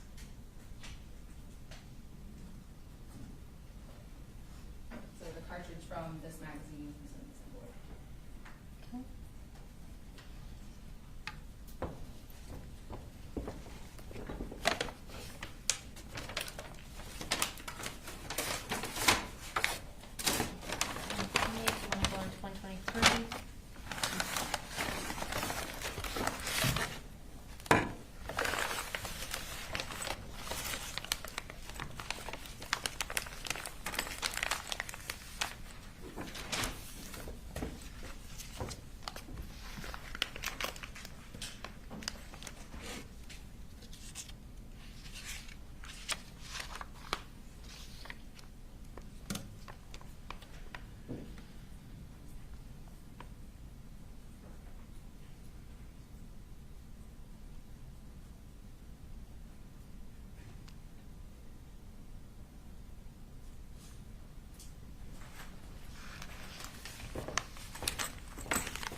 Same thing with 124.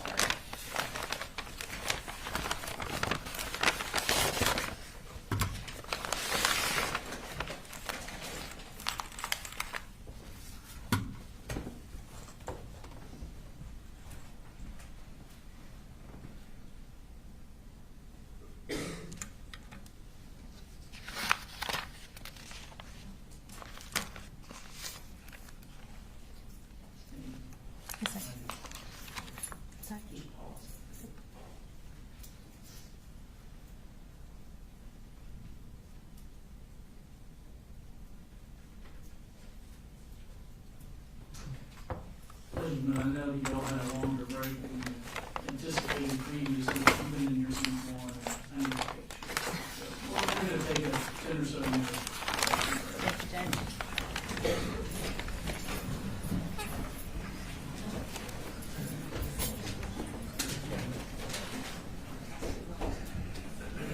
Put these back.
Ready?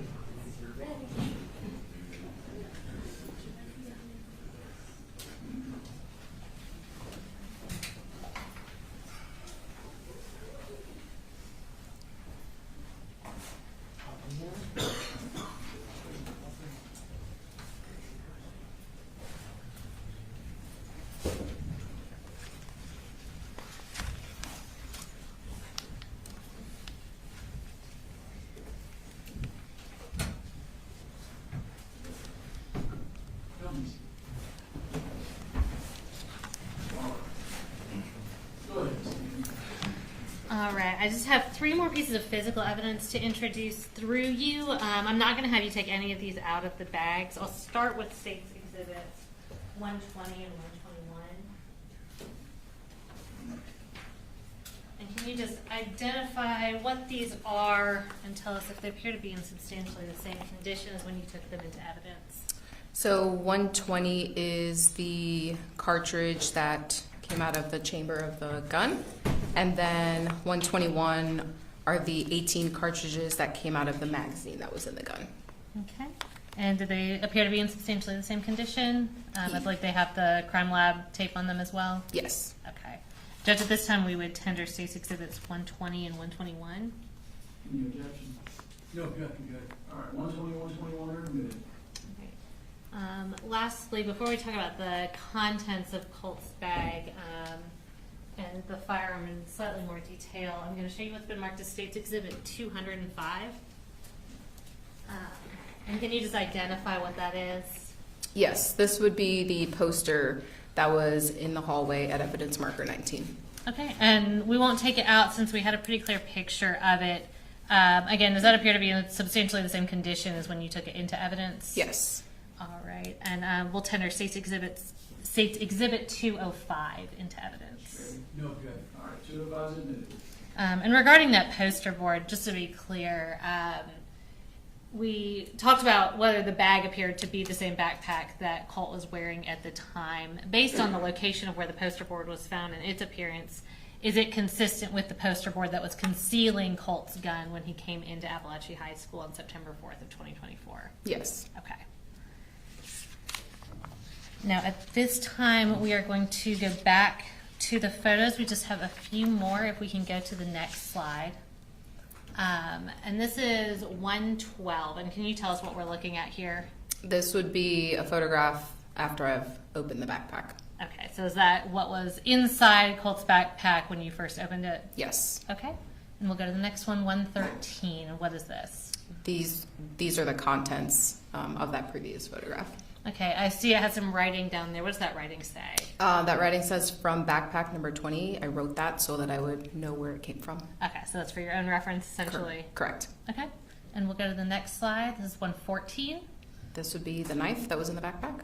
Okay, and we'll go to 115. The oil that was in the backpack. All right, and is that same poster board that was behind it? Correct. Okay. And 116. That's another photograph of the oil that was in the backpack. Okay, and again, did you write from backpack number 20 for your own reference? Correct. All right. We'll go to the next slide, 117. And what does that show? This is a photograph of the gun and the magazines that are near the gun. Okay. And we'll go to the next slide, 118. This would now be with the evidence marker identifying those items. Okay. Next we have 119. Photograph of the gun. Okay. And does that just show kind of a close-up of some of the writing that's on the gun? Yes, the brand. Okay. And we'll go to the next, 120. This is the cartridge that came from the chamber of the gun. Okay. And again, is that your writing? Yes. Okay. We'll go to 121. This would be the 60-round magazine that was in the gun. Okay. And we'll go to 122. This is a closer-up photograph of the top of that magazine showing the capacity. Okay. We'll go to 123. And then this would be the other side. Okay. And 124. This is a photograph demonstrating that there are cartridges in that magazine. All right. And we'll go to 125. And then this would be the cartridges that came out of that magazine. Okay. And 126. This is one of the magazines that was near evidence marker 6. Okay, and the next slide. This would be the top of that magazine, showing that there are cartridges in that magazine. That's 127, and we'll go to the next one, 129. And then these are the cartridges that came out of that magazine. Okay.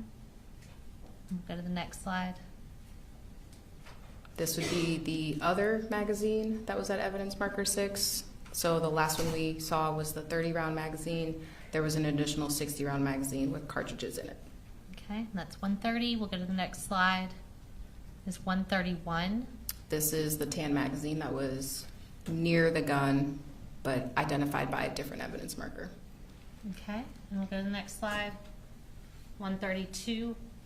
So this is the magazine that we were talking about prior to the tan magazine. Okay, so we had that one picture a little out of order. Yeah. All right, and we'll go to the next one. Is 133. This is the top of the tan magazine, showing that there's only one cartridge in that one. Okay. And the next one is 134. These would be the cartridges that came out of the 60-round magazine. Okay.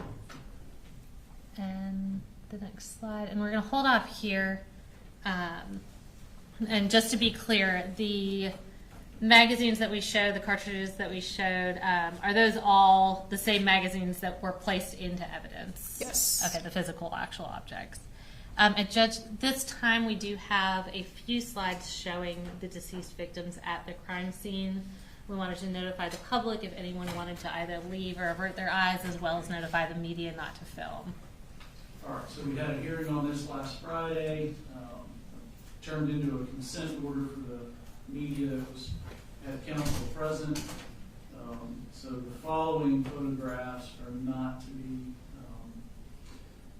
recorded, videoed, photographed, and as I understand it, you've got a switch over there, sir, that'll disconnect you from the monitor. Is that right? All right, if you'll be sure that that disconnects occurred.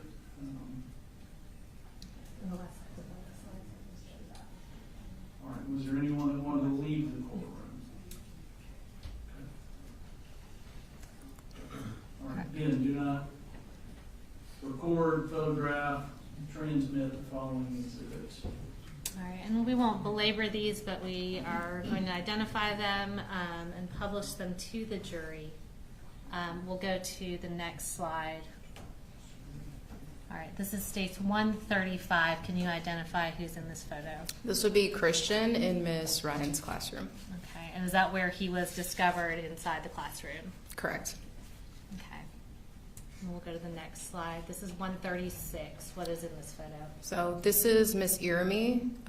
When law enforcement arrived, she was initially in her room and then got moved to the workroom. Okay, so is this her body in the workroom where they took her to try to render aid? Correct. And we'll go to the next photo, which is 137. What do we see in this photo? This would be Coach Aspinwall in his classroom. Okay. And is that where his body was discovered when law enforcement arrived? Yes. Okay, we're going to go to 138. What do we see in this photo? This is Mason in the hallway. Okay. Go to the next slide. This is 139. And what do we see in this photo? We see Mason at the top part of the photograph and the gun near his body. All right, and we had another photo that had Mason's body removed but showed where his blood remained. Did that picture accurately show the distance where Colt surrendered from where Mason fell? Yes. Okay. And that's all we're going to show of those photos. I have just a few more questions for you before I sit down. So we just showed photos showing the distance of where Colt was when he surrendered from Mason's body. Can you tell us, based on your measurements, the distance of where Colt was when he surrendered from where the SROs were at the end of the hallway when they told him to surrender? Yeah, so from the approximate center of the intersection of K and J, where Colt was, and then the approximate center of where the SROs were is approximately 165 feet, which is about 55 yards, which would be about the width of a football field, or this courtroom is almost 42 feet from the wall behind the jury and the wall behind the judge. So if we had 4 courtrooms stacked width-wise that way, it would be about 165 feet. Okay, thank you. And we've showed a lot of different cartridge cases in different contexts and different locations. How many total cartridge cases did you find at the scene? There were 36. Okay, so is it fair to say that means at minimum 36 shots were fired? Correct. Okay, and when I say at minimum, is it fair to account for a world where a case wasn't recovered or something like that? Yes. Okay, in spite of obviously a very, very thorough Yes. investigation and evidence collection. So in addition to the 36 cases, the 36 shots we know were fired, how many unused cartridges were with Colt Gray? There were 67. Okay. So is it fair to say that would mean at least 67 more shots that he could have fired if he used all the ammunition he brought? Correct. So total, how much ammunition minimum did Colt Gray bring with him that day to Apalachee High School on September 4th of 2024? 103 cartridges. No further questions from me at this time. The defense may have some questions for you. Cross, Mr. Perry. Thank you, Judge. Good afternoon, Adrian. Good afternoon. I just have a couple of questions for you. About the backpack, was there anything else found in the backpack? Yes, there were other items found in the backpack. Okay, what other items were found in the backpack that you didn't photograph? I did photograph them, they Oh, you just did? weren't included. Okay. The main thing that came out of there was the oil. Correct. Is that correct? That was one of the items that came out of the backpack. And tell me the other items that came out of the backpack. There was, aside from the oil, the knife, there was a computer charger in there was a cell phone in there, and then there was also a binder in there. Okay. And you collected the cell phone to send off to have it looked at? Correct. Correct. We saw on the photograph, one of the last photographs, there were earphones that plug into a telephone. Were they laying there, if you remember? Yes, that would have been near the weapon. Okay. And you associated those with Colt? I don't know who they belong to specifically. Okay. They were just in close proximity? Correct. All right.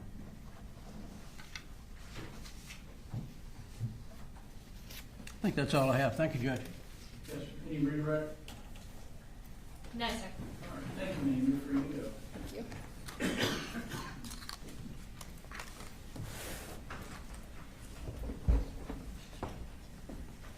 Brooks, if you want to take the $2 and put it on the table, thank you. Any other evidence there? Yes, sir.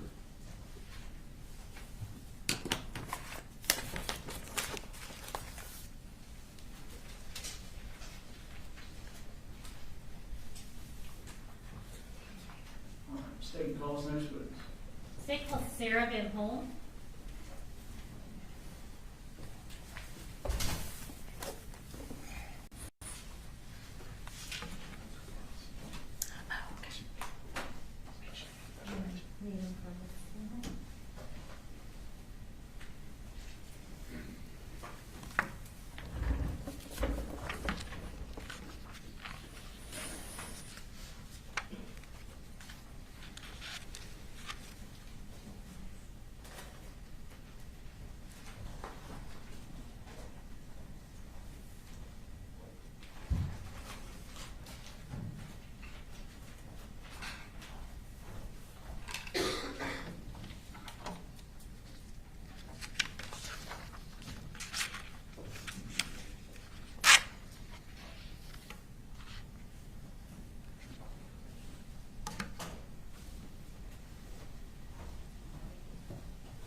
go ahead and have you raise your right hand. Do you swear or affirm any testimony you're about to give in the matter now pending before the court is the truth, the whole truth, and nothing but the truth, so help you God? I do. All right, and if you want to start just by introducing yourself to the jury, I'll have you spell your last name for the court reporter. Yes, my name is Sarah with an H, and last name is Van Holm. That's 2 words, VanHolm. All right, and tell us about your occupation. So I am a firearms examiner with the Georgia Bureau of Investigation. Okay, and how long have you been at the GBI? Since July of 2017, so about 8.5 years. All right, and talk us through kind of your educational background and training that's led you to this position. So I have a bachelor's degree in biology from the University of North Georgia. Prior to being employed with the GBI, I was an operations manager for a small firearms manufacturing company. I was a certified firearms instructor, and I was also a sponsored competitive shooter. Upon being employed with the GBI, I completed a 14-month training program to become a firearms examiner, and then that was followed by 7 months of supervised casework. I have been certified as an armor for multiple firearms manufacturers. I have attended multiple conferences and conventions that are firearms and firearms examiner related. And I also a member and have just been certified as a firearms examiner through the Association of Firearm and Tool Mark Examiners. Okay, and as a firearms examiner at the GBI, what does your job generally look like? So primarily we determine if a bullet or a cartridge case was fired from a particular firearm or not. If no firearm was submitted, we can determine if a group of bullets or a group of cartridge cases was fired from the same firearm and potentially give a list of manufacturers in which they were fired from. All right, and have you previously testified as an expert in the field of firearms science and firearms examination? Yes, I have. Approximately how many times? I think it's just under 90. Okay, and in what courts have you testified? Many courts across the state of Georgia. All right. And Judge, at this time, I would tender Sarah Van Holm as an expert in the field of firearms science and firearms examination. Well, she did like that she's an expert in firearms. She'll be so qualified. All right. So before we get into the evidence specific in this case, I want to talk through some terms we may be referencing. Let's start generally with just what is a cartridge and how does that pertain to what you do? So as firearms examiners, what we are looking at are the repeating patterns of markings that are formed during the manufacturing process of a firearm that are then imparted on the different components of a cartridge during the firing process of that firearm. So a cartridge is a single unit of unfired ammunition. I have a demonstrative as well, if that's acceptable. Any objection? No problem. Okay. A cartridge is a single unit of unfired ammunition, and it is composed of 4 main parts. Your main housing being what we call a cartridge case, sometimes referred to as a shell casing. It's a cylindrical metallic component with an open mouth. Well, inside that open mouth is going to be your projectile or your bullet. Inside of that cartridge case is going to be your gunpowder, and then on the base of that cartridge case is going to be called a primer. Kind of looks like a button. When the trigger is pulled on a firearm, it releases what's called a firing pin. That firing pin actually dimples that primer.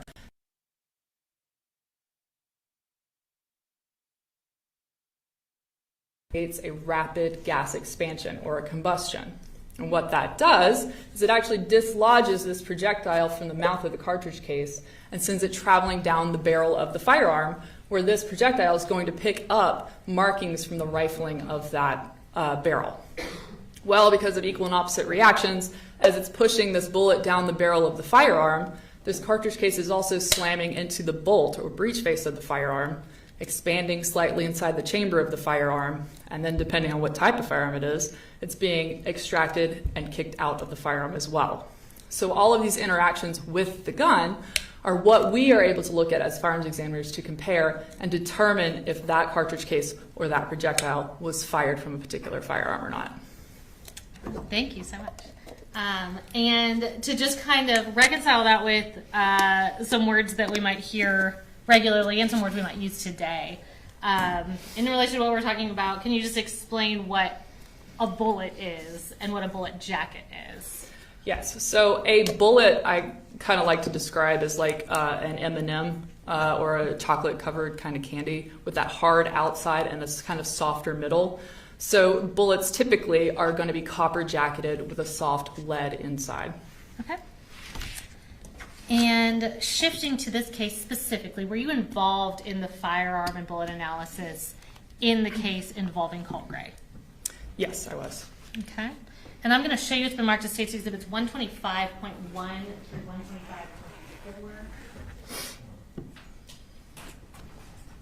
And can you just review these, identify them, tell us what they are and if they're fair and accurate copies of those?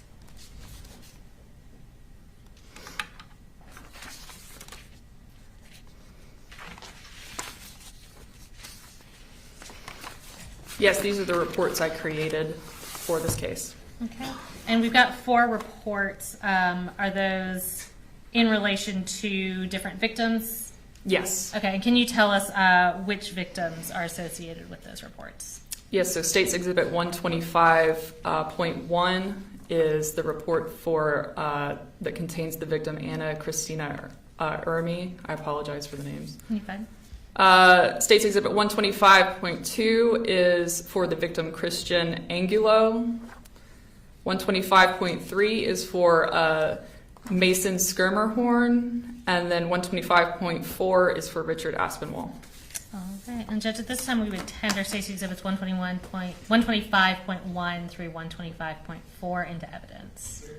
We don't have any objection to her testifying about it, but that's not something that will go to the jury. All right. 121.1 through 4 are admitted into evidence, and we'll take that up later. Okay, and you can use those for your reference throughout your testimony as needed. I'm going to turn your attention back to October 4th of 2024. Were you employed at the GBI Crime Lab on that date? Yes, I was. And on that date, did you examine a firearm that you received from Region 11 of the GBI? Yes, I received evidence from Region 11. Okay, and when was that firearm received by the Crime Lab from Region 11? The firearm was received on September 11th, 2024. And who requested examination? GBI Region 11. Okay. Did you also receive magazines, cartridges, cartridge cases, bullet fragments, and bullet jacket fragments, all in relation to this case? Yes, I did. Okay. And what sort of examination was requested? So it was requested that I look at the projectiles from the autopsies and the cartridge cases I received and determine if the firearm I received fired them. Okay. And were the different bullets and bullet jacket fragments associated with specific victims in this case? The projectiles were, yes. Thank you. And so I'm going to show you what's been marked as State's Exhibits 197, 198, and 199.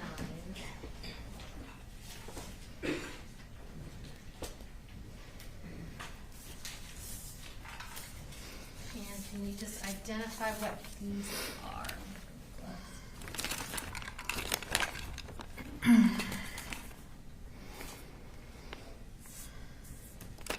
So State's Exhibit 197 are the autopsy projectiles from Mason Skirmerhorn. State's Exhibit 198 are the autopsy projectiles from Richard Aspinwall. And State's Exhibit 199 are the projectiles from autopsy from Christian Angulo. Okay, and are these all some of the fragments that were provided to you to examine in this case? Yes. All right, and do they include ones that you were able to compare to the gun? Some of them were, yes. Okay, and do they appear to be in the same condition as when they were tested? Yes, they do. Are your initials also on boxes containing the evidence? Yes, they are, as well as the seal. Okay, and so Judge, at this time, we are going to tender States 197, recovered from Mason, 198, recovered from Coach Aspinwall, and 199, recovered from Christian. No objection. All right, 197 to 89. All right, so what did you do with the evidence once you received it? So when I received the evidence, I sorted the evidence based on what we call class characteristics, and those are going to be characteristics that are indicative of the design of the firearm. So we want to make sure that the evidence is agreeing with the firearm that we received. If it is agreeing with it, then we will test fire that firearm and then compare those ammunition components to what we received as evidence. Okay. Now, in this case, were there types of fragments that you couldn't compare? Yes, there were some fragments we could not compare. Okay, and what would be some reasons that you wouldn't be able to do that? So when a projectile hits an object, it can break into different pieces. So it may not have any rifling on it once it breaks into those fragments. And then also there were some lead fragments as well, so that's going to be the inside of the projectile, so that just has no information for us. Okay. And I want to go through some of what you were able to compare to a gun. I guess we can start with regarding Mason.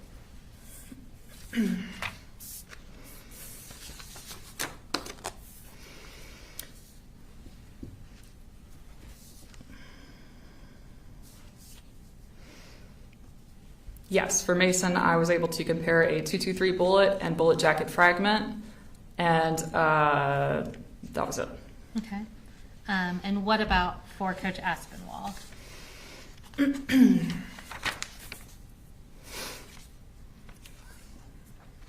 Coach Aspinwall was a .223 bullet and bullet jacket fragment and an additional .223 projectile bullet. Okay. And for Christian?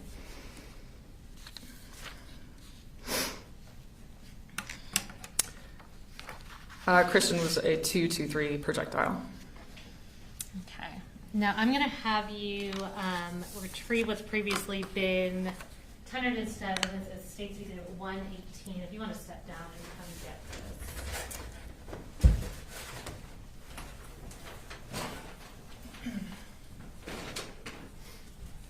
And again, this has been secured and has a gun lock on it.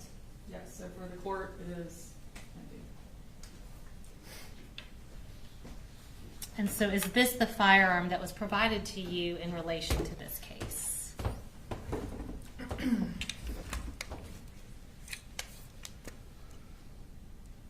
Yes. Okay. And tell us what you're checking to see about that. I am checking for my initials and also the serial number as well. Okay. Is this also the firearm that matched the bullets and fragments that you tested that you previously referenced? Yes. Okay. And can you read the serial number on that firearm just for the record? I know the lighting in here is not the best. Yes, it's 20 L as in Lima 185839. Okay. And what kind of gun is this? This is an AR-15 style semi-automatic rifle. Okay. And talk to us a little bit about the characteristics of this weapon. So characteristically, this is again, a semi-automatic, but it's a rotating bolt gas impingement type firearm. Okay. And approximately how much would this kind of weapon cost? This brand is probably going to be, I mean, obviously there's factors, but it's going to be around probably $1,000. Okay. What's the trigger weight of this firearm? So I did perform trigger pulls on this firearm. We take 3 trigger pulls and then take an average of those, and it was 7.25. Okay, and for pounds. someone who might not know what that means, can you explain what that is? Yeah, 7.25 pounds, which is essentially the amount of force it takes for this firearm to discharge when pulling the trigger. Okay. And can you give us kind of something of an analogous weight to sort of quantify what that would feel like? Yeah, so like a gallon of milk is about 8 pounds. Okay. And is that a typical trigger pull for this type of gun? It's not abnormal. Okay. You testified this was a semi-automatic rifle. Can you explain what that means? Yeah, so semi-automatic essentially means this firearm will fire 1 cartridge per pull of the trigger. So when this trigger is pulled, a projectile will travel down the barrel of the firearm. That bolt will cycle, which means that it will move rearward. When that bolt moves rearward, it's actually going to extract a cartridge case from the chamber of this firearm and eject that cartridge case from the firearm. Well, as that bolt moves back forward, it's going to load another cartridge into the chamber, at which case it's ready to be fired again. So one trigger pull is one cartridge fired. Okay. And so we've had several magazines tendered into evidence. I won't grab one right now, but can you explain what a magazine is? Yes, a magazine is where the cartridges are stored inside the firearm before it is fired. Okay. And I'm going to grab what's been marked as State's Exhibit 119 and put into evidence. This is 119, and I'll provide this to you. So can you explain to us, if somebody has multiple magazines with this kind of firearm, can you explain how they would change out those magazines? Yes, so this is the magazine well of this firearm. You would just insert this magazine into the magazine well, and to remove the magazine, you just press the magazine release button on the side here and pull the magazine out. Okay, so is that a pretty quick process to be able to do if someone knows how to do it? If you know how to do it, yes. Right. Was there also a bore sight on the gun when you examined it? There was not a bore sight on the gun, no. Okay. Can you tell us what a bore sight is?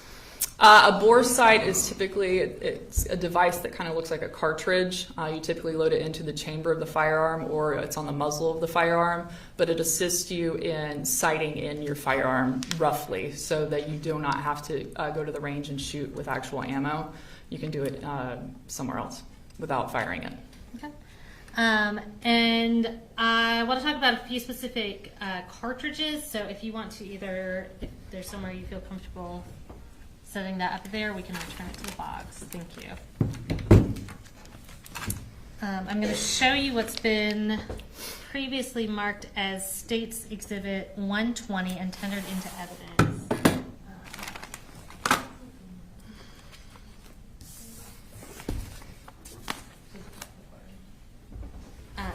So this is tendered into evidence as State's Exhibit 120, and we're going to try to grab some scissors for you.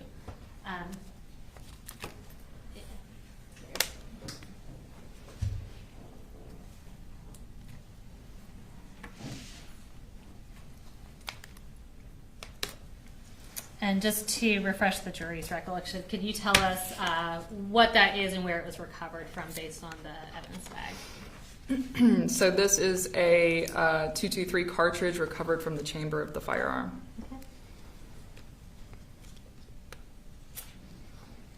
So if you can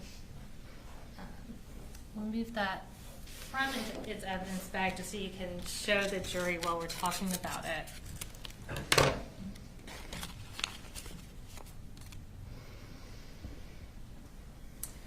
So tell me about this specific type of cartridge.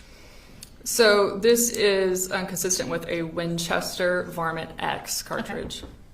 Okay. And what is that type of cartridge, I guess, designed to do, specifically on impact? So these cartridges are specifically designed by the manufacturer for hunting. Okay.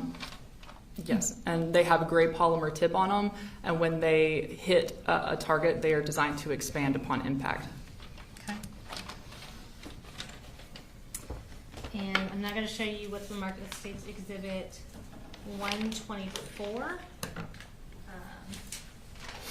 And in here we've got two different types of cartridges. We're going to talk about each of those. So if you can get... you can start with either one, but we just want to talk about the two different types of cartridges.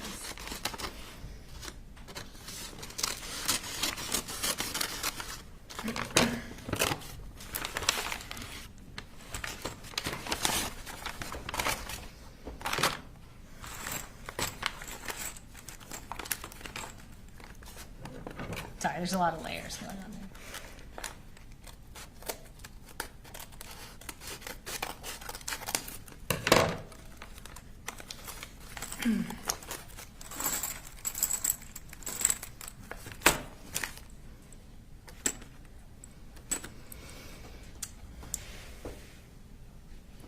So tell us about what those two cartridges are, what they're designed to do, and kind of what the difference is between them. So this is a Full Metal Jacket 223 cartridge, and this is a Steel Tip 556 cartridge.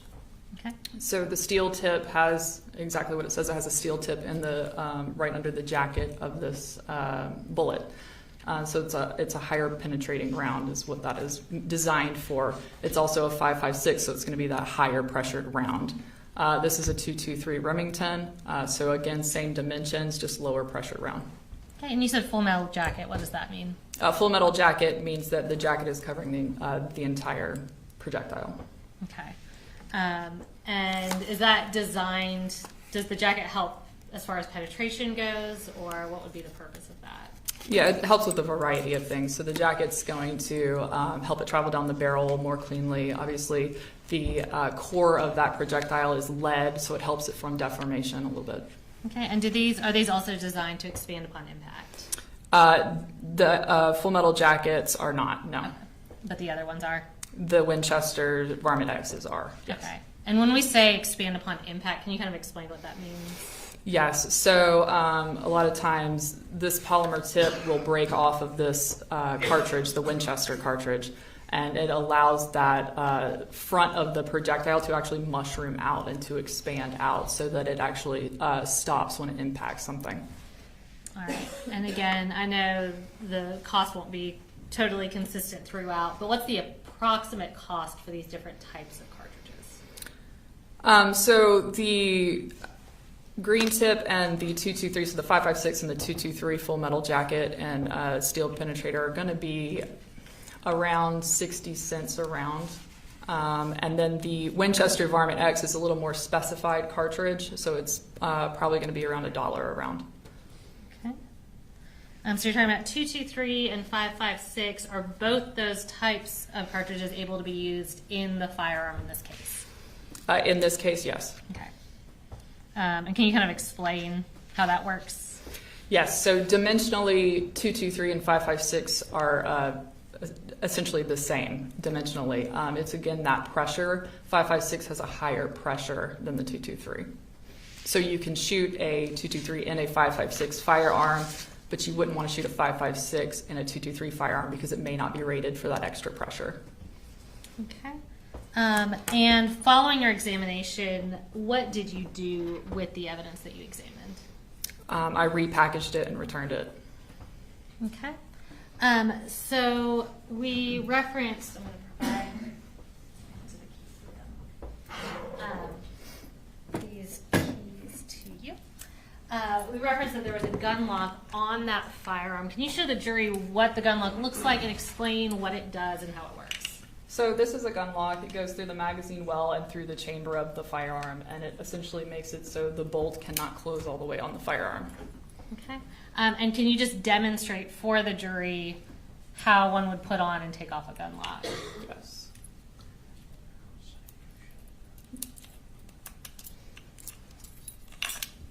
So essentially you take one end and you feed it through the chamber or the magazine well and through the chamber, and then you would just lock it on the end. Okay, so it's kind of just like putting a lock on a locker. I do not have any further questions for you, Mr. Cross.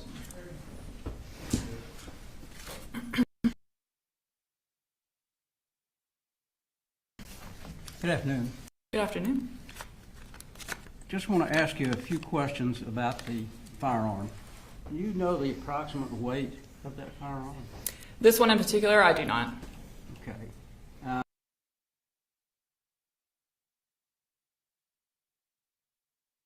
Gun fired. Is that correct? I took an average trigger pull test. Yes, I did. Okay. What's the average trigger pull of a 9mm pistol? It depends on the type of 9mm. Okay. Would you say that it would be more or less than this particular firearm? Type of firearm. Okay. So each firearm has a different trigger pull? It can, yes. Okay.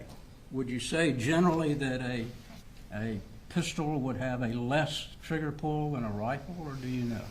Not necessarily, no, I wouldn't say that. Okay. So it's all subjective. The testing of the trigger pull.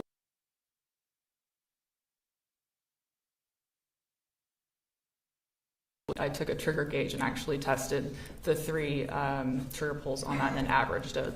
So no, that was not subjective. Well, does a 9mm, would it act very similar to the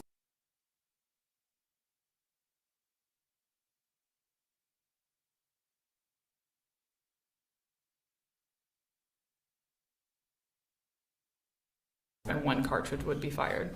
Okay, well, let's just say a Glock 9mm. You're familiar with those? I am. Does it have the same function that this rifle would have? It is a semi-automatic pistol. Okay. So they would function similarly? Or not? They have different ways of operating. This is a rotating bolt direct gas impingement rifle, so the way it actually operates is differently, but as far as being a semi-automatic, they are both semi-automatics. Okay. In other words, you would have to pull the trigger each time you fired it. That is correct.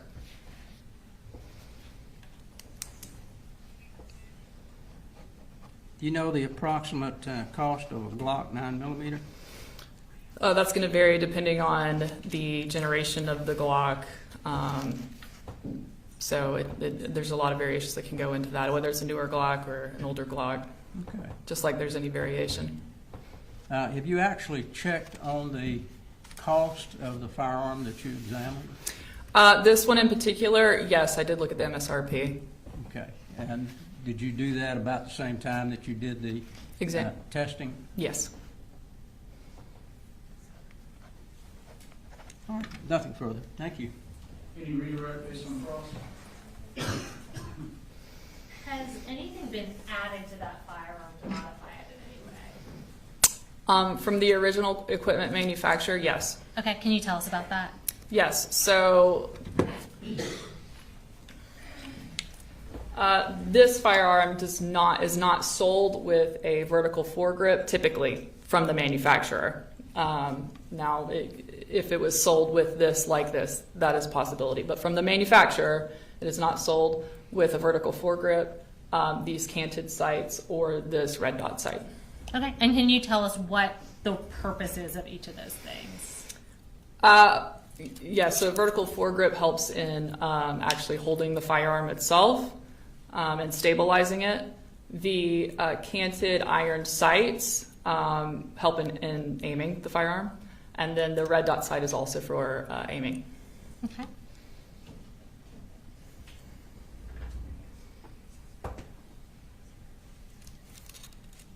Is there an accessory rail added?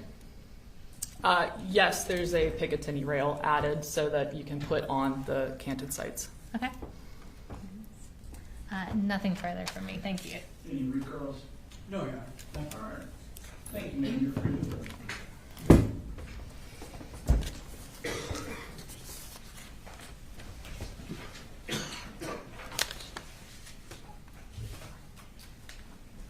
State cost next, please.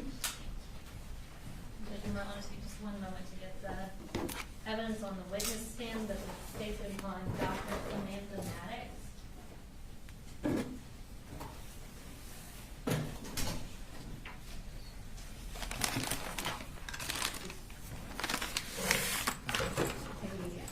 I was just waiting for you.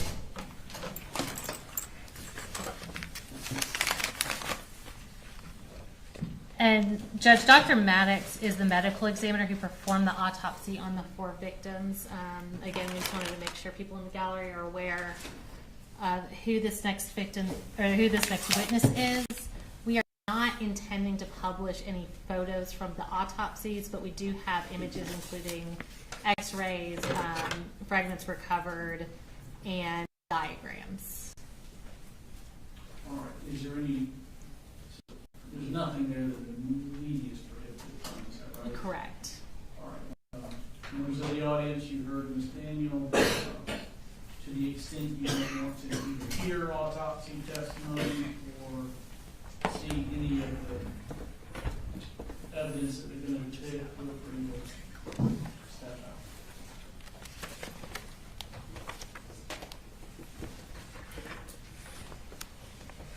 All right, if you can go ahead and raise your right hand. Do you swear or affirm any testimony you're about to give in the matter now pending before the court is the truth, the whole truth, and nothing but the truth, so help you God? Yes, I do. All right, you can have a seat.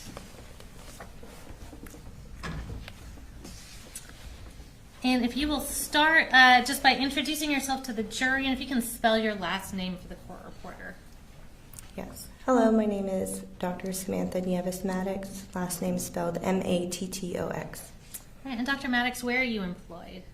I'm employed with the Georgia Bureau of Investigation. All right, and what's your role there? I am an associate medical examiner. How long have you been there as an associate medical examiner? I've been employed there for about 2.5 years now.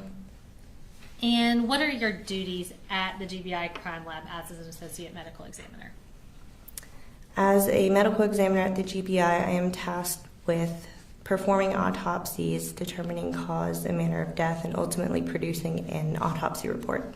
Approximately how many autopsies do you perform in a given year? In a given year, it can range from 200 to 300.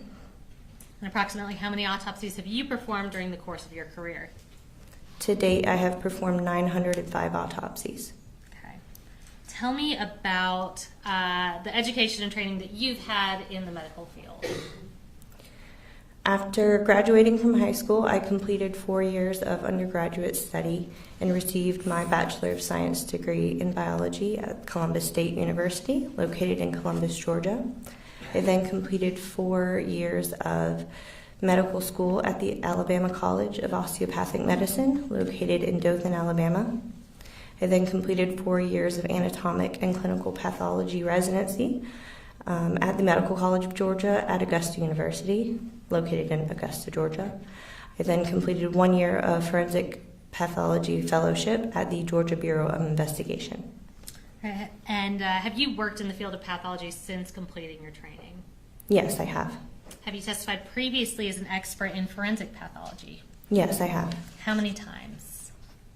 12. Okay, thank you. And Judge, at this time I would tender Dr. Samantha Maddox as an expert in the field of forensic pathology. Any objection? No, Your Honor. All right, should be admitted as an expert.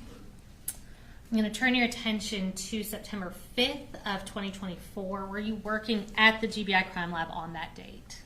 Yes, I was employed with the GBI on that date. Okay. And on that date, did you perform autopsies on Christian Anglo, Richard Aspinwall, Christina Ieremy, and Mason Skirmerhorn? May I refer to my report as far as the and I will date? go ahead and provide you may have it for reference, but these are State's Exhibits 43 through 46.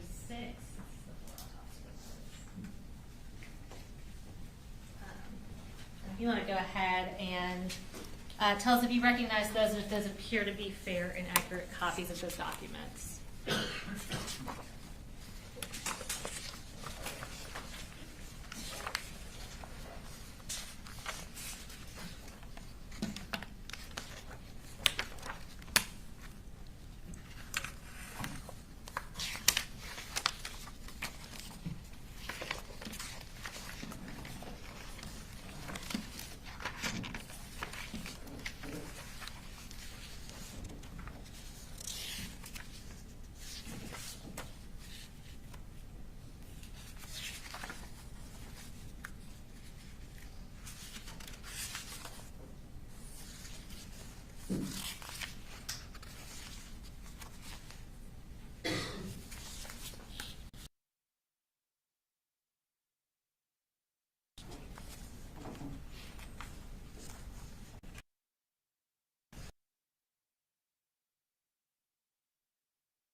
Autopsy reports. Judge, at this time we would tender those exhibits into evidence. Any objection? No objection for tendering for the record, but any objection from 43, 44, 45, 46 are removed. All right. And referencing those, did you perform all of these autopsies on September 5th of 2024? Yes, all the autopsies were performed on September 5th, 2024.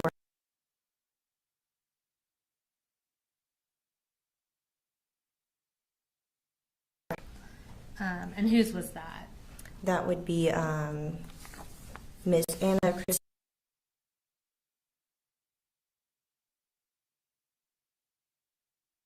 Victim individually. When you at the crime lab receive a body in in preparation to perform an autopsy. Tell us how that body's received. Sure. So the GBI receives a phone call from the coroner to report deaths. Those deaths are called into the GBI and taken by a death investigation specialist we call a DIS. A case number at that time is assigned to the case, whether the case is accepted into our jurisdiction or declined. Once that case number is created and jurisdiction is accepted, we advise the coroner to transport the body to our facility. Upon receipt of the body to our facility, the body is checked for name tags and identification. It's labeled with our case number as well as our own tag. And then after that procedure is completed, the body is then moved into the in-cooler. Okay. And once a body is appropriately received, labeled, confirmed to match the identity, what are the steps you take when you perform an autopsy? When the case is ready for an autopsy, the body is moved from the in-cooler and to the autopsy suite. However, prior to that, depending on the case, and in these cases, gunshot wound cases, an X-ray is performed to show if there's any kind of retained bullets or any kind of materials that we need to be aware of. So upon moving from the in-cooler, the body moves to get an X-ray. Once the X-ray is complete, it is then moved to the autopsy room. Okay. And when performing an autopsy, what's kind of the order that you examine the body? Sure. So once the body is in the autopsy room, photographs are taken of the bag tags, and the bag is not yet opened. So once those photographs are taken, then the bag is opened, and photographs are again taken of the contents of the bag as they are received. Once those photographs are taken, I examine the body for any kind of evidence that may need to be collected, as well as any kind of injuries that I can see and what kind of clothing is present on the body. Once I've done that, the clothing is removed, the body is again examined for injuries and cleaned, and photographs are again taken of the body and the injuries.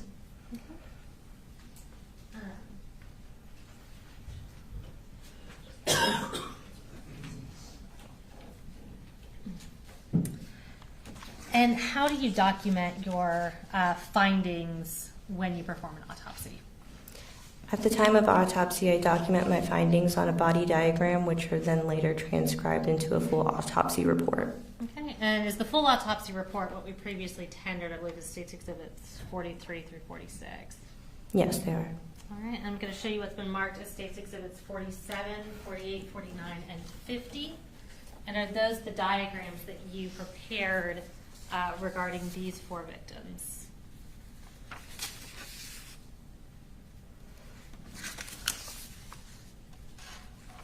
Yes, they are. Okay, are they fair and accurate copies of the diagrams that you prepared? Yes, they are. Judge, at this time, we're going to tender State's Exhibits 47 through 50 into evidence. Any objection? No, Your Honor, other than what we've already. All right, thank you. 47 through 50 are removed. Okay, so we're going to start with Christian, which was State's Exhibit 43 for the report. Can you tell us the full name and age that you recorded in that autopsy report? Christian Gabriel Aguilo, 14 years old. Okay. And we're going to publish the diagram that you prepared from his autopsy. That was tendered as State's Exhibit 47. And we'll use that diagram for reference as we talk through Christian's injuries. It may take just 1 second because I think we have to pull up a different program.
right, Dr. Maddox. So this is a diagram you performed to document the injuries to Christian.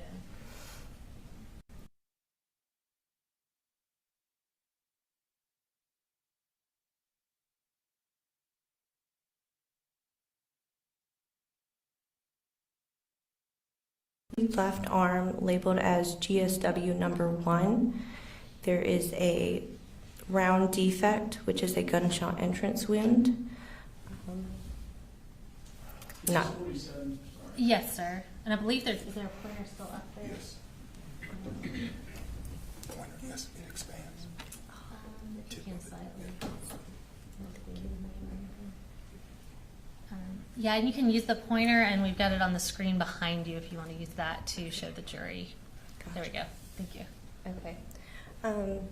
So gunshot wound number 1, that is on the left arm, and if you can see, it's not projecting super well, but there are dots that I have indicated stippling on that left arm. So that is the entrance, and then on the other side, gunshot wound number 2, which is labeled as an exit, is also a small defect on the left forearm. Okay. And so where you have ENT under gunshot wound number 1, that means entrance? Yes. Okay.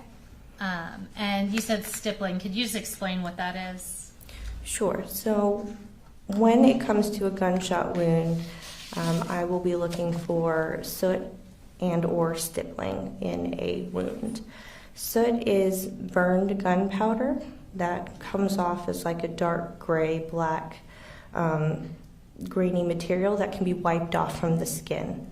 Stippling is from unburned gunpowder that's striking the skin, and it makes these little small tiny abrasions on the skin that cannot be wiped off. And in this instance, there is stippling present on the left forearm. Okay. And is stippling usually indicative of a close proximity with the firearm?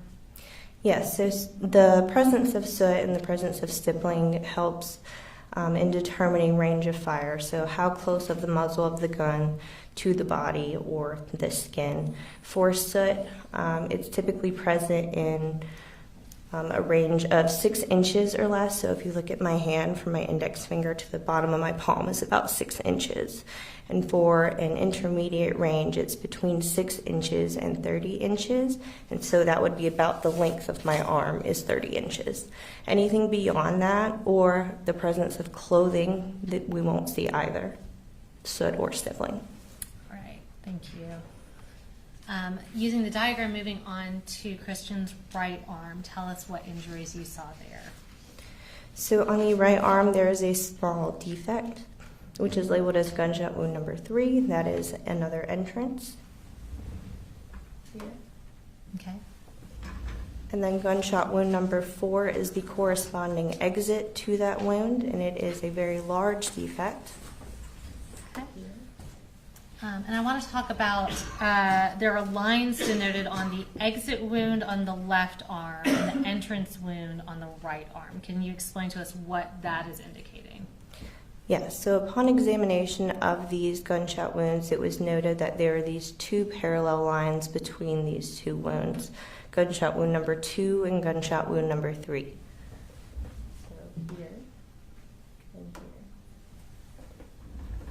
here. Okay. And they align and kind of match each other, which gives me information as to a possible position that Christian was in when he was shot. Okay, so are those injuries from the arms hitting each other? Yes. Okay.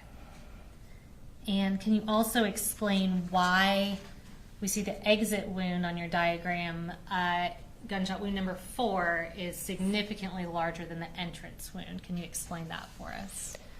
Yes, typically in rifle wounds, the entrance is quite small and round, as you would see as a normal gunshot wound. However, once the bullet enters the body and goes a certain distance, the damage is severe, and so exit wounds typically are larger, and so that is what we are seeing in gunshot wound number 4. Okay, so is that consistent with a projectile that's designed to expand upon impact? Yes, it's consistent. Okay. Next, I want to talk about the injuries to his chest. So can you tell us about the injuries we see there? Yes, so on the chest there is a small round defect, which is labeled gunshot wound number 5, which indicates an entrance wound.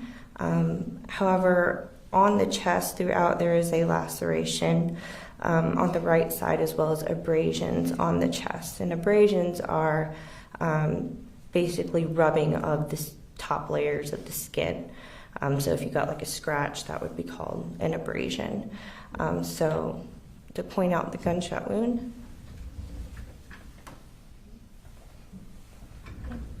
And then it's among a complex of other wounds. Okay. And can you explain for us, we have this small entrance wound. What would cause that larger wound next to the entrance wound?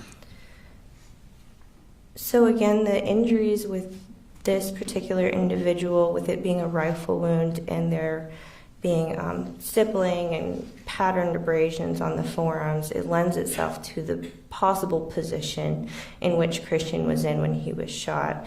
And so if the abrasions on the forearms were to be lined up in this manner, as well as his head angled downwards, the large defect to the arm and the forearm correspond to being kind of at the level of the chest. Okay, so just for the record, was it your conclusion based on your examination that when Christian was shot, his arms were across his chest, kind of in a crossed manner, one on top of the other? So upon performing the autopsy, I have 3 different wound paths. I have an entrance and an exit on the left forearm. I have an entrance and an exit on the right forearm. I have an entrance on the chest, which leads to a bullet. So possibly 3, but given the constellation of the stippling pattern, which is on his left forearm more so than the right, a little bit on his face, the patterned contused abrasions on the forearms, which line up with those 2 holes, and the pattern of abrasion on his chest lend itself to a single gunshot wound with him in a position where his arms are crossed, the left in front of the right, and his chin is down. Thank you. And next I'm going to show you the Marcus States Exhibit 51. And you referenced taking x-rays of gunshot victims. Is that the x-ray taken of Christian? Yes, it is. All right. Is that a fair and accurate copy of the x-ray of his body? Yes, it is. Okay. And Judge, we attend our State's Exhibit 51. All right, any objection? Same objection. 51. All right, and we are going to pull that up on the screen. And can you just tell us what you were able to see from this x-ray? In this x-ray, you can see radio opaque, meaning a dense white material in the chest area, and those are corresponding to bullet fragments. Okay. And did you recover bullet fragments from Christian's body during the course of the autopsy? Yes. Okay. And I'm going to show you what's been marked as State's Exhibits 52 through 56.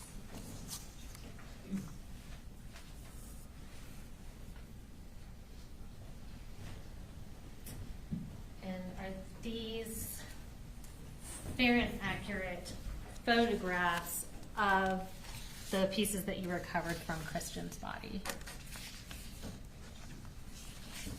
Yes, they are. Okay. And Judge, we attend our State's Exhibits 52 through 56. Okay, all right, they're in the 52 to 56. All right, and we'll start with 52 and pull that up. And can you just tell us what we're looking at and where it was recovered from? So this yellow piece of material was recovered from the clothing. It was recovered at the time of the external examination.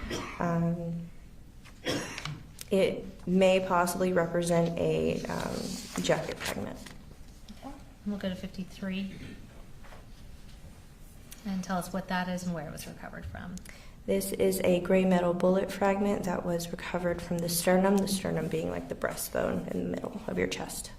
And 54. This bullet fragment was recovered from the thymus. The thymus is a gland that sits on the anterior chest, kind of above the heart. 55.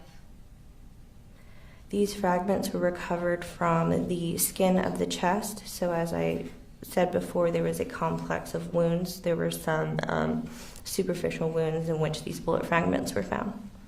And 56. This is the bullet that was recovered from the torso. All right. And can you tell us the cause of death and manner of death notated on your report for Christian?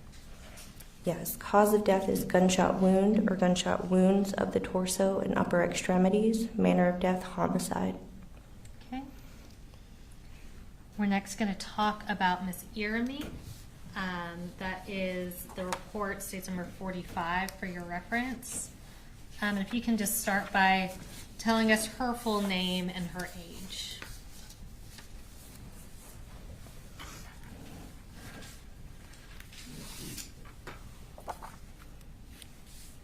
The decedent's name is Anna Christina Irami, 53 years old. And we're going to publish the diagram that you prepared from her autopsy, which was tendered to State's Exhibit 49. And using this diagram, can you describe to us the injuries you observed on Miss Irami? Yes, Miss Irami had a single gunshot wound, entrance wound to the left supraclavicular region, which means it's just above the left clavicle, and then she had an exit wound on the left upper back. Okay. And similarly to what we previously talked about, what distinguishes the entrance wound from the exit wound in this type of firearm?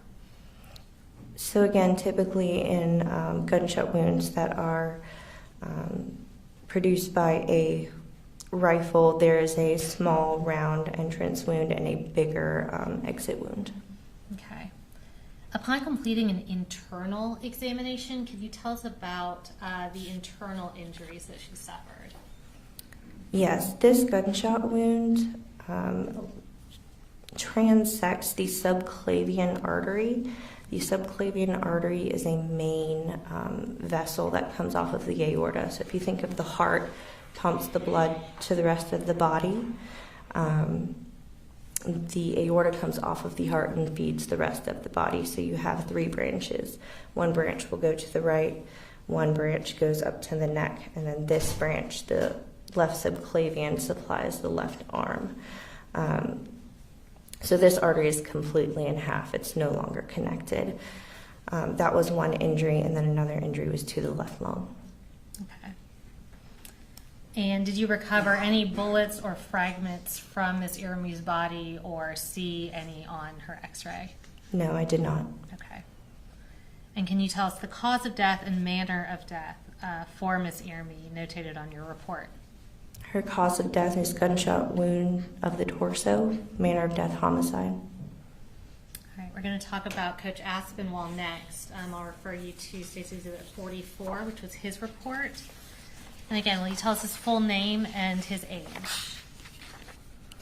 Richard Aspinwall, 39 years old.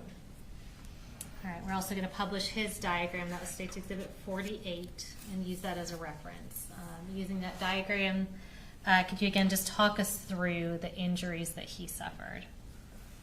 Okay, I'm going to start with the injury to the right arm. Okay.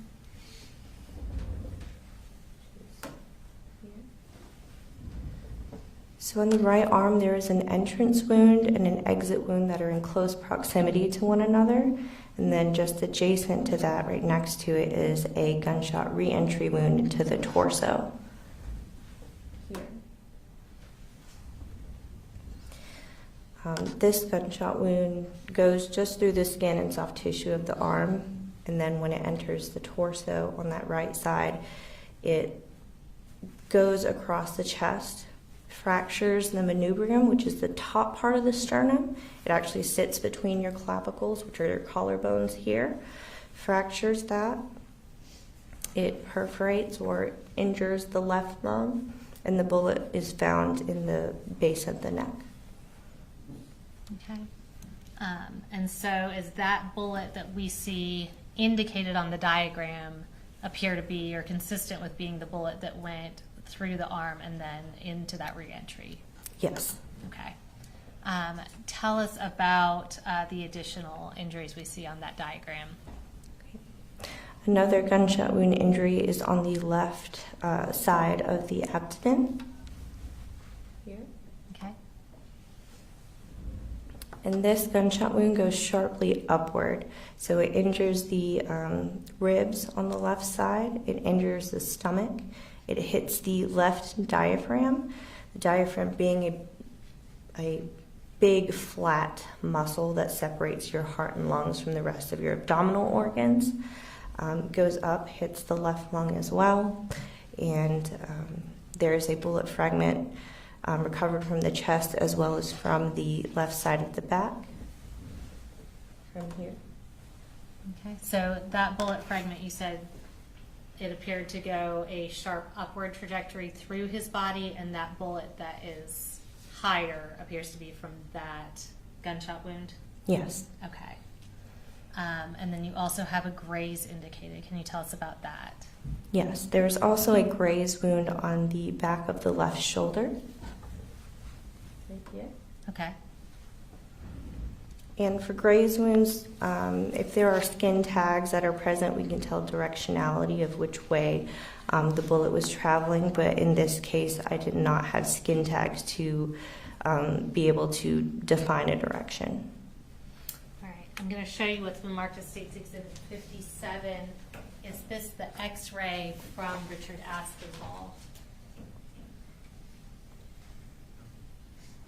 Yes, it is. Is that a fair and accurate copy of that X-ray? Yes, it is. Judge, we would tender State's Exhibit 57 into evidence. Any objection? No objection, other than our side. All right, 57. All right, we're going to publish that. And can you just tell us what you were able to observe on this X-ray? Sure.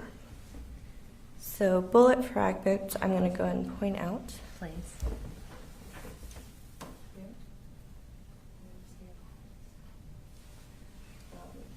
This one here, Okay. he actually still has his clothes on, so that's a zipper. Okay, thank you.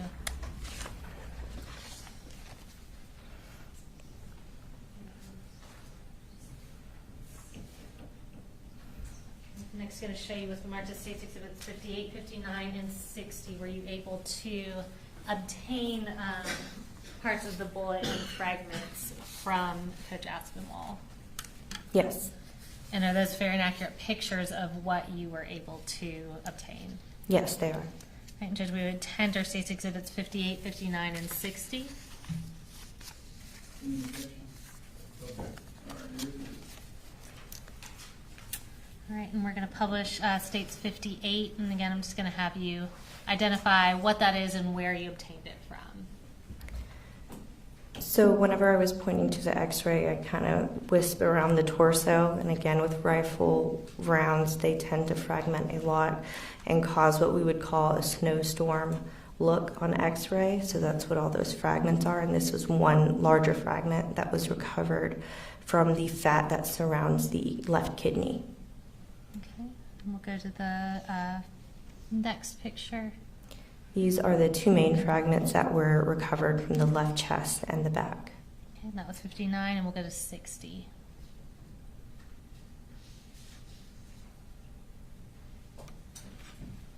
This is the bullet that was recovered from the left side of the neck. Okay. And will you tell us the cause and manner of death notated on your report for Richard Aspinwall? Gunshot wounds of the torso as the cause of death, manner of death, homicide. All right. Now we're going to talk about Mason. I'm going to refer you to State's Exhibit 46 for your report. And if you can start by telling us his full name and his age.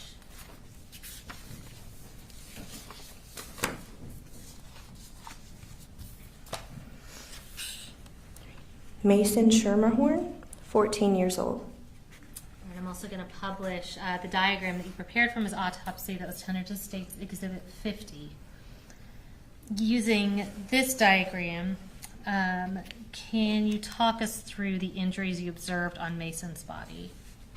Yes, starting from top to bottom, the first gunshot wound is to the middle of the right eyebrow.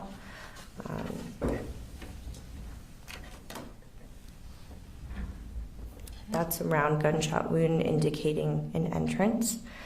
And then there's a corresponding exit on the right side on the back of his scalp. And if you want to just briefly tell us about the internal damage that was caused by that gunshot wound. Sure. So this gunshot wound fractures the skull extensively, goes through the brain, injures the brain. There's hemorrhage throughout and around the brain, and his right eye is collapsed. Right. And let's talk about, I guess we can just go downward, the next injury you saw. Sure. The next gunshot wound, again going from top down, was a gunshot entrance wound on the back of the left shoulder.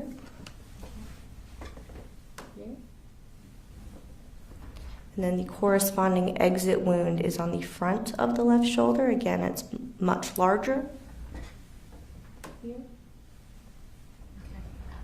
And this gunshot wound just injures the soft tissue and skin. The major vessel here is still intact. All right.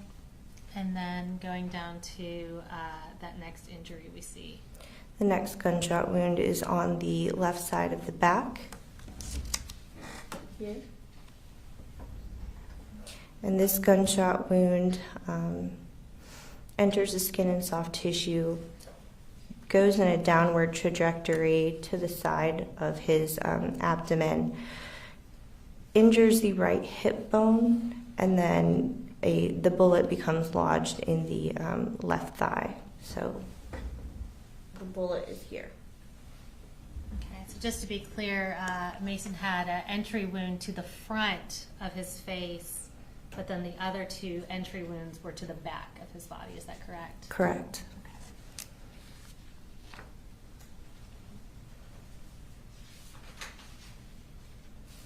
I'm going to show you 3 photographs labeled States Exhibits 61, 62, and 63. Are those photographs of the clothing that Mason was wearing? Yes. And are they fair and accurate pictures of that clothing? Yes, they are. All right, Judge, we tender States Exhibits 61 through 63. Objection. No. 61 through 3 are admitted. All right, we're going to publish State 61. That is, can you tell us what this is and what you observe in this photo? So this is the outer hoodie that he was wearing, and there is a large defect on the left front panel of the sweatshirt, and that corresponds to the exit wound. Okay. And what we see on that sweatshirt, is that all blood? Or is it all consistent with being blood? I guess I'll ask. The sweatshirt is soiled with fluid, the red discoloration being consistent with blood. Okay, thank you. And then we'll go to 62. And what does that show? This is just a close-up picture of the defect in the clothes that corresponds to the exit wound. Okay, and 63.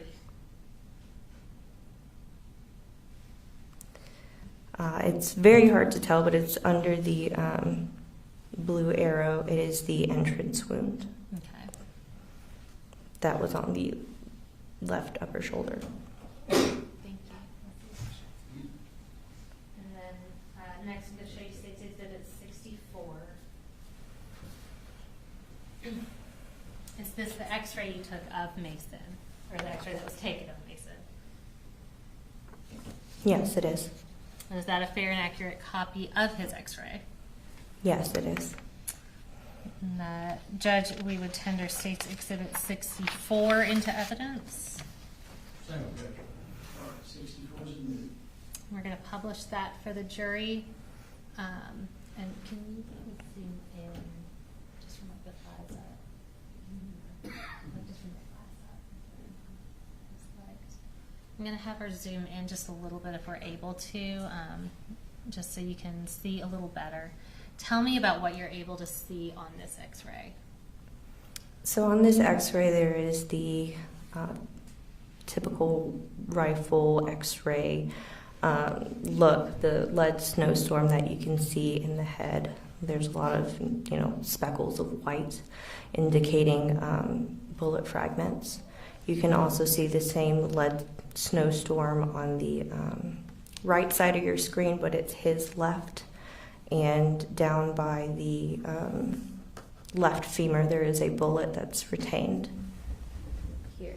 Okay. And can you just show us the snowstorm caused by the fragments? Can you just point to where that is on the x-ray? So snowstorm here, and a snowstorm here. Okay. Now, obviously, we see a large number of indications there. Were you able to recover every single piece of fragment from Mason's body? No. Okay. Would that essentially be impossible with the quantity and size of those fragments? Yes, essentially we aim for the larger pieces. Okay. I'm going to show you what's been marked as State's Exhibits 65 and 66.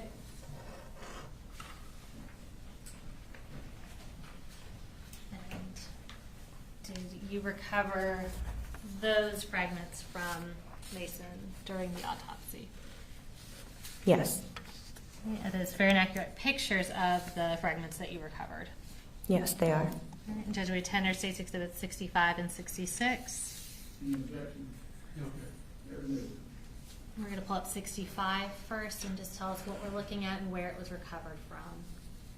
These are fragments of the bullet that were recovered from Mason's head. There are multiple gray fragments of varying size. There is also a small yellow jacket fragment and a gray plastic type piece that I'm not sure exactly what it is, but I added it as well. All right, thank you. And we'll go over to 66.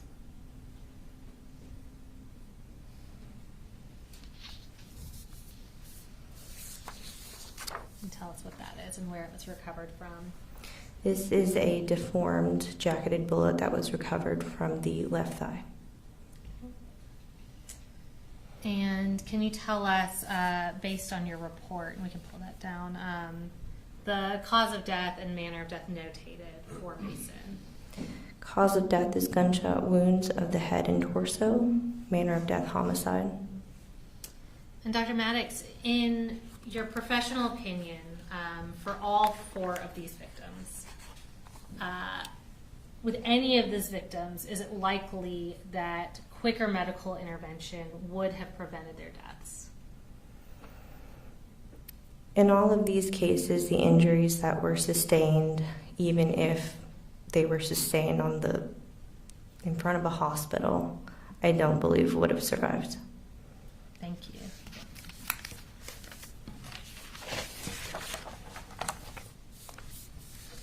I have no further questions. Mr. Berry may have some questions for you. Cross. No question, Judge. Thank you. Ma'am, you are free to go.